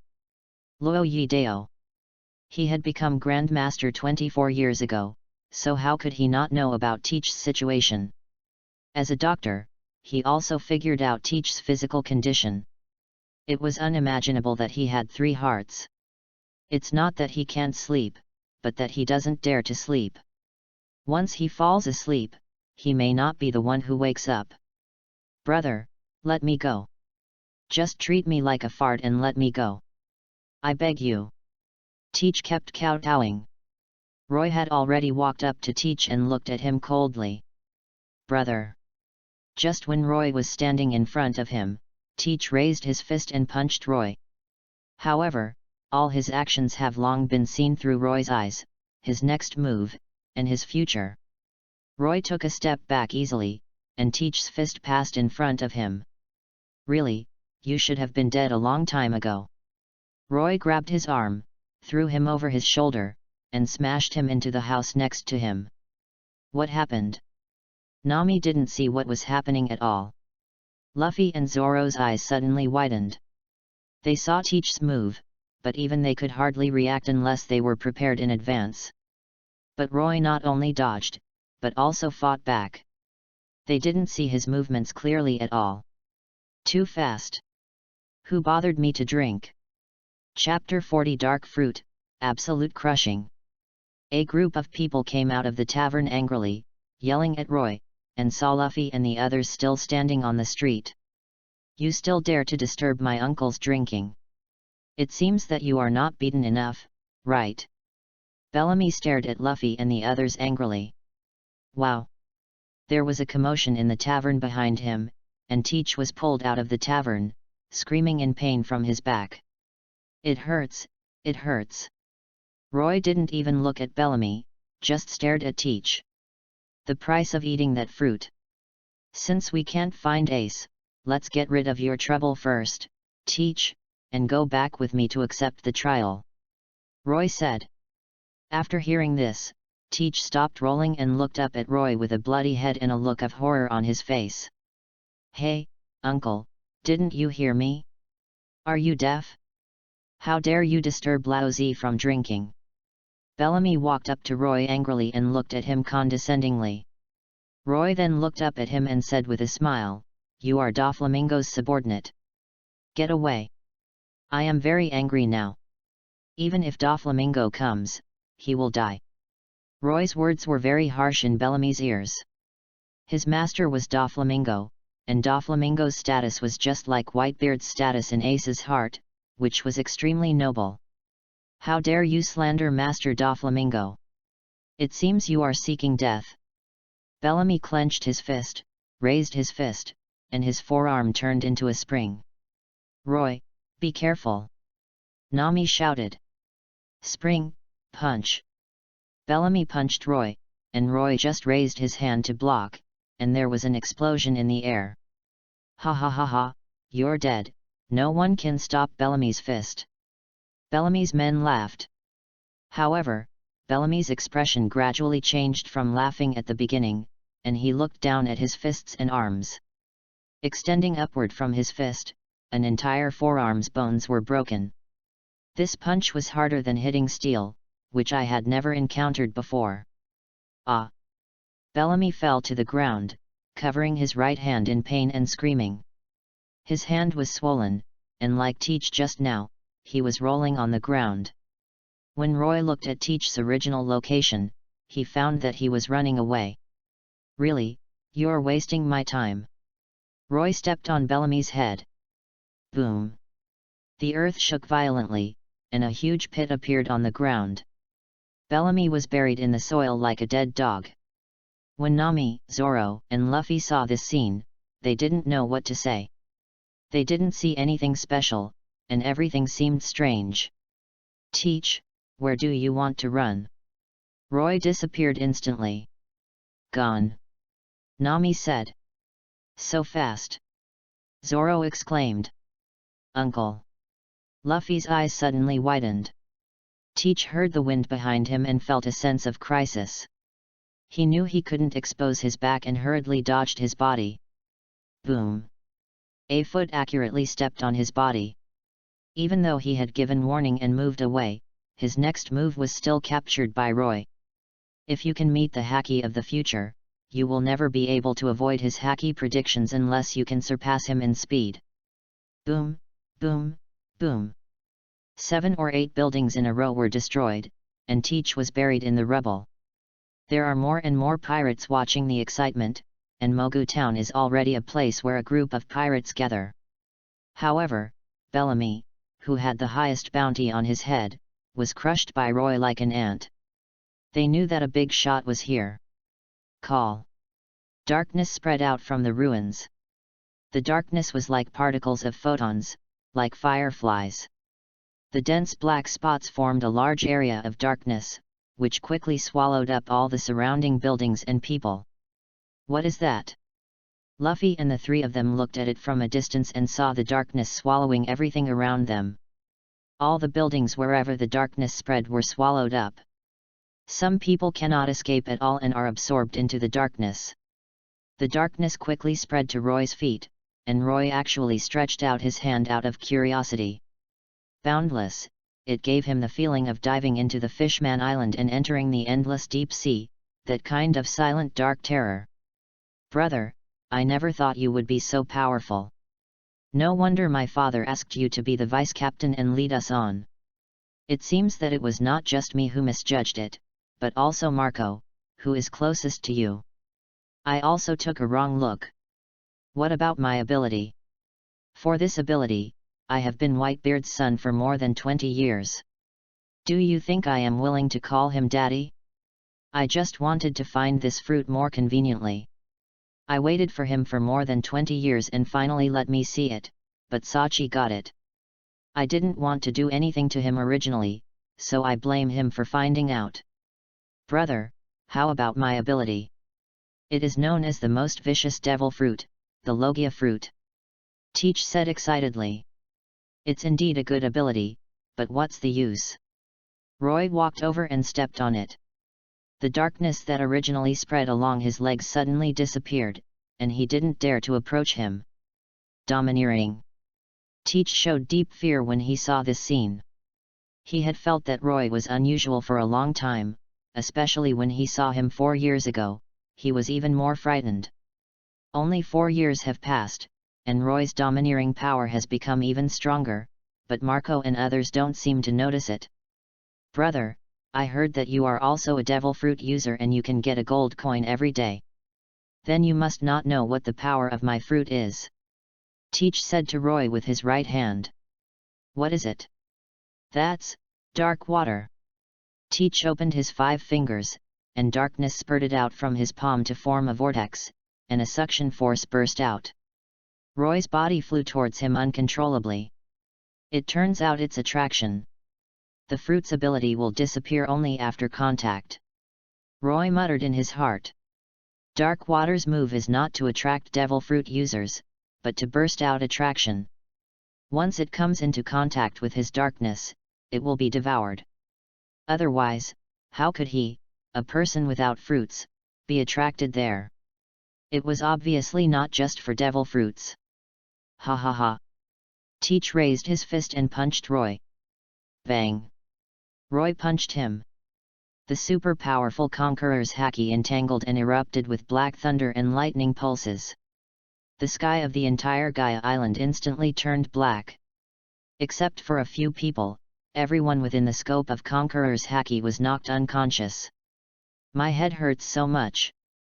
On the street, Badgers knelt on the ground with one leg and covered his head. The same was true for Van Oka. The dying Poison Q slept directly on the ground with his horse. You don't think you can do anything to me just with the power of a fruit? Roy stepped on Teach's chest and said coldly. Chapter 41 The Secret of the Dark Fruit, The Mystery of Teach's Life Experience. On the streets of Gaia Island, everyone except Luffy and Zoro Sanji had fallen to the ground. Is this all caused by Roy? Nami felt her legs were weak and sat on the ground with her legs together, her eyes dazed. After all, he is also the vice captain of the Whitebeard pirates. Although I have never heard of him, his strength speaks for itself. Zoro said seriously. Haha, he is indeed Ace's vice captain. He is so strong. The vice captain is already so powerful, but what about the captain? The captain must be very strong. Luffy said happily. That guy is the Teach that Ace is looking for. I just felt that he is not an ordinary person, but also a person with fruit abilities, right? Zoro said. Aren't you scared? I felt so scary just now. Nami trembled. It's okay. Zoro said. Don't be afraid, Uncle is not targeting us. Luffy said. Brother, don't kill me. Please let me go. I won't dare to do it again. I will go back and admit my mistake to my father. It was my fault. I will go back with you and kneel down to my father to admit my mistake. Please let me go. Teach kept begging. If I had known this, why bother? I have always known your purpose and your ambition, but Newgate does not allow me to kill you, so I can only kill you here. Roy raised his hand and pressed his fingers together. He stabbed Teach in the head. Ah! Facing the threat of death, Teach is no ordinary person. This guy's strength is not weaker than the captain of the Whitebeard pirates. Do you really think that he has no strength? Do you really think that he can only rely on the secret fruit? His huge body possesses terrifying power beyond ordinary people. Especially under the threat of death, he burst out with a strong will to survive. He opened Roy's hand, raised his other hand, and took out his weapon claws from his waist. Teach's weapon is the same sharp claw as Wolverine, a weapon that could once leave marks on the red-haired face. Just imagine, that's 4 emperors' red-haired shanks. A man who can leave marks on a red-haired face, even a young red-haired man, is by no means an easy person. Pfft! There was a sound of tearing in the air. Roy jumped over and the building behind him was cut neatly like tofu, flying hundreds of meters away.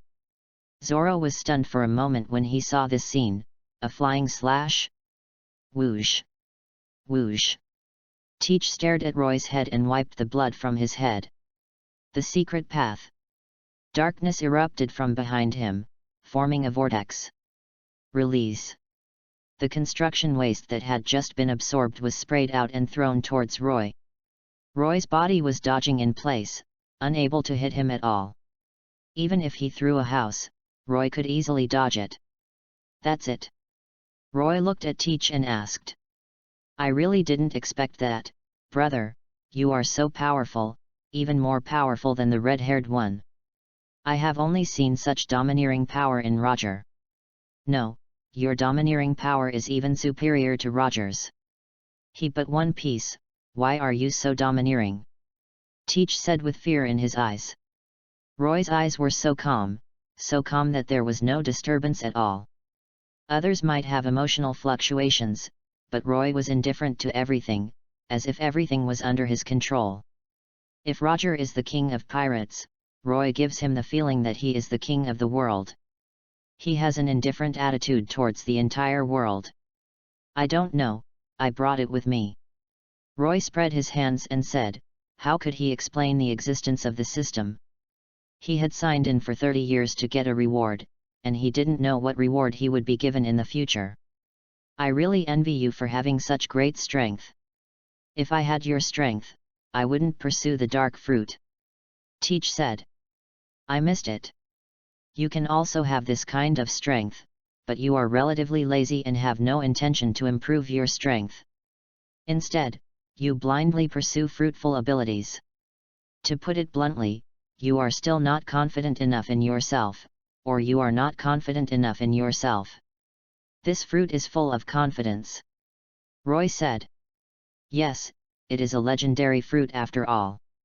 Back then, with this fruit, that guy tricked many people into becoming his subordinates. Teach smiled. Roy naturally knew who Teach was talking about. Whitebeard told him that the owner of this fruit used this trick to deceive them. Later, in the Valley of the Gods incident, there was something that the Rocks pirates wanted. Perhaps Jybek, like Teach now, also wanted to get a certain fruit that had not yet appeared. 36 years have passed since the Valley of Gods incident, and Teach is 7 years younger than him, so he is only 38 years old now. They match up completely in terms of time, and it is very likely that there is a relationship in this regard.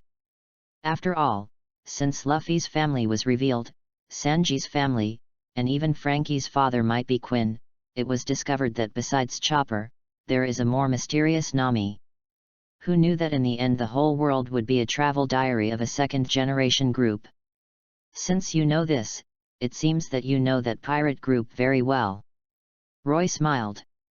Although I am no longer alive when I was sensible, legends about him will still spread in the sea. Brother, come with me. Dad is old.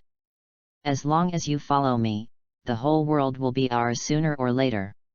With my ability and my means, plus your wealth and your mind, the whole world will be ours in the future. The celestial dragons are nothing, and the world government is nothing. The whole world will be our world. By then, you can have whatever you want. Isn't that good? Teach said loudly. Roy laughed angrily at Teach's words.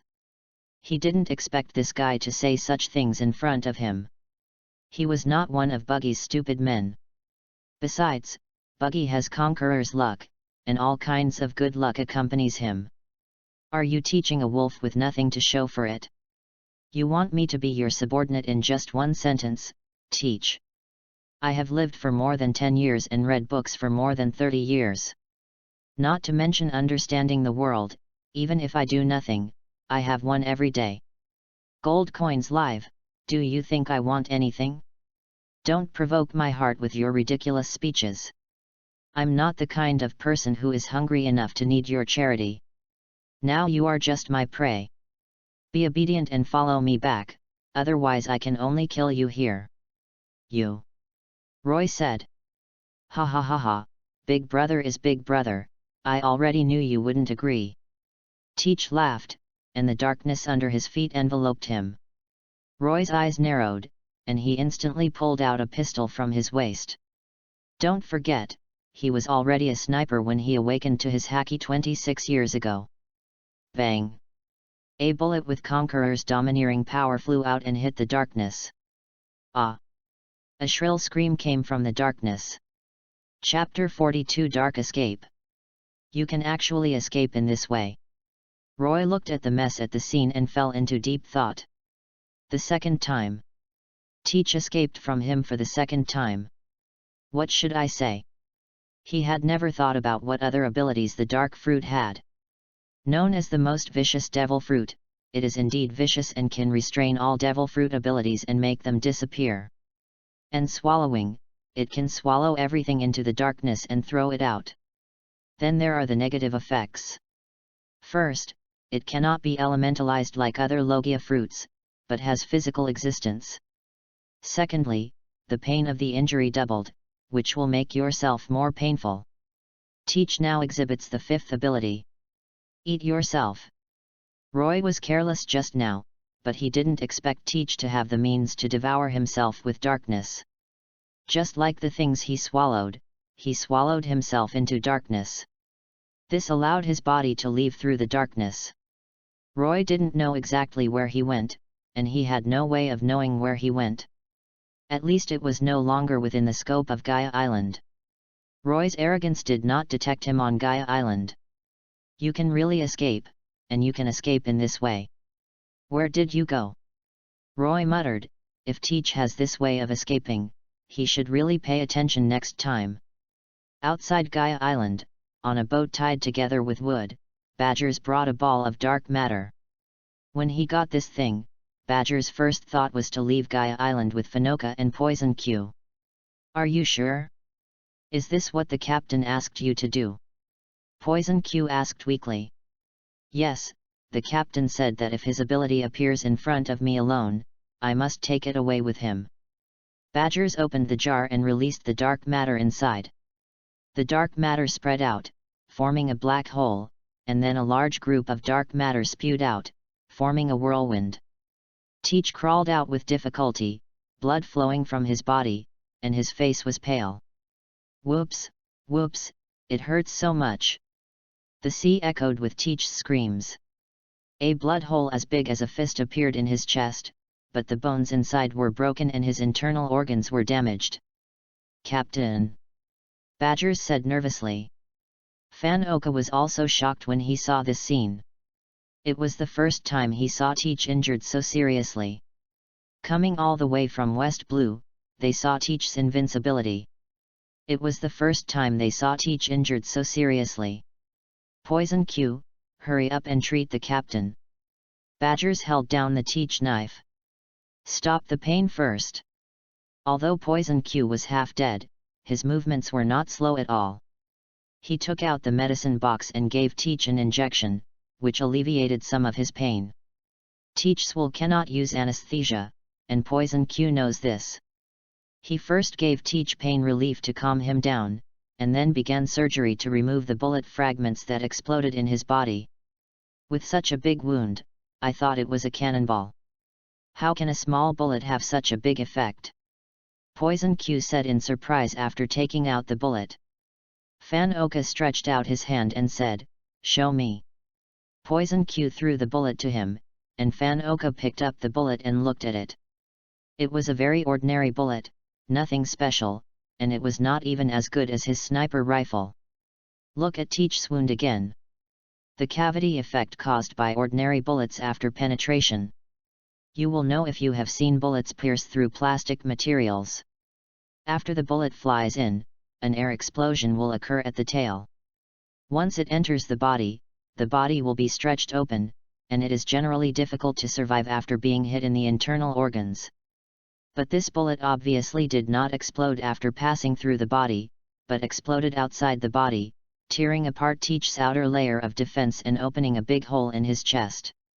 It's not like a bullet hit, but a cannonball hit. What ability can make this bullet so powerful? As a sniper, Fan Oka's head is full of doubts, and he can't understand why a small bullet can cause such serious harm. Du Q's hands were covered with blood. He finally finished his work and took care of Teach's internal organs. The external wound was too big, so he cut a piece of meat from Teach's belly to fill it up.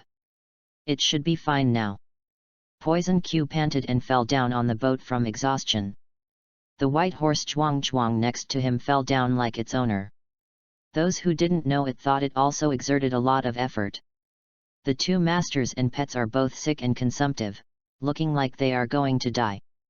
"Captain, who did it to you?" Badgers said. Roy. Teach is still conscious, and the painkillers are still somewhat effective on him, but because of the dark fruit, it still hurts.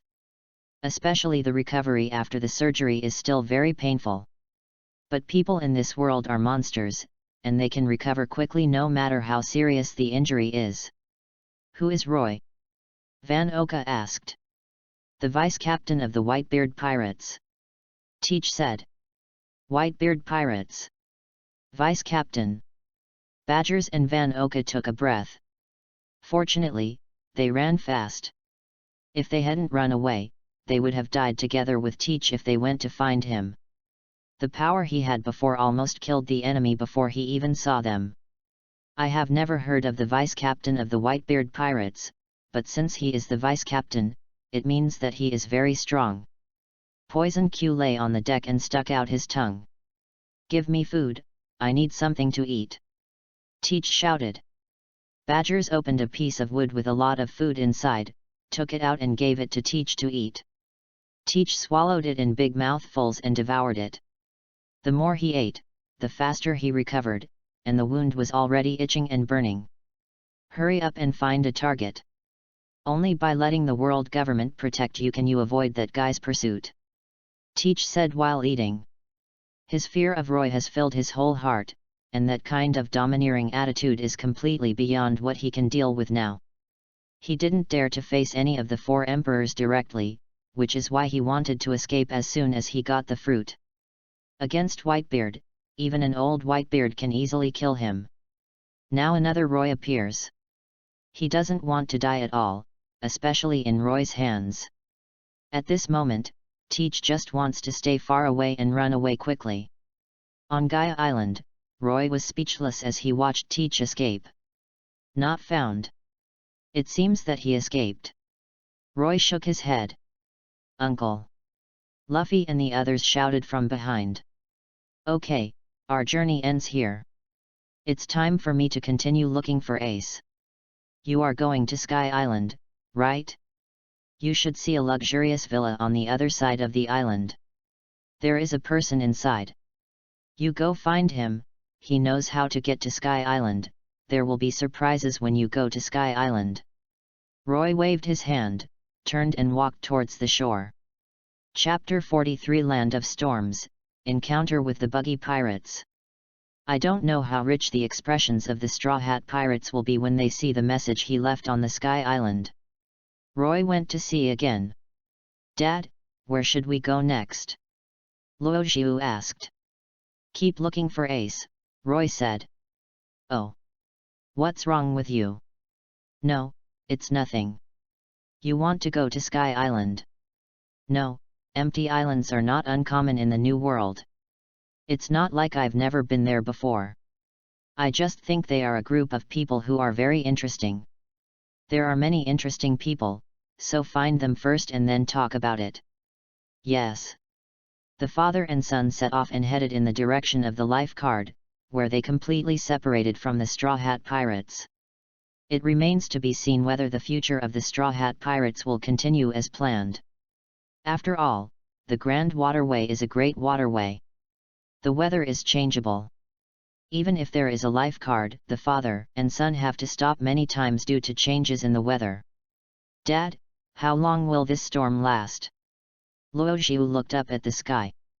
Because the storm was too big, their ship could not move, and they were trapped on an island unable to move. "More than 10 days have passed.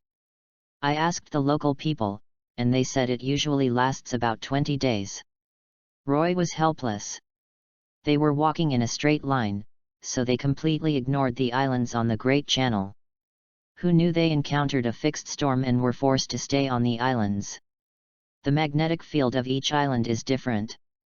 It is better to say that it is an island than a planet. There are gods of water in the 7 waters, and the island they are on has the god of storms. A huge storm comes every other year, which will last for more than 20 days.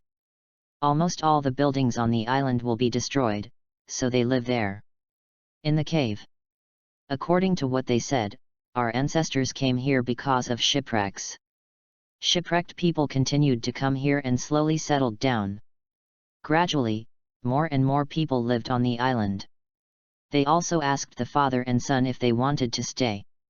There was no magnetic connection between the island they were on and other islands. It was like an isolated island, and not even pirates would come. 20 days, so long. Luo Xiu looked desperate, he still had to wait for so long. Roy looked up at the storm. The most dangerous thing in this sea was not the people, but the sea itself. With the rough waves, no matter how big the ship was, it was nothing more than a small boat in front of the sea. Maybe it's all fate. Roy looked up at the sky with lightning and thunder, helpless. His sailing skills are limited and he cannot take his son through such a big storm unless his life is at stake. Wait. The father and son waited for a few more days. The storm stopped and the island was destroyed, but the people on the island cheered. Roy and his son didn't know why they were so happy, and followed them to take a look curiously. This is. Roy finally understood why the people on the island would rather endure such a fierce storm than leave here. The annual storm not only brings destruction to them, but also brings them hope of survival. The salt left behind after the water gods left has an unusual taste, and when the storm left, it brought them many treasures from the bottom of the sea. There are a large number of seabed shells. And there are beautiful black pearls in these shells. And they live on these black pearls, and they will sell these black pearls to dignitaries. You father and son know our secret, please stay together. Hundreds of residents on the island surrounded the father and son. Dad, what should we do? Luo Xiu asked nervously. It's up to you, do you want to stay here? Roy smiled. Impossible, I still have to find Captain Ace. Luo Xiu shook his head. Leave it to you. Roy smiled. The other party already regards them as enemies. Unless they are willing to stay, since they have discovered their secret and want to leave, there is only a dead end. I have to say that human nature is like this, and this experience was quite interesting. Luo Xiu took out his knife and fought with the people on the island. There were descendants of pirates and ordinary people on the island, who stayed on the island for the common benefit. Some of them were not bad in fighting ability, but Luo Xiu was more aggressive. The battle finally ended after more than 10 minutes, and one person killed dozens of strong men. Roy took away a lot of black pearls. Dad, why do you want this? Luo Xiu panted as he watched his father snatch away their black pearls. You, Elmhead, you don't like it, but your mother likes it. I'm going to make a black pearl necklace for you. Roy snatched a box from them. They are pirates, and they leave nothing behind. There is a reason not to rob. Oh. Luo Xiu nodded. The father and son set off again, and Roy was relieved to see that Ace's life card was still intact. It would be best if Teach and Ace didn't meet because of his relationship. Now they are halfway through and there is still half to reach Sabayati. When I find the person, I'm going to break one of his legs. Roy laughed. Luo Xiu felt silent for Ace in his heart. It's not that the father and son didn't encounter pirates. A pirate ship was drifting on the sea, and they happened to have no food on the ship. Captain. After getting on the boat, I found that everyone on the boat was very depressed. Hey, what's wrong with you? Luo Xiu, who was about to fight, didn't know how to start. These people seemed a little pitiful. Our captain was captured by Marine. A man wearing a wool vest said with tears streaming down his face.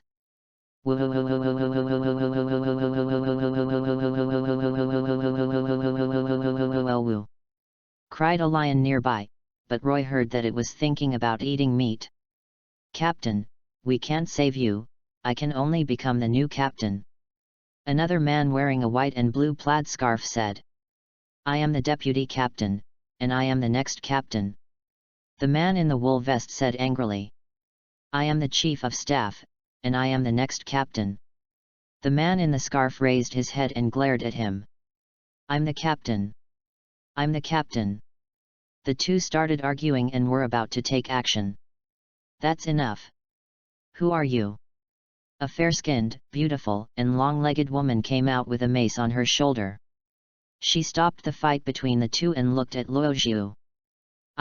My name is Luo Xiu, from the Whitebeard Pirates, and I am looking for my captain, Fire Fist Ace. Luo Xiu introduced. Luo Xiu. I don't know you. Etc.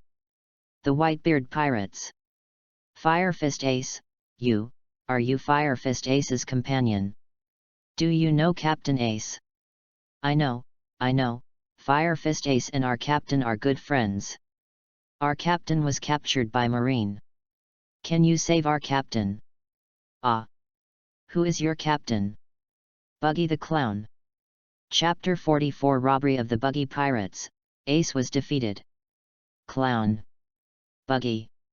Luo Xiu's eyes suddenly widened. Do you know our captain? Machi asked excitedly. Never heard of it. Luo Xiu shook his head. Well. You are so pitiful, the captain has been arrested. Luo Xiu shook his head. The Whitebeard Pirates don't have this worry. It's only surprising that Marine can capture Whitebeard. It seems that this buggy pirate group is not that good either. The captain was actually captured, and the crew is still fighting over who can be the captain. I just heard that your captain knows my captain Fire Fist Ace. How did they know each other? Luo Xiu asked curiously. I met him at sea not long ago and got to know him, Kabeji said. Luo Xiu curiously asked about Ace, and found out that they met and separated after a while, without any useful clues at all. Sir, can you please save our captain? Our captain was captured by Marine. Except for Arita, everyone else knelt down in front of Luo Xiu. Sorry, I can't do that. You should choose a captain. This lion is quite interesting. Luo Xiu touched the lion. Are you going to sea alone? Arita looked at the famous boy curiously, and indeed saw some traces of Ace on him. They are all people with the same personality, carefree. No, I came out with my dad. My dad is on the boat. Roy said. Dad. The members of the buggy pirates looked curious. Will the father and son come out together? Roy jumped up. The buggy pirates. He still had the impression that he had seen Buggy, but he didn't expect Buggy to be captured by Marine. It seemed that he was digging for some treasure, and he ended up digging at the Marine base. Looking at Roy who appeared, and comparing it with Luo Zhu, it was clear that they were indeed father and son, but their temperaments were completely different. Arita saw Roy frown. He didn't like such a gentle person. The type she likes is Straw Hat Luffy, a domineering man who beats her away. Dad, they said they met Captain Ace before. Luo Zhu said. Well, Buggy, it's a long time ago. I haven't seen him for more than 20 years, but I miss that red nose. Roy said. The members of the Buggy Pirates all tilted their heads, with question marks on their heads. Judging from Roy's tone, it was obvious that he knew their captain Buggy. Dad, do you know their captain? Well, I met them several times back then. Roy nodded. The Whitebeard Pirates and the Roger Pirates had several conflicts in the New World, so they met them frequently. The last time we met was when Odin left. Back then. Luo Zhu was curious, and others were also curious. There was obviously some story in it. Their captain, Buggy the Clown, was an intern on Roger's ship in One Piece. He is a good brother with the red-haired Shanks of Four Emperors. He often fought with the Roger Pirates more than 20 years ago. I meet them quite often, Roy said. What? All the members of the Buggy Pirates looked shocked. Unbelievable, unbelievable, and unimaginable. His despicable, cowardly, and incompetent captain is actually a member of the Roger Pirates, and is a good brother with the red-haired Shanks of the Four Emperors? When this was said by other people, they would definitely think it was false and impossible. But Roy is Luo Zhu's father. Luo Zhu has already said that he is a member of the Whitebeard Pirates, and the leader is Fire Fist Ace. Then Roy is also a member of the Whitebeard Pirates, and he is a veteran figure. May I ask who you are? Arita no longer dared to underestimate Roy. The person standing in front of her was definitely a big shot. The other members of the Buggy Pirates were even more worried because they had met a big shot. My father is the vice captain of the Whitebeard Pirates. Luo Zhu said. Hiss. For a moment, only the sound of gasping could be heard, and everyone stared at Roy in shock. This gentle and elegant man was actually the vice captain of the Whitebeard Pirates. In terms of level comparison, Roy's status is no less than that of Rayleigh of the Roger Pirates. The deputy captain means that if the captain has any problems, the deputy captain will become the new captain. Roy is so young and is the vice captain of the Whitebeard Pirates. With Whitebeard's current age, Roy will become the captain of the Whitebeard Pirates sooner or later. The big shot of the Four Emperors pirate group. Boom. Machi suddenly knelt down and kowtowed to Roy, please save our Captain Buggy. When the others heard this, they immediately felt excited and knelt down. Please sir, save our Captain Buggy. You guys are overthinking it. Why should I save that guy? He is probably being captured and pushed into the city now. He will never come out in this life. Roy said lightly. Upon hearing this, the Buggy Pirates burst into tears. Where's the food? Roy asked his son. I almost forgot, do you have any food? Give us some, but don't let us grab it, otherwise you will be miserable. Luo Zhu said with a smile. The people from the Buggy Pirates immediately brought food to them, and they didn't want much, mainly fresh water. The father and son left. The people of the Buggy Pirates were still crying. The captain was caught and now they were robbed of food. They were crying even louder. Roy went to cook, Luo Zhu was at the helm, and suddenly Luo Zhu's exclamation came. Dad, Daddy! Luo Zhu came out with a pan. What's wrong? Seeing his son's frightened expression, Roy felt baffled. Dad, look, Captain Ace's life card. Roy looked in the direction he pointed, and Ace's life card showed signs of burning. He's injured. Roy said solemnly. Except for Marine, there were very few people who could hurt him in the first half. It was very likely that they had already hunted down Teach and fought against him. Accelerate with all your strength, Roy said. He no longer cared about how much he ate, so he accelerated with all his strength to catch up. The father and son spent 3 days, but the last thing they saw was the Marine headquarters. "Dad, this is Marine headquarters." Luo Xiu's face was pale and his hands were trembling. The life card he got from Luffy was only the size of the nail of his little finger and was still burning slowly. "It's too late. Unless we attack the Marine headquarters, we can't get out of the Marine headquarters now.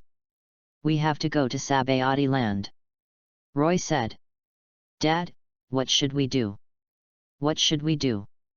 Captain Ace has been arrested." "Calm down. If you are caught, you will be caught. Find other ways to save people. Go to Sabayati land first." Roy took a deep breath, and there was no other way. There were 2 channels, either go to Impel Down to save people, or go to Marine headquarters to save people. For now, let's contact Whitebeard first. Chapter 45 3 Strategies, Upper, Middle and Lower. Looking at the Marine headquarters not far away, the father and son could only drive the boat to Sabayati land. At the same time, at the Marine headquarters, Marine was shocked when faced with the ace sent by Teach. On the one hand, Marine was shocked, but at the same time, Sengoku, as the fleet admiral, became wary of Teach. Ace defeated a Shishibukai, then entered the New World and became the captain of Whitebeard's second team. One can imagine Ace's strength, but he was actually killed and caught in front of him just like that. So Sengoku Fleet Admiral, according to what we discussed before, our captain is now qualified to become 7 warlords of the sea. Lafitte stood next to Teach and spoke. "Of course there is no problem, we will announce it to the world." Warring States nodded. "Ha ha ha, that's good. Thank you Sengoku Fleet Admiral." Teach laughed and said, "Can you let me stay at Marine headquarters?" "What are you going to do?" "Nothing, nothing else. Just stay at Marine headquarters and wait for orders." "No problem, Branyu, take them down and make arrangements." "Yes." Teach and others were taken away, and Sengoku looked at Ace who was captured. "I've been looking for you, but I didn't expect you to come to your door automatically. It saved me a lot of effort. I sent him to Impel Down City, notified the Marine bases, asked them to prepare for battle, and notified the generals to come back and ask me to come. A trip to Marijoya." Warring States made quick arrangements, and the entire Marine headquarters took action quickly. Some Marines who know what this mean something. Fire Fist Ace, the captain of the Whitebeard Pirates' 2nd Division, was captured by them. The next ones we have to face are the Whitebeard Pirates. The people responsible for escorting Ace to Impel Down are the 5 lieutenants stationed at the Marine headquarters. The specifications for Buster Call are at Impel Down, and they will be responsible for guarding there until Sengoku returns from Marijoya. A tense atmosphere permeated the Marine headquarters. "Captain Teach, our plans are going to change," Lafitte said. "Ha ha ha ha, I originally planned to catch the Straw Hat Kid, but I didn't expect Ace to come to the door by himself. It seems that the effect is better. Shishabukai's identity allows us to enter Impel Down City reasonably. As long as we enter Impel Down City." Teach was so excited that his original plan changed and a better plan emerged. "Captain, do you think the Whitebeard Pirates will attack Impel Down?" "Definitely. I understand Dad's character. Dad regards Ace as hope. Although Roy is guarding him, it is obvious that Roy does not approve of Ace. The relationship between the two is not deep. Once Dad dies, well, the White Tiger Pirates will definitely split. For the sake of his son, Dad will definitely attack Impel Down City, and then he can fish in troubled waters and release the prisoners from Impel Down City." Teach planned. The strength of his 4 men is good, but it is not enough in the New World. He needs stronger partners. Because he caught Ace, the plan changed, and it became easier for Teach to achieve his goal, and he even had other plans. Such as Zhen fruit. On the Sabayati Islands, Roy found Shuki. "We meet again, aren't you going back? Shucky said, a little surprised when he saw Roy. Something happened. Let me borrow your phone and I'll make a call. Take it to prevent eavesdropping. As expected of an intelligence businessman, what he does is to be careful. This place is too close to Marine headquarters and is most easily eavesdropped. What Shucky sells is intelligence, and the transmission of intelligence requires a safe channel. The phone bug must have special measures to prevent eavesdropping. In fact, it is just a white lazily sleeping cow. The one eavesdropping is black, and the one preventing eavesdropping is white. Shucky's phone bug is a bit big, similar to Marine's, and its signal can cover the whole world. Roy entered a set of numbers, and the phone bug sent out radio waves. After a while, the phone bug began to ring. Bru buru buru.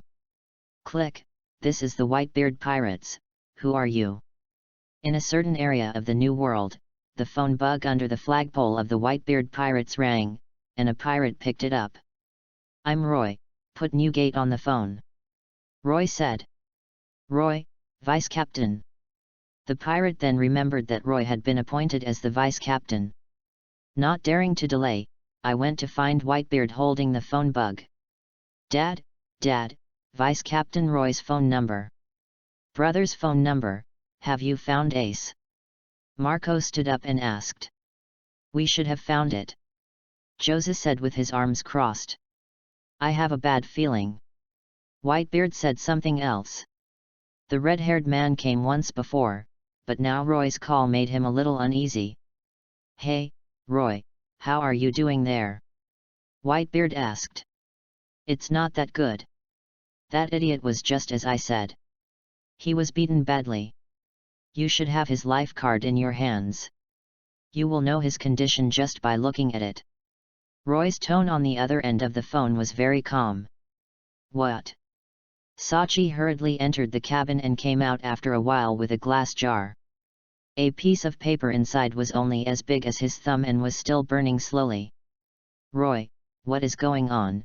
What happened? Whitebeard said angrily. It's very simple. I encountered a storm and didn't catch up. He found Teach first, fought with Teach, and was defeated. What now? Where is he? Has he been caught by Teach? Teach is not a fool. He knew that I was chasing someone behind him, so he sent the person to Marine and changed the position of 7 warlords of the sea. What? How dare he? Whitebeard's anger almost burst out. Not many people know Ace's identity, and Teach doesn't know how important Ace is to Marine. Unintentionally, he sent Ace to Marine. Marine would not let Ace go because of Whitebeard, because Ace was Roger's son. A hole. Whitebeard trembled with anger.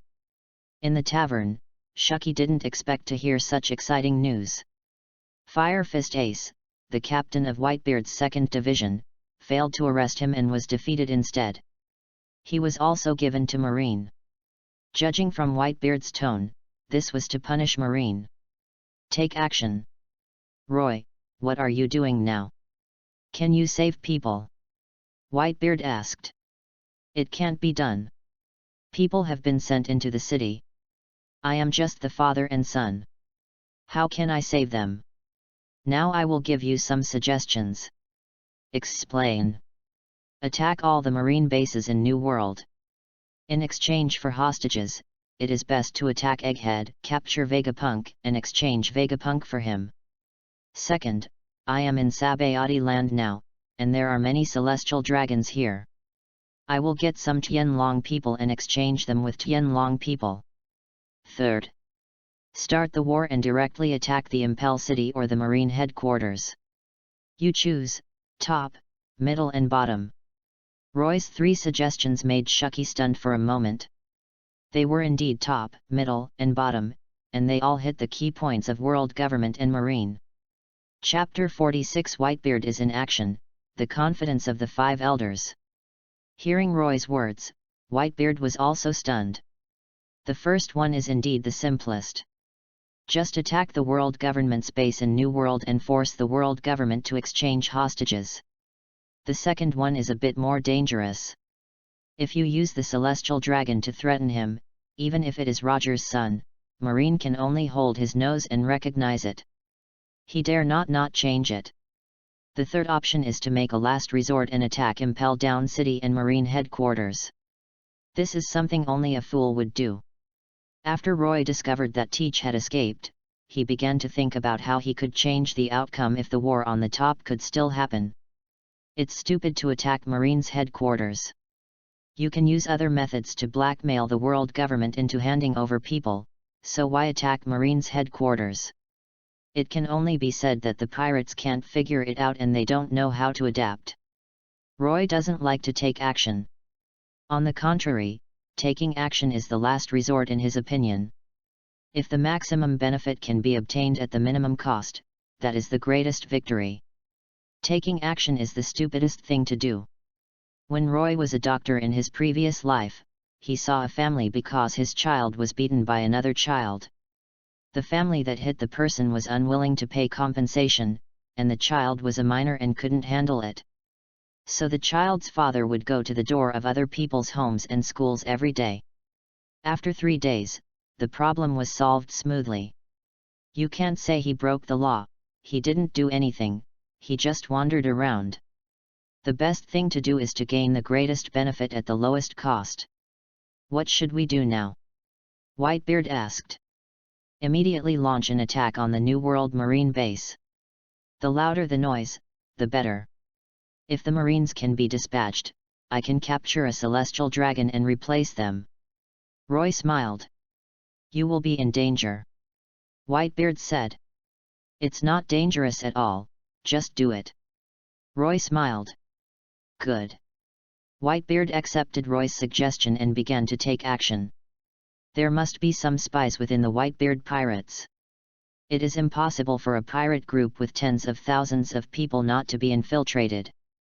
After the Whitebeard pirates were launched, the world government immediately knew of the move. The people here were caught, and after a few hours, they immediately took action, and all the members of the Whitebeard pirates in New World gathered together. The other 3 sea emperors immediately became alert. Sure enough, it still happened. The red-haired pirate group is stationed, Shanks said helplessly. I just got the news that Fire Fist Ace was captured by Marine. Beckman said. Whitebeard will definitely take action next. I don't know if he will attack Impel Down City. Lackey said. It shouldn't be possible. It's located in a windless zone.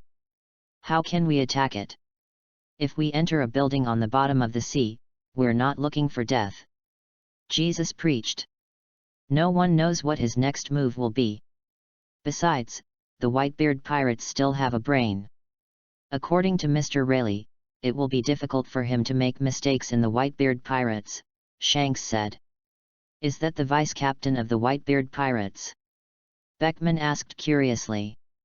I forgot, you haven't seen him. Shanks said. Never heard of it. Beckman and others shook their heads. Not just him, many people in New World were shocked when they learned that the Whitebeard pirates had a vice-captain because they had never heard of this name. Whitebeard is already very old, and now a deputy captain has appeared. Thinking about it, he knows that he will definitely be Whitebeard's successor in the future. And he didn't just appear out of nowhere. He followed Whitebeard for 36 years and was Whitebeard's first companion. Such a person is actually unknown, which really puzzles many intelligence personnel. I have followed Captain Roger and fought against Whitebeard many times before, and I have never seen him take action. The only time he fought was against Mr. Rayleigh.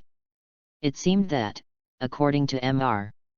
Rayleigh, his power of knowledge was so domineering that it overpowered Mr. Rayleigh's power of power. The domination is blocked. Shanks said. Blocking Pluton Rayleigh's domineering power. Hearing Shanks' words, the leaders of the red-haired pirates present felt incredible. They had met Pluton Rayleigh in Sabayati more than 10 years ago. They had seen how strong that man was. In his prime, Rayleigh's domineering power at his peak was suppressed. Incredible. Mr. Rayleigh should be right, it depends on what Whitebeard does next, Shanks said. 10,000 Kingdoms, Cake Island. Well, Whitebeard's 2nd Division Captain, Fire Fist Ace, was given to Marine. It's interesting. One of our own turned out to be a traitor, and he was caught on the way to catch the traitor. He gave it to Marine in exchange for 7 warlords of the sea. That's so interesting. Well, Newgate, you're already old, you should have died a long time ago. Charlotte Linland's information was more detailed. After learning the news, she happily ate a big cake in the castle.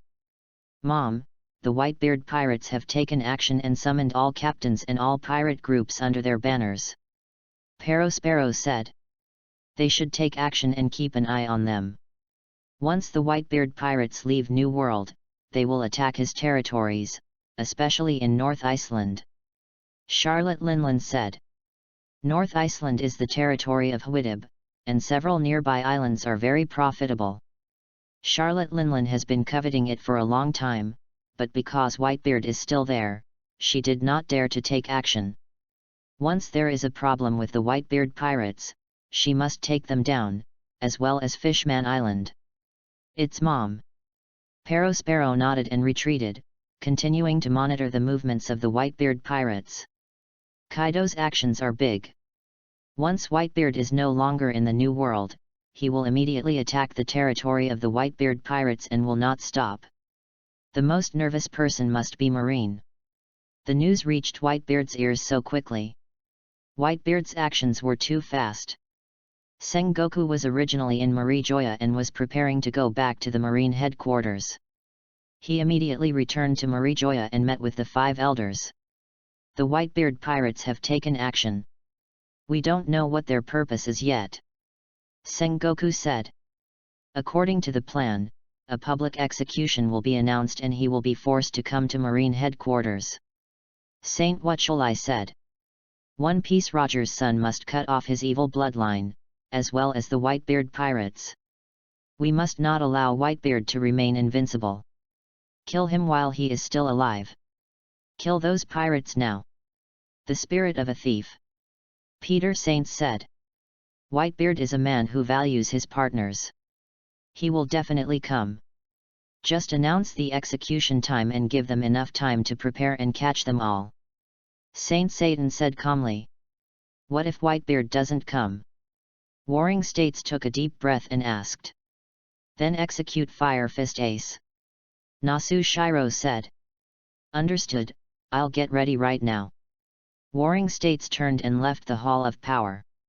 People like Whitebeard will definitely come. Saint Maz said calmly. Chapter 47, a major event that shocked the world. Warring States returned to the headquarters and began to issue orders. At this moment, someone returned to the Marine headquarters, and he was still angry. I'm back during the Warring States period. Garp sat on the sofa very unceremoniously, took out a bag of tea leaves from the coffee table, and brewed himself a pot of tea. Have you met your grandson? Jean Guo said. What? I didn't see it. Garp said. I have something to tell you. Warring States said calmly. What's up? About the Whitebeard pirates. Oh, is Whitebeard dead? There is a problem within the Whitebeard pirates, and you didn't know about it before. Well, what then? Fire Fist Ace, the captain of the 2nd Division of the Whitebeard pirates, was defeated. When Garp heard this, the tea in his hand shook. The hot tea flowed on his hand, but he didn't notice it at all, but looked at Warring States. If you lose, what happens next? The man has been captured and impelled down. There was silence in the office. I have discussed with the 5 elders and decided to publicly execute Fire Fist Ace. Sengoku, do you know what the consequences will be? Whitebeard is a man who values his partners, not the original Roger. What we are facing are the 4 emperors of the New World, who are living legends. Garp said solemnly. I know, but this is an order. You know the identity of Fire Fist Ace very well. He is Roger's son, and he has the most evil blood in the world flowing through him. He must die, and the same goes for Whitebeard who protects him. He cannot be allowed to die. When he dies, he and Roger must be defeated by Marine just like the Golden Lion. Warring States Road. There will be a war.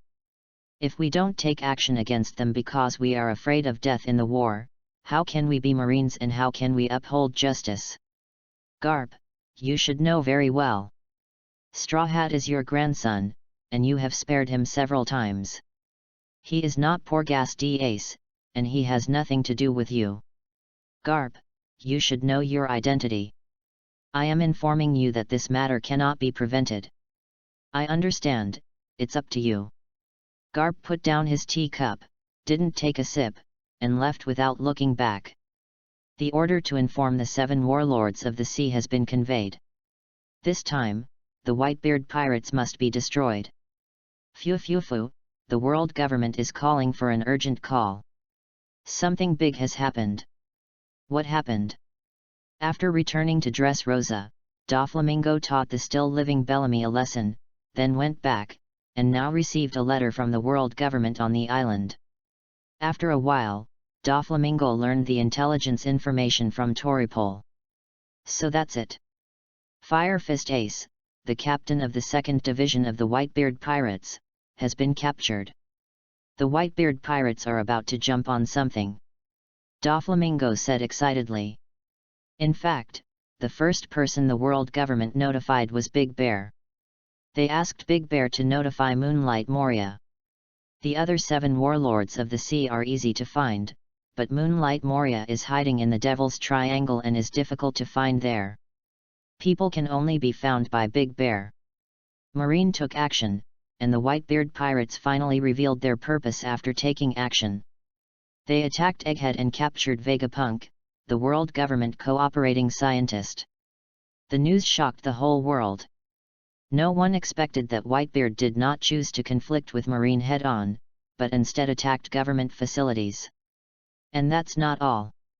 The G14 branch and G5 branch of Marine New World were also attacked at the same time. The troops were divided into 2 groups, captured both Marine bases, and captured tens of thousands of Marine soldiers. The sudden move of the Whitebeard pirates shocked the whole world, and everyone was speculating about what happened to the Whitebeard pirates, and how they could suddenly attack Marine and world government institutions. The sudden change interrupted Marine's deployment and made people all over the world focus on the Whitebeard pirates.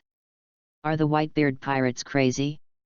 Are they going to start a war against the world government? On the Sabayati Islands, a group of pirates were discussing. The newspaper had spread all over the world. Morgans from the World Economic News Agency sent the newspaper to the world non-stop, even faster than Marine announced the news about Ace. Can you show me the newspaper? One hand reached out to the group of pirates. They were like a sect, headed by a man with blonde curly hair. Hey, who are you? You dare to talk to our captain like this? For you. Hawks just glanced at the other party, handed the newspaper to Roy honestly, and then started playing cards. Roy took the newspaper and read it, which contained a more detailed process. The Whitebeard pirates were divided into 3 parts. Whitebeard led a team to attack Egghead, which is Egghead Island, and captured Vegapunk.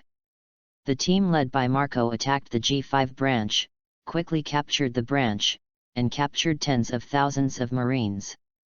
Then the team led by Jose took down the G14 branch and took down all the opponents. Some damage was inevitably caused, but the Whitebeard pirates' attack prevented the world government from reacting, and Marine mobilized its troops to go to the first half, so they succeeded. Now there are a large number of prisoners in hand, as well as the chief scientist who cooperates with the world government. It seems to be well done. Roy handed the newspaper to Hawkins. No, I've already seen it, Hawkins said. Can you do the math for me? What are you trying to do? Hawkins said, sweating profusely. He had just calculated his fate, and it turned out that he would die anyway, and there was only one way to survive, and that was to be obedient, and he would survive 100%, and the rest would be a dead end. Whether my next plan will succeed or not. Roy smiled. I've calculated the next plan. Hawkins began to take out the cards for divination. The success rate of staying here is 50%, and the success rate of leaving here is 50%. No matter how you calculate it, it's still 50%. Hawkins said. In other words, there is a half success rate, which is difficult to handle. The world government is determined to kill people. Roy grabbed Hawkins's man, the one who just spoke, and pushed him to the ground. The other man knelt on all fours, and Roy sat on him. The other party didn't dare to move. He felt the fear of death just now. How about you give me a suggestion, should I stay here or leave now? Roy looked at Hawkins and said. Stay here. Hawkins said, sweating profusely. His death condition had increased to 90%. It's really unpleasant. Just wait and see. I don't believe in fate.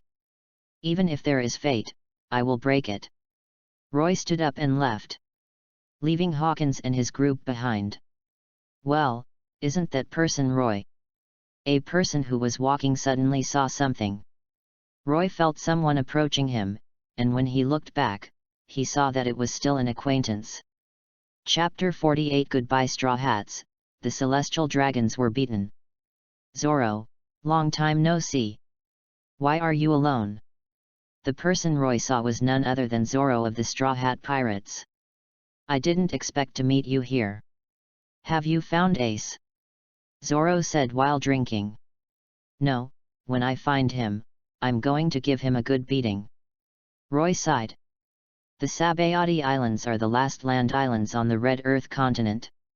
We should be able to wait until Ace comes. You don't have to worry. What about Luojiu? Zorro asked. I asked him to stay at the hotel. Where are Luffy and the others? Why are you the only one? Roy said. I'm not with them. Zorro said. Roy then remembered that this guy seemed to be a road addict, and it was normal for him to get lost. The two walked to the mangrove number 24, just when the celestial dragon St. Charles appeared. Zorro took action against the celestial dragon because he was lost and did not know the celestial dragon. Fortunately, Bonnie stopped him. Roy was watching from the side, thinking about whether to take action now. He didn't know if Luffy and the others would take action. Once they took action and injured the family, wouldn't it be a threat to them? Do they have a chance to escape? The marine side is very anxious now. Egghead and 2 marine bases were attacked, tens of thousands of people were made prisoners, and now the Whitebeard pirates have made a request. They already know that Fire Fist Ace is in our hands and they want to exchange hostages. Vegapunk is now in their hands. If we don't release Fire Fist Ace, they will kill Vegapunk. Warring states frowning. Is this something pirates can do? I didn't expect them to have this trick. Kizaru frowned. I was careless and didn't pay attention to the situation in New World, and it is very likely that our internal information has been leaked. The Whitebeard pirates took action as soon as they learned the news. Akainu said. We can't rule it out. After all, the Whitebeard pirates moved too quickly. They completed the deployment and captured people in just 3 days. We just started mobilizing here, and something happened over there in New World. Kizaru Road. What should we do next? Do we want to continue as planned? We will publicly execute Fire Fist Ace here, and the tens of thousands of marine prisoners there will become the dead souls of Whitebeard.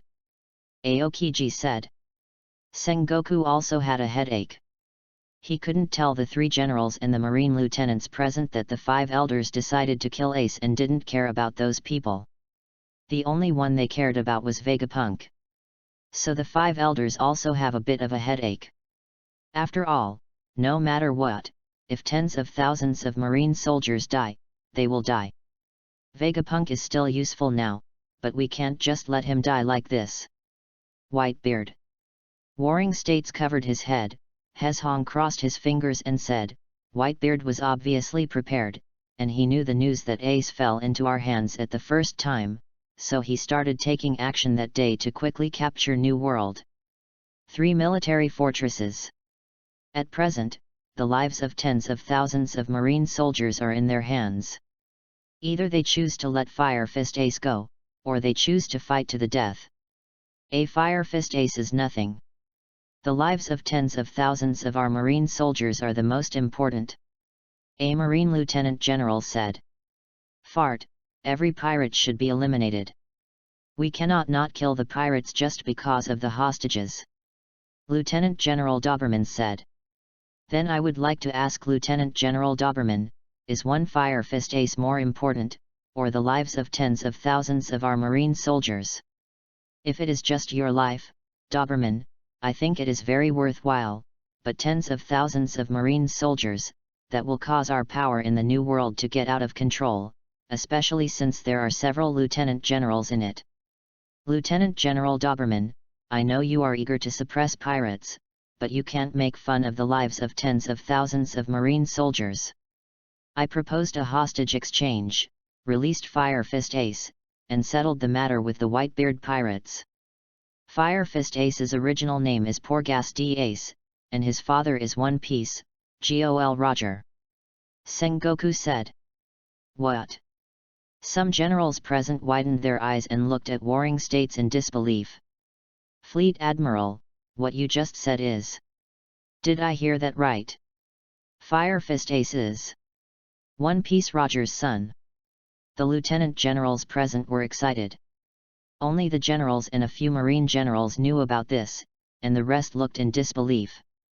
It is precisely because of Fire Fist Ace's special status that you now understand why I am so confused. If he was just an ordinary pirate, he would be released. It's not like he has never been released from Impel Down. The problem is the identity of Fire Fist Ace. He is Roger's son. Once he is released, think about what will happen in the future. As Whitebeard gets older, Fire Fist Ace will take over the Whitebeard pirates in the future, and the legend of the Four Emperors will continue. Even a new One Piece is born to dominate the world. Sengoku's words silenced the Marine Lieutenant Generals present. No wonder Sengoku was so entangled, and no wonder the current decision was so difficult. On the one hand is the son of One Piece, on the other hand are the tens of thousands of marine soldiers. Is it worth sacrificing tens of thousands of people and a large number of scientists just to kill one person? Maybe there is another way. Akainu suddenly raised his head and said. What can I do? Sengoku looked at him. The Marine headquarters discussed internally, and within a short while, a school officer hurried in, pushed the gate of opening, and said sweating profusely. Reporting to Warring States Fleet Admiral, Sabayati Islands, some celestial dragons were attacked. Who did this? Sengoku was so angry that he slammed the table and looked at the three marine generals. It's Straw Hat Monkey D. Luffy, Eustace Kid, Trafalgar Law. Straw Hat Boy. Akainu said solemnly. It's him again. Warring States felt even more headache, Garp's son. Looks like I have to go there. Kizaru stood up on his own initiative and held back Akainu, who had left the sofa. I'm fast and solved it quickly. Akainu glanced at him, and Sengoku and others also looked at Kizaru. Kizaru, who has always been slow and leisurely, actually took the initiative to take over the task, which was unusual. It would definitely be unreasonable to go with Aokiji instead, because he is Garp's disciple and would never take action against Luffy. Akainu went to estimate that Luffy would die and there might be civil strife in Marine. It seemed best to go to Kizaru, who had no interests with Garp. He took the initiative to go, which made Sengoku relax. Hurry up and take care of the matter. Solve it as soon as possible. We have to implement the plan. Warring States nodded. Don't worry, it will be solved soon. Really, at this critical juncture of the Communist Party, this kind of thing still happens. The newcomers are really messing around. Kizaru turned into a ball of light and flashed out of the headquarters building. Chapter 49 Kidnapping the Celestial Dragon? General Kizaru. On the Sabayati Islands, Roy watched with a smile as the Celestial Dragons were beaten. I didn't expect you to be here, what's going on? Rayleigh looked at Roy and asked. It's a bit troublesome. I'm thinking about something now. Roy looked at the 3 fainted celestial dragons and said. What are you thinking about? Rayleigh asked. How about arresting these 3 guys and threatening the world government? Roy said. Kid, Luo, and Luffy looked at Roy at the same time. Kid and Luo didn't know Roy's identity, and when they heard what he said, they thought he was crazy. You want to kidnap the celestial dragon, what happened? Rayleigh asked in surprise. It's a long story.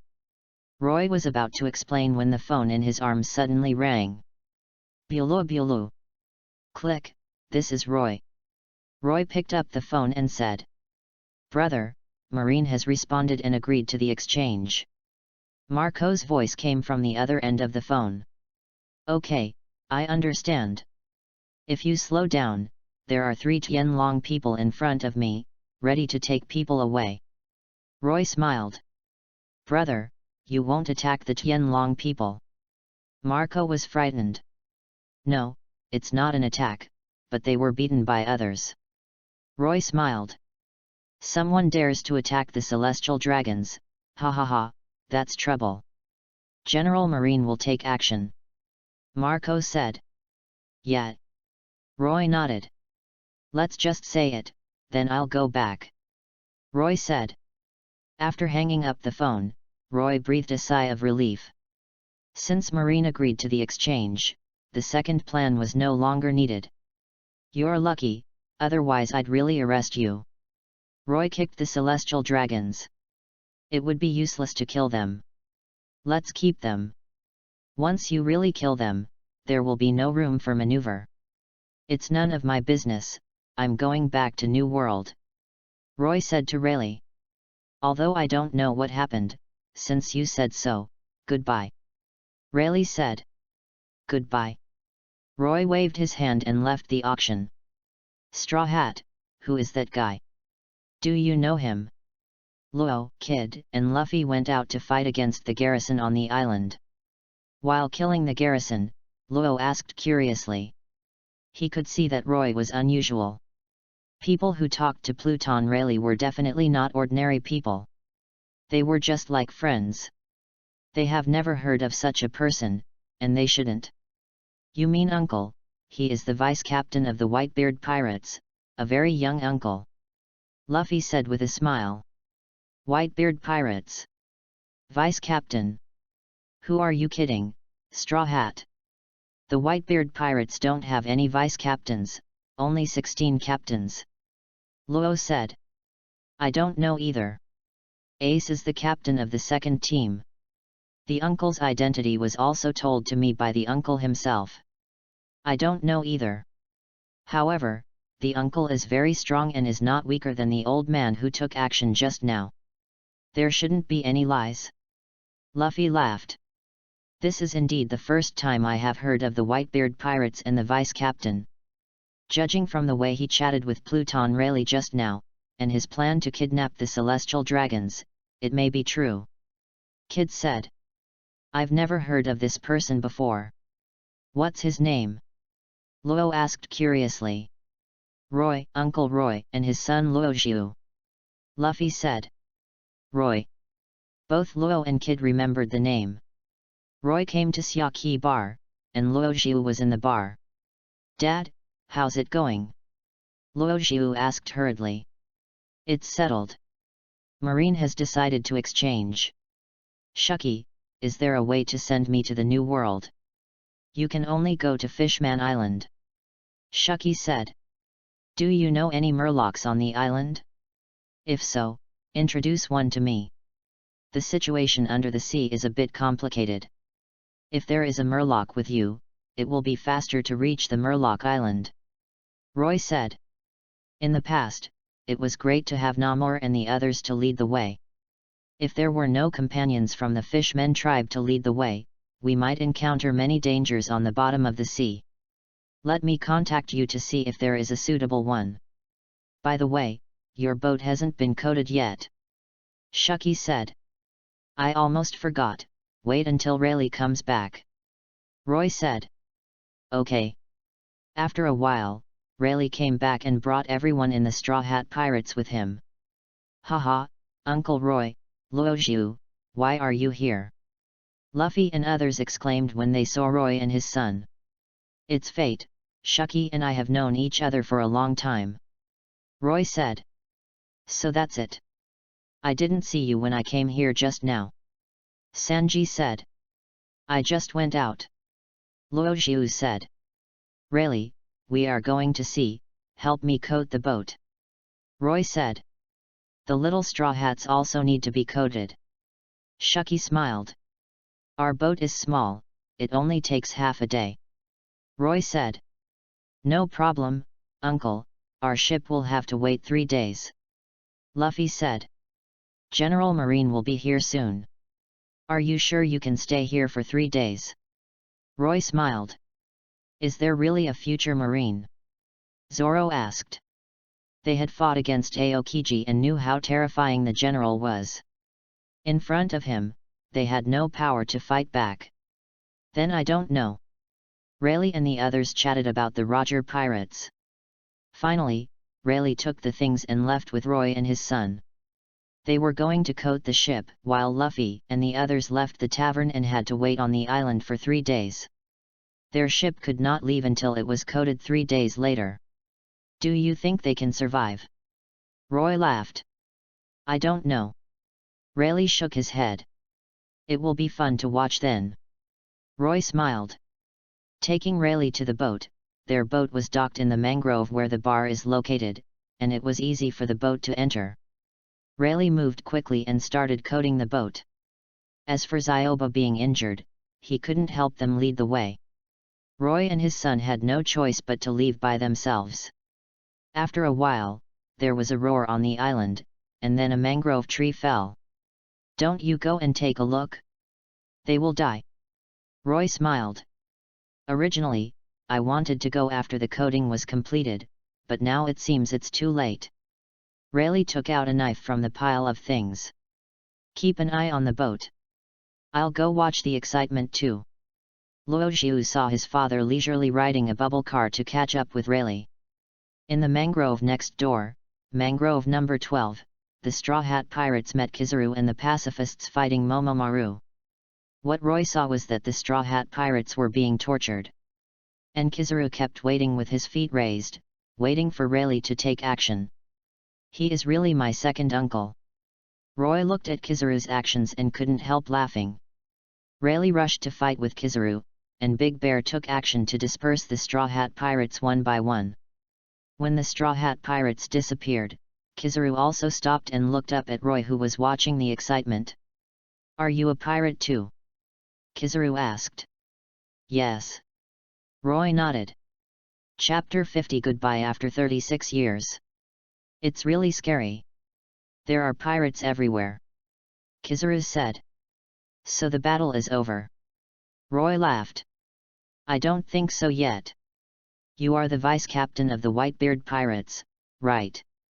Kizaru said. "No." Roy shook his head. "No." Kizaru was surprised. Even Rayleigh looked at Roy in surprise. "Does this deny it? What's the meaning?"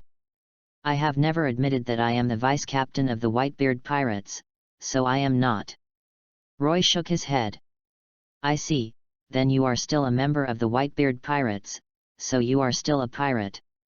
Kizaru nodded. "Right." After Roy finished speaking, Kizaru, who was 1 meter taller than him, had already moved to his side instantly, raised his foot to his head, and kicked him. Boom! The laser light hit the roots of the Yarkman mangrove tree, causing a violent explosion. Roy looked back at the place where the explosion occurred, patted his chest, and breathed a sigh of relief. "It scared me to death." "Are all you Marines like this? You like sneak attacks?" Kizaru's eyes under his glasses were staring at Roy. The speed of the blow just now was something that only a handful of people in the world could evade. It was the speed of light, or even exceeded the speed of light. Such a sudden attack was avoided. How could he not be frightened? "Remember to send the people back. Originally, I planned to kidnap the Tianlong people. Fortunately, you agreed in advance. Roy's words startled Kizaru. Fortunately they agreed in advance? Or are they the celestial dragons? So that's what it is, prepare with both hands. If Marine doesn't agree to the exchange, are you still going to kidnap the celestial dragons for exchange? Yes, I was prepared with both hands.